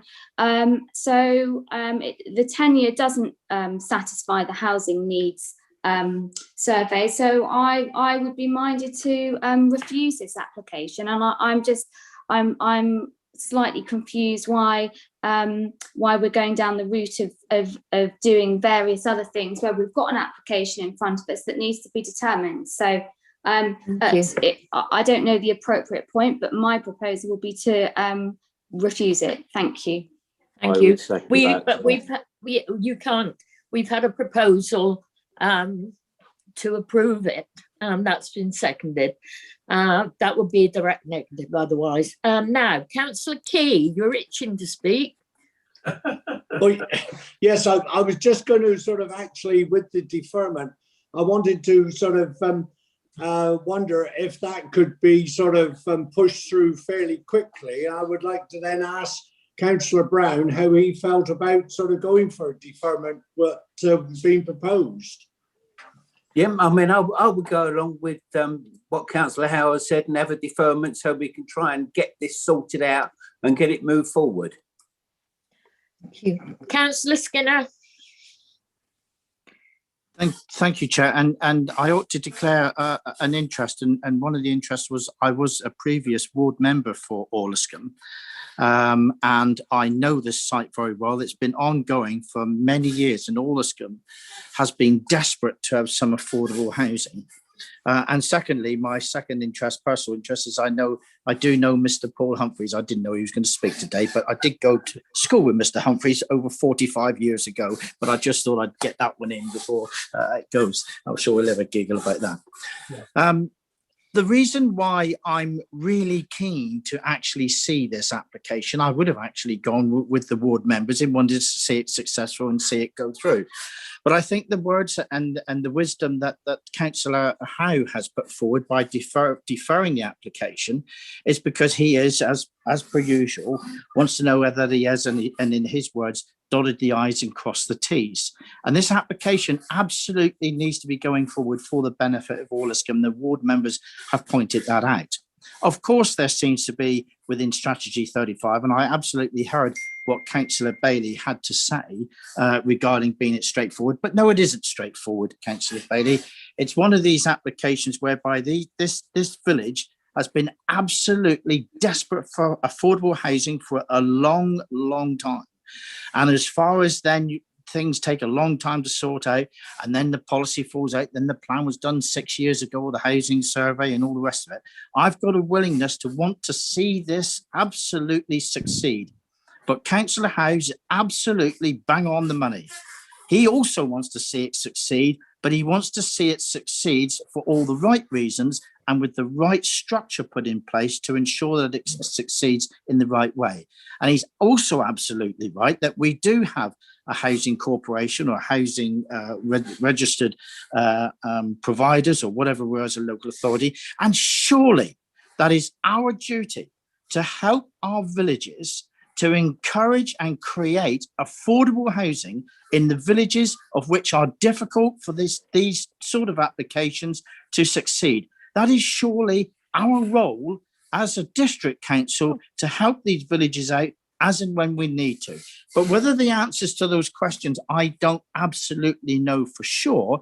Absolutely the right thing to do is defer the application so as we can absolutely find out what that course of action is. And if there's something that is quite not in place or not quite right, absolutely, we can talk about that again. And if there isn't, and we highlight it, and we've done the correct thing, and we actually make this happen, and we become enablers for people to afford affordable housing in our villages that are difficult to get through the commercial basis, then I'm actually absolutely in full support of trying to do that happen. This is just a process in trying to make sure we do the right thing and get our ducks in a row correctly. And I'm very much going to support the recommendation, as I have seconded with Councillor Howe, to ensure that we at least give this a fair chance. And regarding, through you, Chair, regarding whether or not the applicants go for appeal, if they go for appeal, as Councillor Howe pointed out, that ain't going to happen in 5 minutes. And hopefully, I'm assuming that through yourself as the Chair and Mr. Rose, that we're going to push this through in getting the answers to this. I mean, fairly quickly. I can't exactly say the next meeting because I believe it's only next week, but relatively quickly, next 2 or certainly 3 meetings, we're going to know where we are. And that's what I think Councillor Howe is hoping, and I'm hoping we're going to be fairly quickly with this and coming back with some answers for us to make a more defined decision with more clarity, with more knowledge as to what we're doing. That I'm going to support. Thank you. Thank you. Councillor Bailey, you want to come back? Yes, thank you, Chair. I think that that's a slightly topsy-turvy approach outlined by Councillor Skinner and Councillor Howe. We determine the applications based on what we have in front of us. There's no evidence of housing needs, so we don't then go away and produce a survey which then we hope identifies housing need. We have to make the decision on what the evidence is that we have in front of us. And actually, I don't perceive that this particular committee is in itself an enabler and our duty to help our villagers. Our duty is to determine the planning applications that come forward to us in accordance with the evidence that we have and the local plan. And therefore, I'm not supporting this application. Thank you. Thank you, and I fully concur with you on that. We have to look at the application before us. The applicant can come back at a later date. Councillor Mike Howe. Yes, just to correct actually what's being said. We are looking at the application before us. We are looking at an out-of-date housing needs survey, which needs clarification. And a application that is in all shapes and form, apart from addressing the need in the village at this time, because we have an out-of-date need, fits our local plan explicitly. It is a exception site application, so fits. We should always be trying to support our villages. The village wants it, the community wants it. Now let's just get the I's crossed and the T's crossed to make sure this development delivers the affordable housing those locals need. And this is the way to do it, the quickest and simplest way to do it, as far as I'm concerned. So I totally disagree in this case with our chair and Councillor Bailey. I'm terribly sorry. I understand your reasons, but they are wrong. I agree. All right, Mrs. Shaw. Would you like to sum up that lot, please? Sorry. Thank you, Chair. May I just check if Councillor Brown and Councillor Key are still remaining with their motion to approve? No, we're going for deferral. We're going for deferral, yes. You've withdrawn your Yes. proposal. Thank you very much. Right. Therefore, members, we have a motion to defer the application, firstly to explore opportunities to carry out further housing needs survey, and secondly for the housing team to look at the site and to indicate whether they have reviewed it and can inform the committee as to why it was not considered acceptable. When your name is called, please would you indicate whether you're in support of the motion to defer, you're against the motion to defer, or whether you're abstaining from the vote. Councillor Bailey. Against deferral. Councillor Bloxham. Support deferral. Councillor Brown, Support deferral. Councillor Chamberlain, Abstain. Councillor Davey, Support. Councillor De Sarum, Support the motion to defer for the reason outlined in our debate. Councillor Gazzard,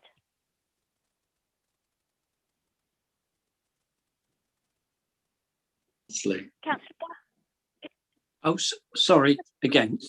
Okay, thank you. Councillor Howe, Support. Councillor Key, Support. Councillor Pratt, Support. Councillor Skinner, Support. Councillor Whibley, Against. Councillor Woodward, Support. Councillor Ragg. Against. Okay, so we've got 1, 2, 3, 4, 5, 6, 7, 8, 9 in support, 1, 2, 3, 4 against, 1 abstention to the motion. So the motion to defer has been carried. Right. Oh, thank you. Sorry, I've lost my place here. Wait a minute.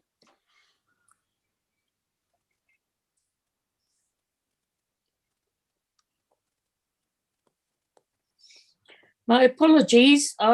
Something's gone wrong with my phone here.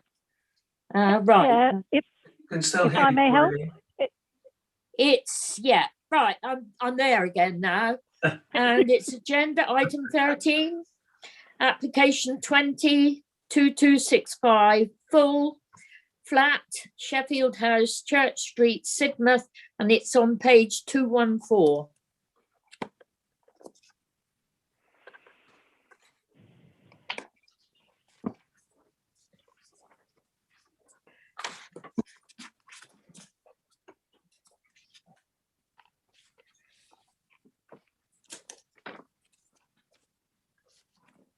Oh, and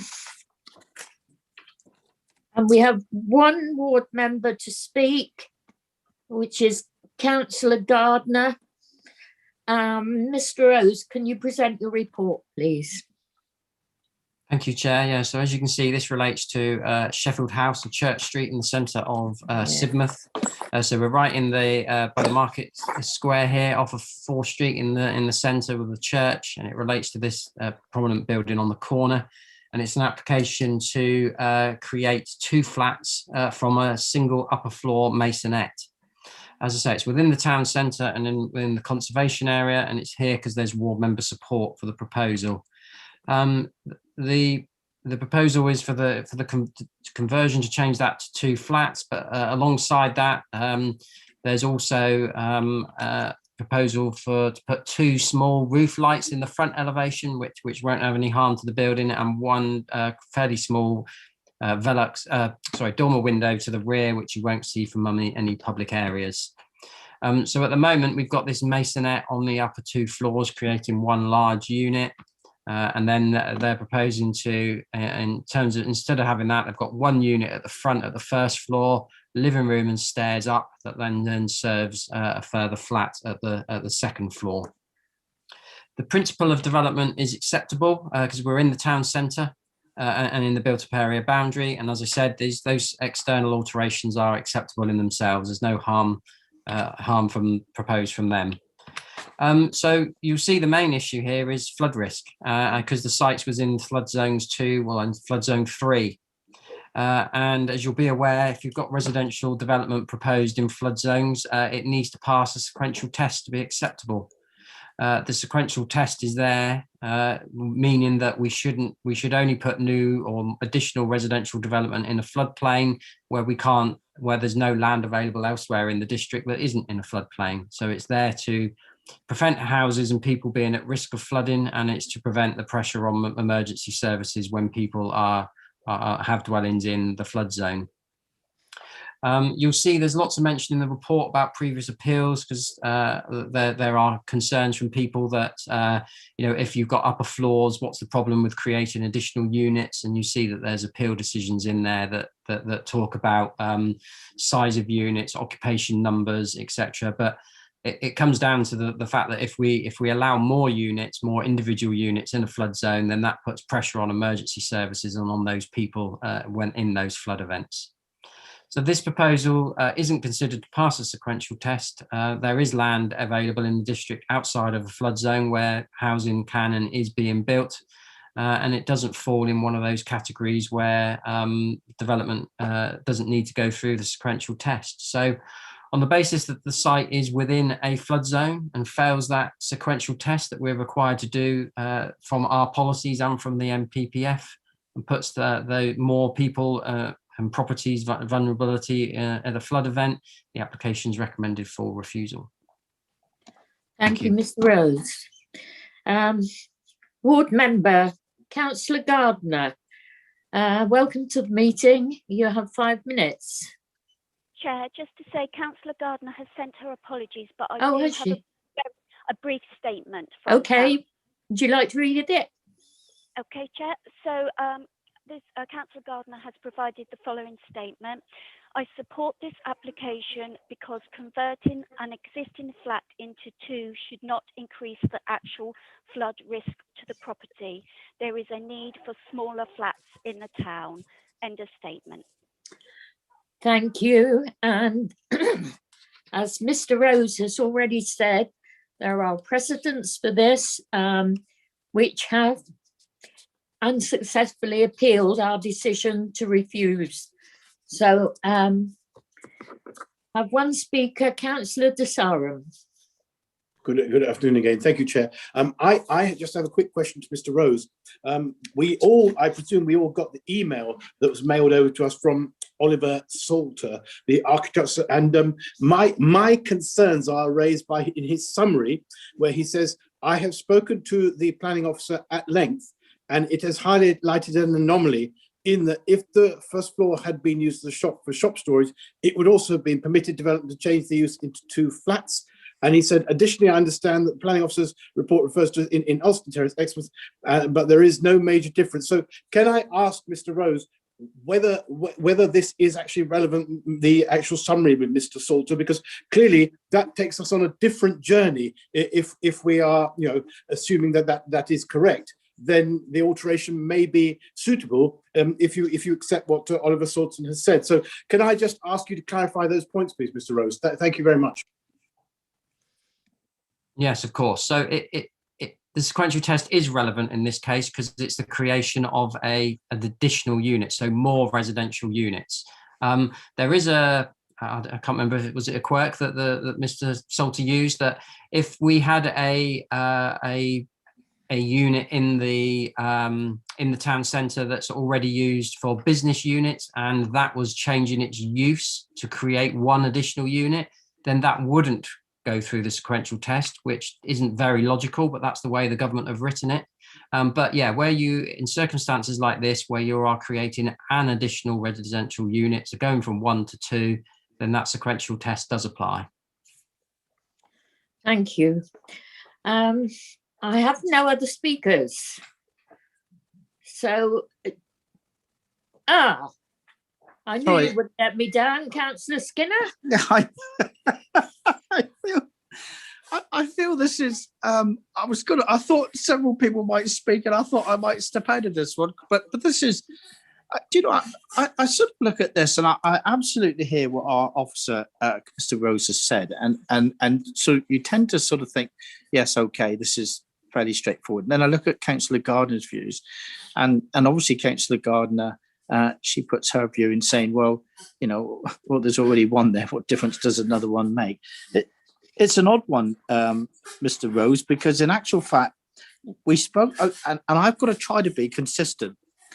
I spoke earlier, and Councillor Howe might join in. We spoke earlier about having more residential use in town centres, and more residential use in town centres, you would think would make absolute sense. And you'd think to yourself, where's the harm and what's the problem? I understand what Mr. Rose has just said, and I had picked up on parts of the argument, the debate here, and I sort of feel, well, I don't know what I feel really. I think I might listen to what one or two others have to say. I might glean some knowledge that might add a bit more. I was nearly going to make a recommendation, but I'm just going to hold off for a minute because I see there's one or two other speakers are coming in. I'd like to hear one or two others. Just get involved in the debate a minute. Let's just dance this one around and see where this is going to go. Thank you. Thank you. Councillor Woodward. Okay, I'm happy to dance around for Mr. Skinner. I'm sure you would like to see that. But to me, it just doesn't make any common sense that you change a large apartment to two smaller ones should not be permitted. There may be the sequential test, but it just seems a nonsense in this particular situation. The flood risk that they're on the second floor up, and we've just been talking about on earlier applications as about intensity, higher buildings, and then the alternative is the suggestion to go and build houses on the outskirts, possibly in a green field. It just makes no sense whatsoever to refuse this application. Although obviously I'd need to justify that, but that's my opinion at the moment. Thank you. Well, if you look at page, I understand what you're saying perfectly, but at page 223, and we should be consistent on this. Otherwise, we'll be accused of being unfair to some and quite fair to others. Councillor Davey. Oh dear, Councillor Ragg, I'm sorry, I'm going to agree with Councillor Woodward. Yes, we do need to be consistent, but on the other hand, we are looking at each application on its own merits.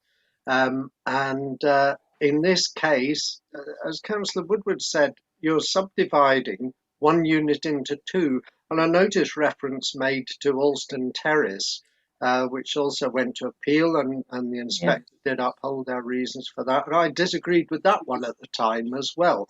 I feel that subdividing a flat, yes, I know it will lead it to a possibly greater increase in the number of people who would need to be rescued in the event of an emergency, but it doesn't look like it in the photo, but Church Street is actually fairly steeply sloping. And I would have thought you'd put your wellies on, come downstairs and wade up the street if you have to. I mean, I've been a frequent visitor to Sidmouth over the years, and I've never seen it actually flood in that location. So I understand the sustainability test, and I understand what it's there for, but in this particular case, it just doesn't seem to make any sense. Thank you. Councillor Pratt. Yes, thank you, Chair. The situation with this particular case is that this flat, which is going to be, or hopefully is going to be converted into two flats, they are on the first and second floors of this building. So the flats, in fact, offer a safe refuge area. There's no doubt about that. The building has only flooded on one occasion, and that was in 1960. The only possible flooding that could occur is on the ground floor. And as far as the entrance to the flats are concerned, that is in Church Street, and it's very unlikely that that area would flood. The other situation was that the property at 6 Alston Terrace, which was just mentioned, that lost on appeal, but that particular matter dealt with the conversion of a flat into two flats located in the basement and the ground floor of the property. Now, there is a case where the properties could flood. but not when they're on the first and second floors of a building. My view that is absolutely ridiculous.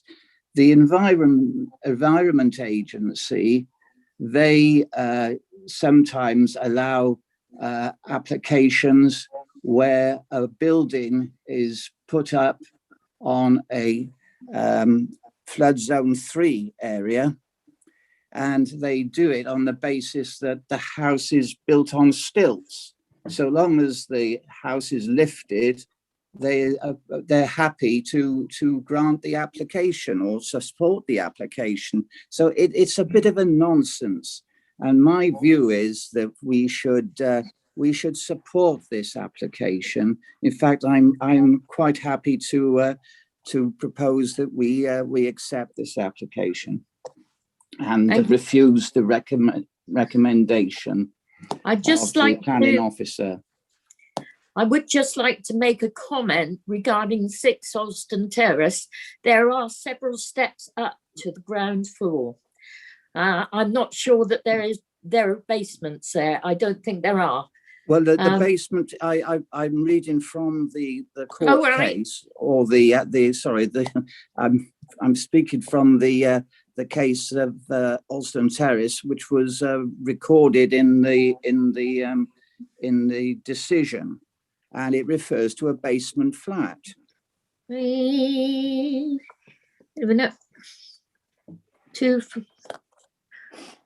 I think Chris has mentioned that in his report. Yes, it's so just to confirm it, I wouldn't say it was a basement as such, but it certainly wasn't on the upper floor as this is. So it was on a lower floor, not an upper floor. Yeah, I don't think they have basements. Yeah, it is a basement flat. It's referred to in the decision of the inspector. It's in there. Okay, accept that. There was a proposal there. Is there a seconder, please? I'm quite happy to second if nobody else is. Somebody else wants to carry on. Right, so it's been proposed and seconded. Councillor Howe. Yeah, oh God, dear.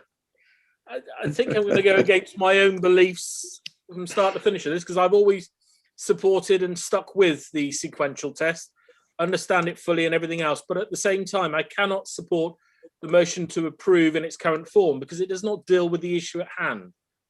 And that is, it is in a flood zone. You can't doubt that. The sequential test should kick in. So you need to look at other methods and reasons. Sidmouth is a very constrained town, to put it mildly. It has housing needs.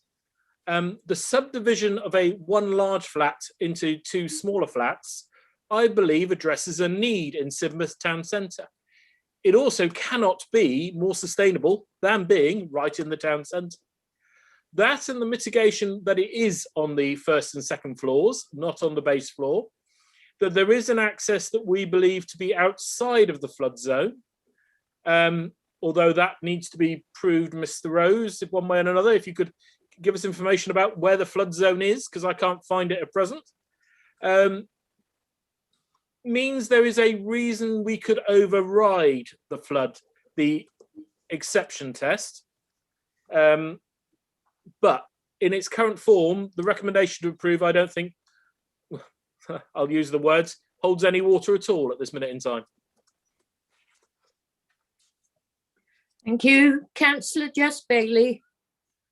Thank you. My inclination would be to support the officer's refusal.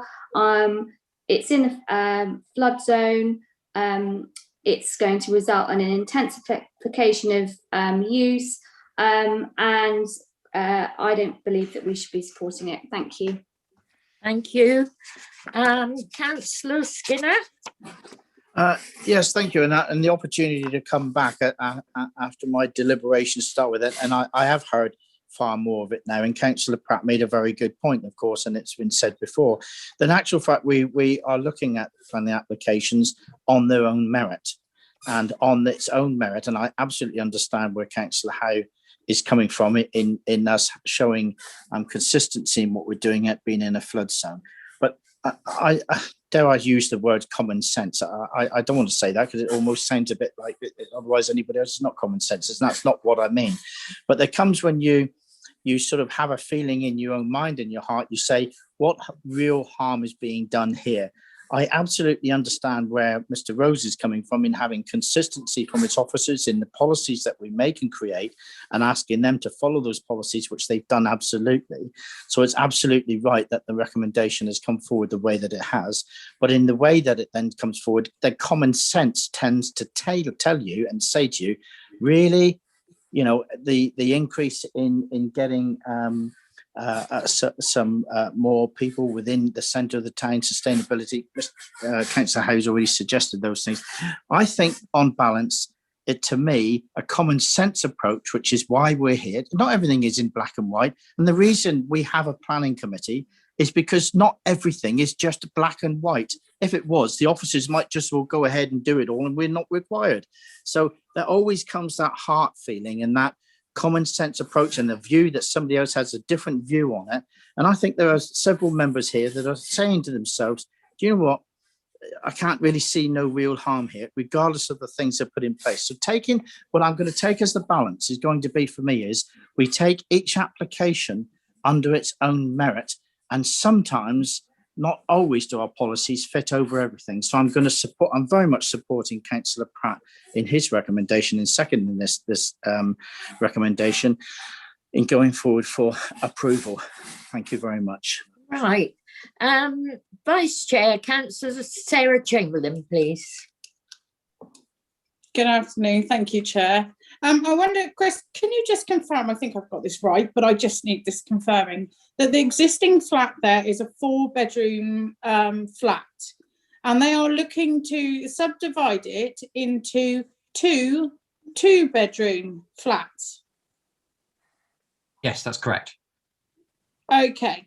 So the flood risk, I am now, you can correct me if I'm wrong, is not so much we know that the water doesn't flood that property, if you like. It's the risk, if it does, that the emergency services are going to need to evacuate 2 flats as opposed to 1 flat, which is going to take more resources. Yeah. Now, I can see that argument if we were talking about this going from a 4-bedroom flat to 3 flats, and 3 flats being 2 bedrooms each, which would increase the capacity of living space by another 2 bedrooms. However, this is going from a 4-bedroom existing flat where you could have maybe 4 adults and 2 children in each room, whichever way you want to split it, to 2 2-bedroom flats that actually meets the housing need within the area, but actually means that you would likely have 2 adults and a child or 2 children in one of those other bedrooms.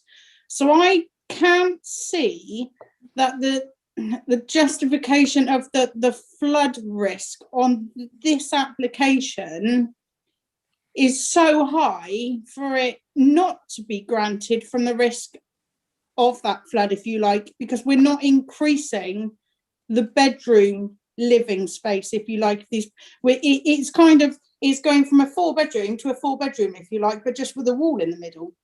So we're not increasing it massively and bringing in lots more people in that space to heighten the risk, if you like. So I'm struggling with this one to refuse it on the flood risk. So I know we have the policies there, but I think we need to look at the need within the area and see what outweighs. So I'm struggling with going for a refusal on it because of those reasons, if you like. I'd like to hear what other people think on those reasons. Thank you. Thank you. Councillor Woodward. Yes, thank you, Chair. Just following up from Councillor Chamberlain, I think she's hit the nail on the head for the intensification. You've got a big flat that might only be 2 people. It might be a married couple, and you've got 2 bedrooms. You might only have 1 person in each. So actually, you're reducing the intensification by a half. So I just don't understand, and just confuses my common sense to think that it'll be refused on the grounds of the intensification and extra work for the emergency services. There'd be fewer people to save than otherwise. and then you balance that against the need in the area. It'd be fantastic for young people, smaller flats, to have accommodation in the middle of the town as opposed to building on the outskirts. So I think I'm going for approval. Thank you. Thank you. Supporting the motions that Amy put forward. Right, over to you, Mrs. Shaw, to sum up, please. Thank you, Chair. As members are going over to the approval, I would suggest that then the recommendation be to delegate to officers in consultation with the chair and ward member to determine the conditions and the reasons, if that is agreed. Yeah. If the proposer and seconder would agree to that. Councillor Pratt first. I'm sorry, I didn't hear that. Sorry.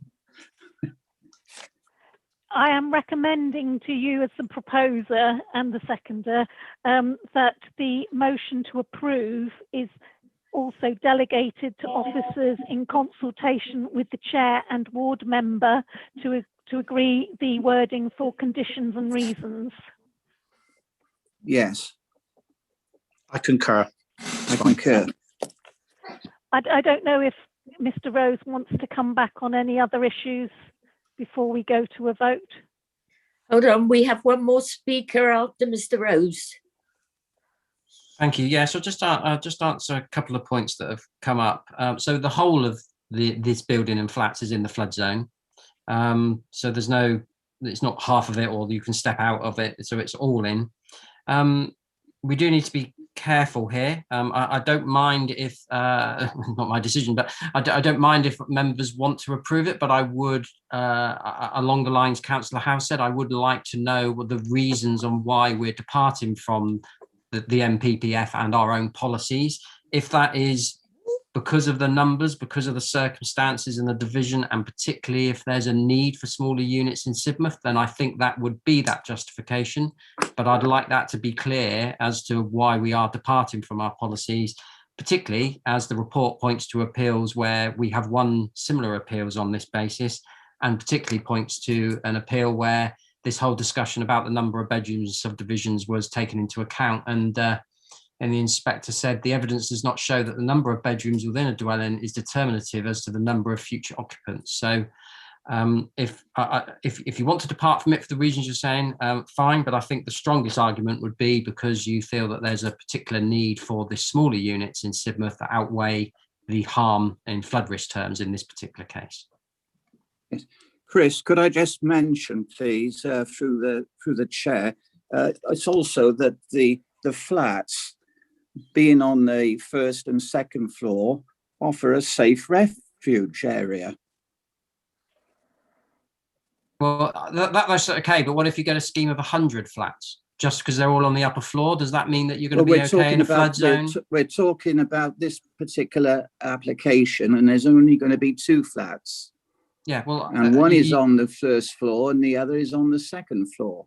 Yes, but as I say, it's still in the flood zone, and it still puts pressure on emergency services if those people in a flood event need to be taken out of the site, and that's taking emergency services away from other things that they should be doing in a flood zone.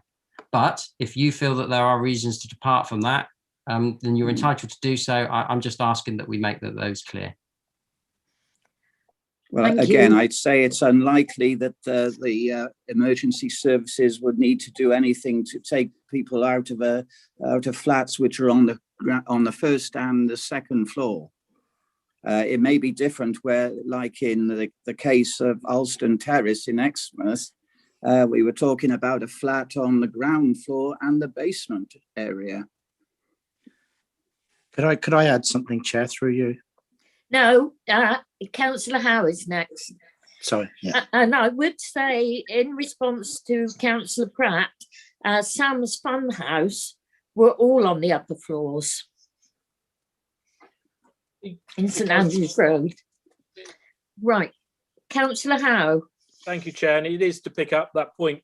If Councillor Pratt is insisting on what he is saying, then I cannot support this because he is wrong against national policy, local policy, government policy, everything, Environment Agency, the lot. So if he wishes to push that route, then we as a group should all refuse this application. I believe there are sound reasons to depart from the variation, the sequential test, which is what the points have been made of the local demand for smaller housing, etc., etc., etc., and need, and Sidmouth in particular being a very constrained town. So I think we have perfectly good reasons to approve it and vary that sequential test. But if Councillor Pratt insists on going down the route that has been shown time and time again to be totally wrong by appeal after appeal, then I'm afraid we should not support it in any shape or form. No, thank you. Two more speakers and then we'll go back for another summing up. Councillor Bailey. I'm really quite concerned with the kind of direction of travel of the discussion. I think we really do have a responsibility and a duty to be consistent. I don't think it's up to us to say, well, you know, there's a safe refuge and, oh, you know, it's not going to happen, or which is pretty much what we're alluding to. I think we have to be really careful. And I haven't seen any evidence of the need for smaller units. I can see a clear policy. I can see clearly that it's in a flood risk zone, and what we're doing potentially is facilitating intensification, which is going to potentially put people and the emergency services at risk. So I will not be supporting this application. Thank you.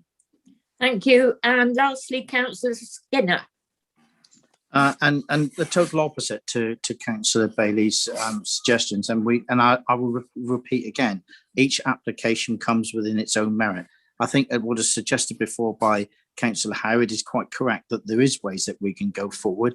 I think Mr. Rose understands what those ways were, and I'm hoping that we're going to stick to that. And I pick up on what Councillor Howe is saying, and how that is a correct way of taking it forward. So I'm going to be supporting that, and I'm sure my proposer is quite happy to go with the recommendations that make this work rather than not. But so I think, Mr. Shaw, you're going to have to lay out exactly where we are. I think they've already been said on more than one occasion, and stick to those points, if I may suggest that to my fellow colleague, Councillor Pratt, if that was okay.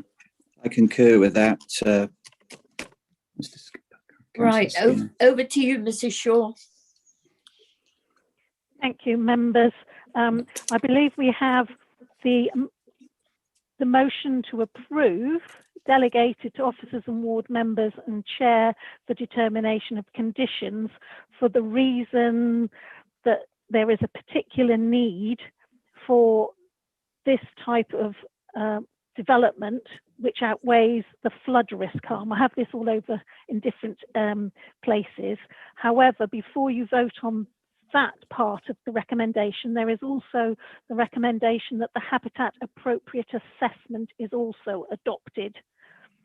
So I believe that is as per members moved. If you could just correct me if I am wrong before we go to the vote. That's correct. No, they're fine. Thank you very much.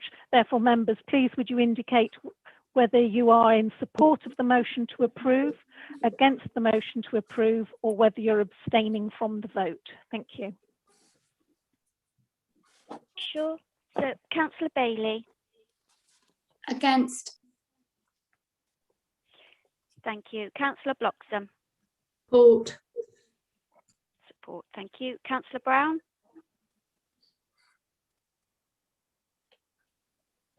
Councillor Brown. Sorry, against. Against, thank you. Councillor Chamberlain. Abstain. Thank you. Councillor Davey. Support approval. Councillor De Sarum. Support motion to approve. Councillor Gazzard. Against. Councillor Howe. Abstain. Councillor Key. Abstain. Councillor Pratt.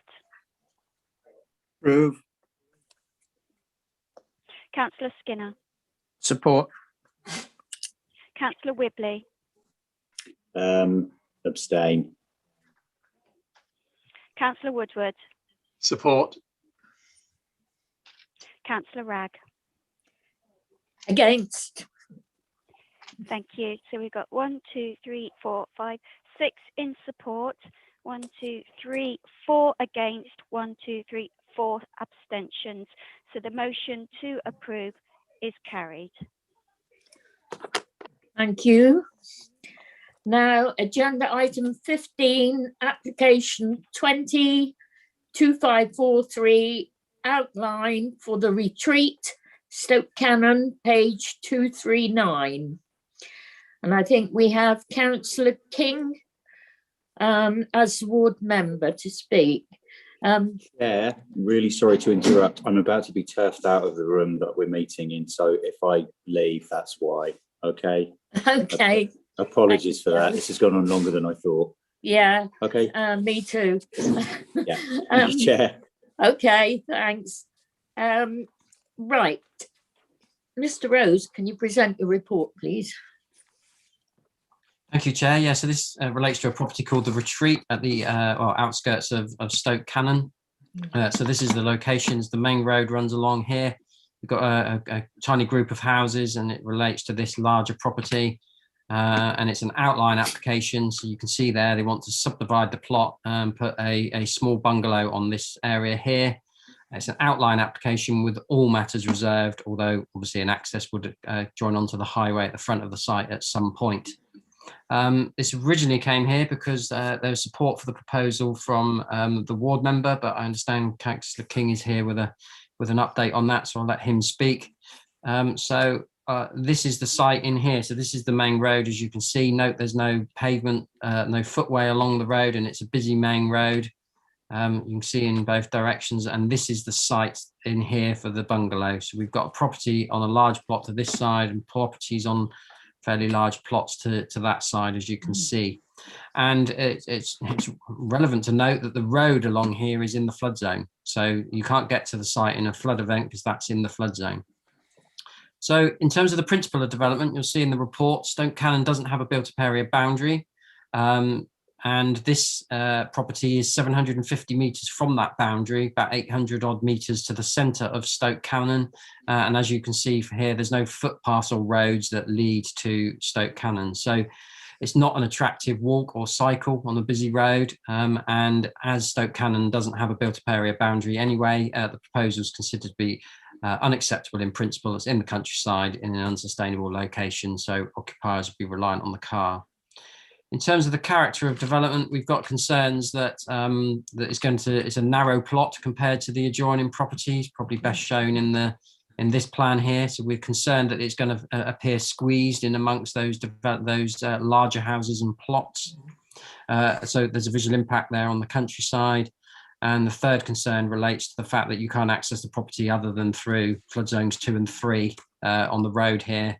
I shan't go through it again, but the sequential test applies district-wide, and it would fail that sequential test because of that access to the property.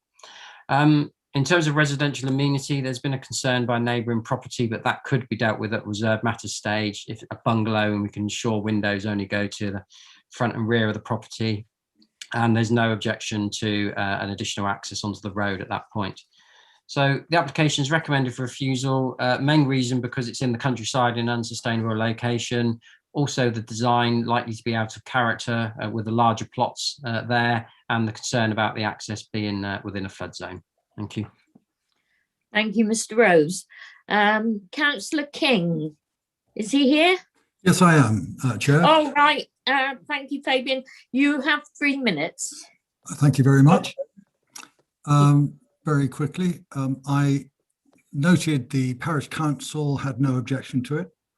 And because I have a starting point of encouraging residents in villages to be able to continue living in their villages, and I had a presumption that this would be an overflow from an existing family that wants to live there. I felt also that it was so hidden between the other two houses, it wouldn't be a blight on the landscape. And I did agree with the conditions about the neighbours' objections and so on. Having said that, in my initial comment, I said, I concluded by saying, I have no objection, therefore I support it, and I leave it to the professional management of the Planning West team. I then read the recommendations for refusal by the Planning West team. They did a very good job, so much so that I responded, and sadly my response went straight into my draft folder and never got there in time. And so I'm guilty of wasting your committee's time and also disappointing, I'm sure, the Planning West team. I'll read you what I had wanted to say and submit on time, but failed to do so. Yeah. I said, before you start, I mistakenly told you you had 3 minutes. You don't. You're the ward member. You have 5 minutes. Well, thank you. I'm trying to meet the 3 minutes.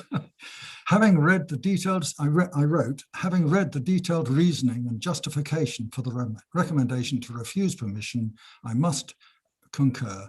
Therefore, with regret, I withdraw the support for the application which I submitted in the first instance.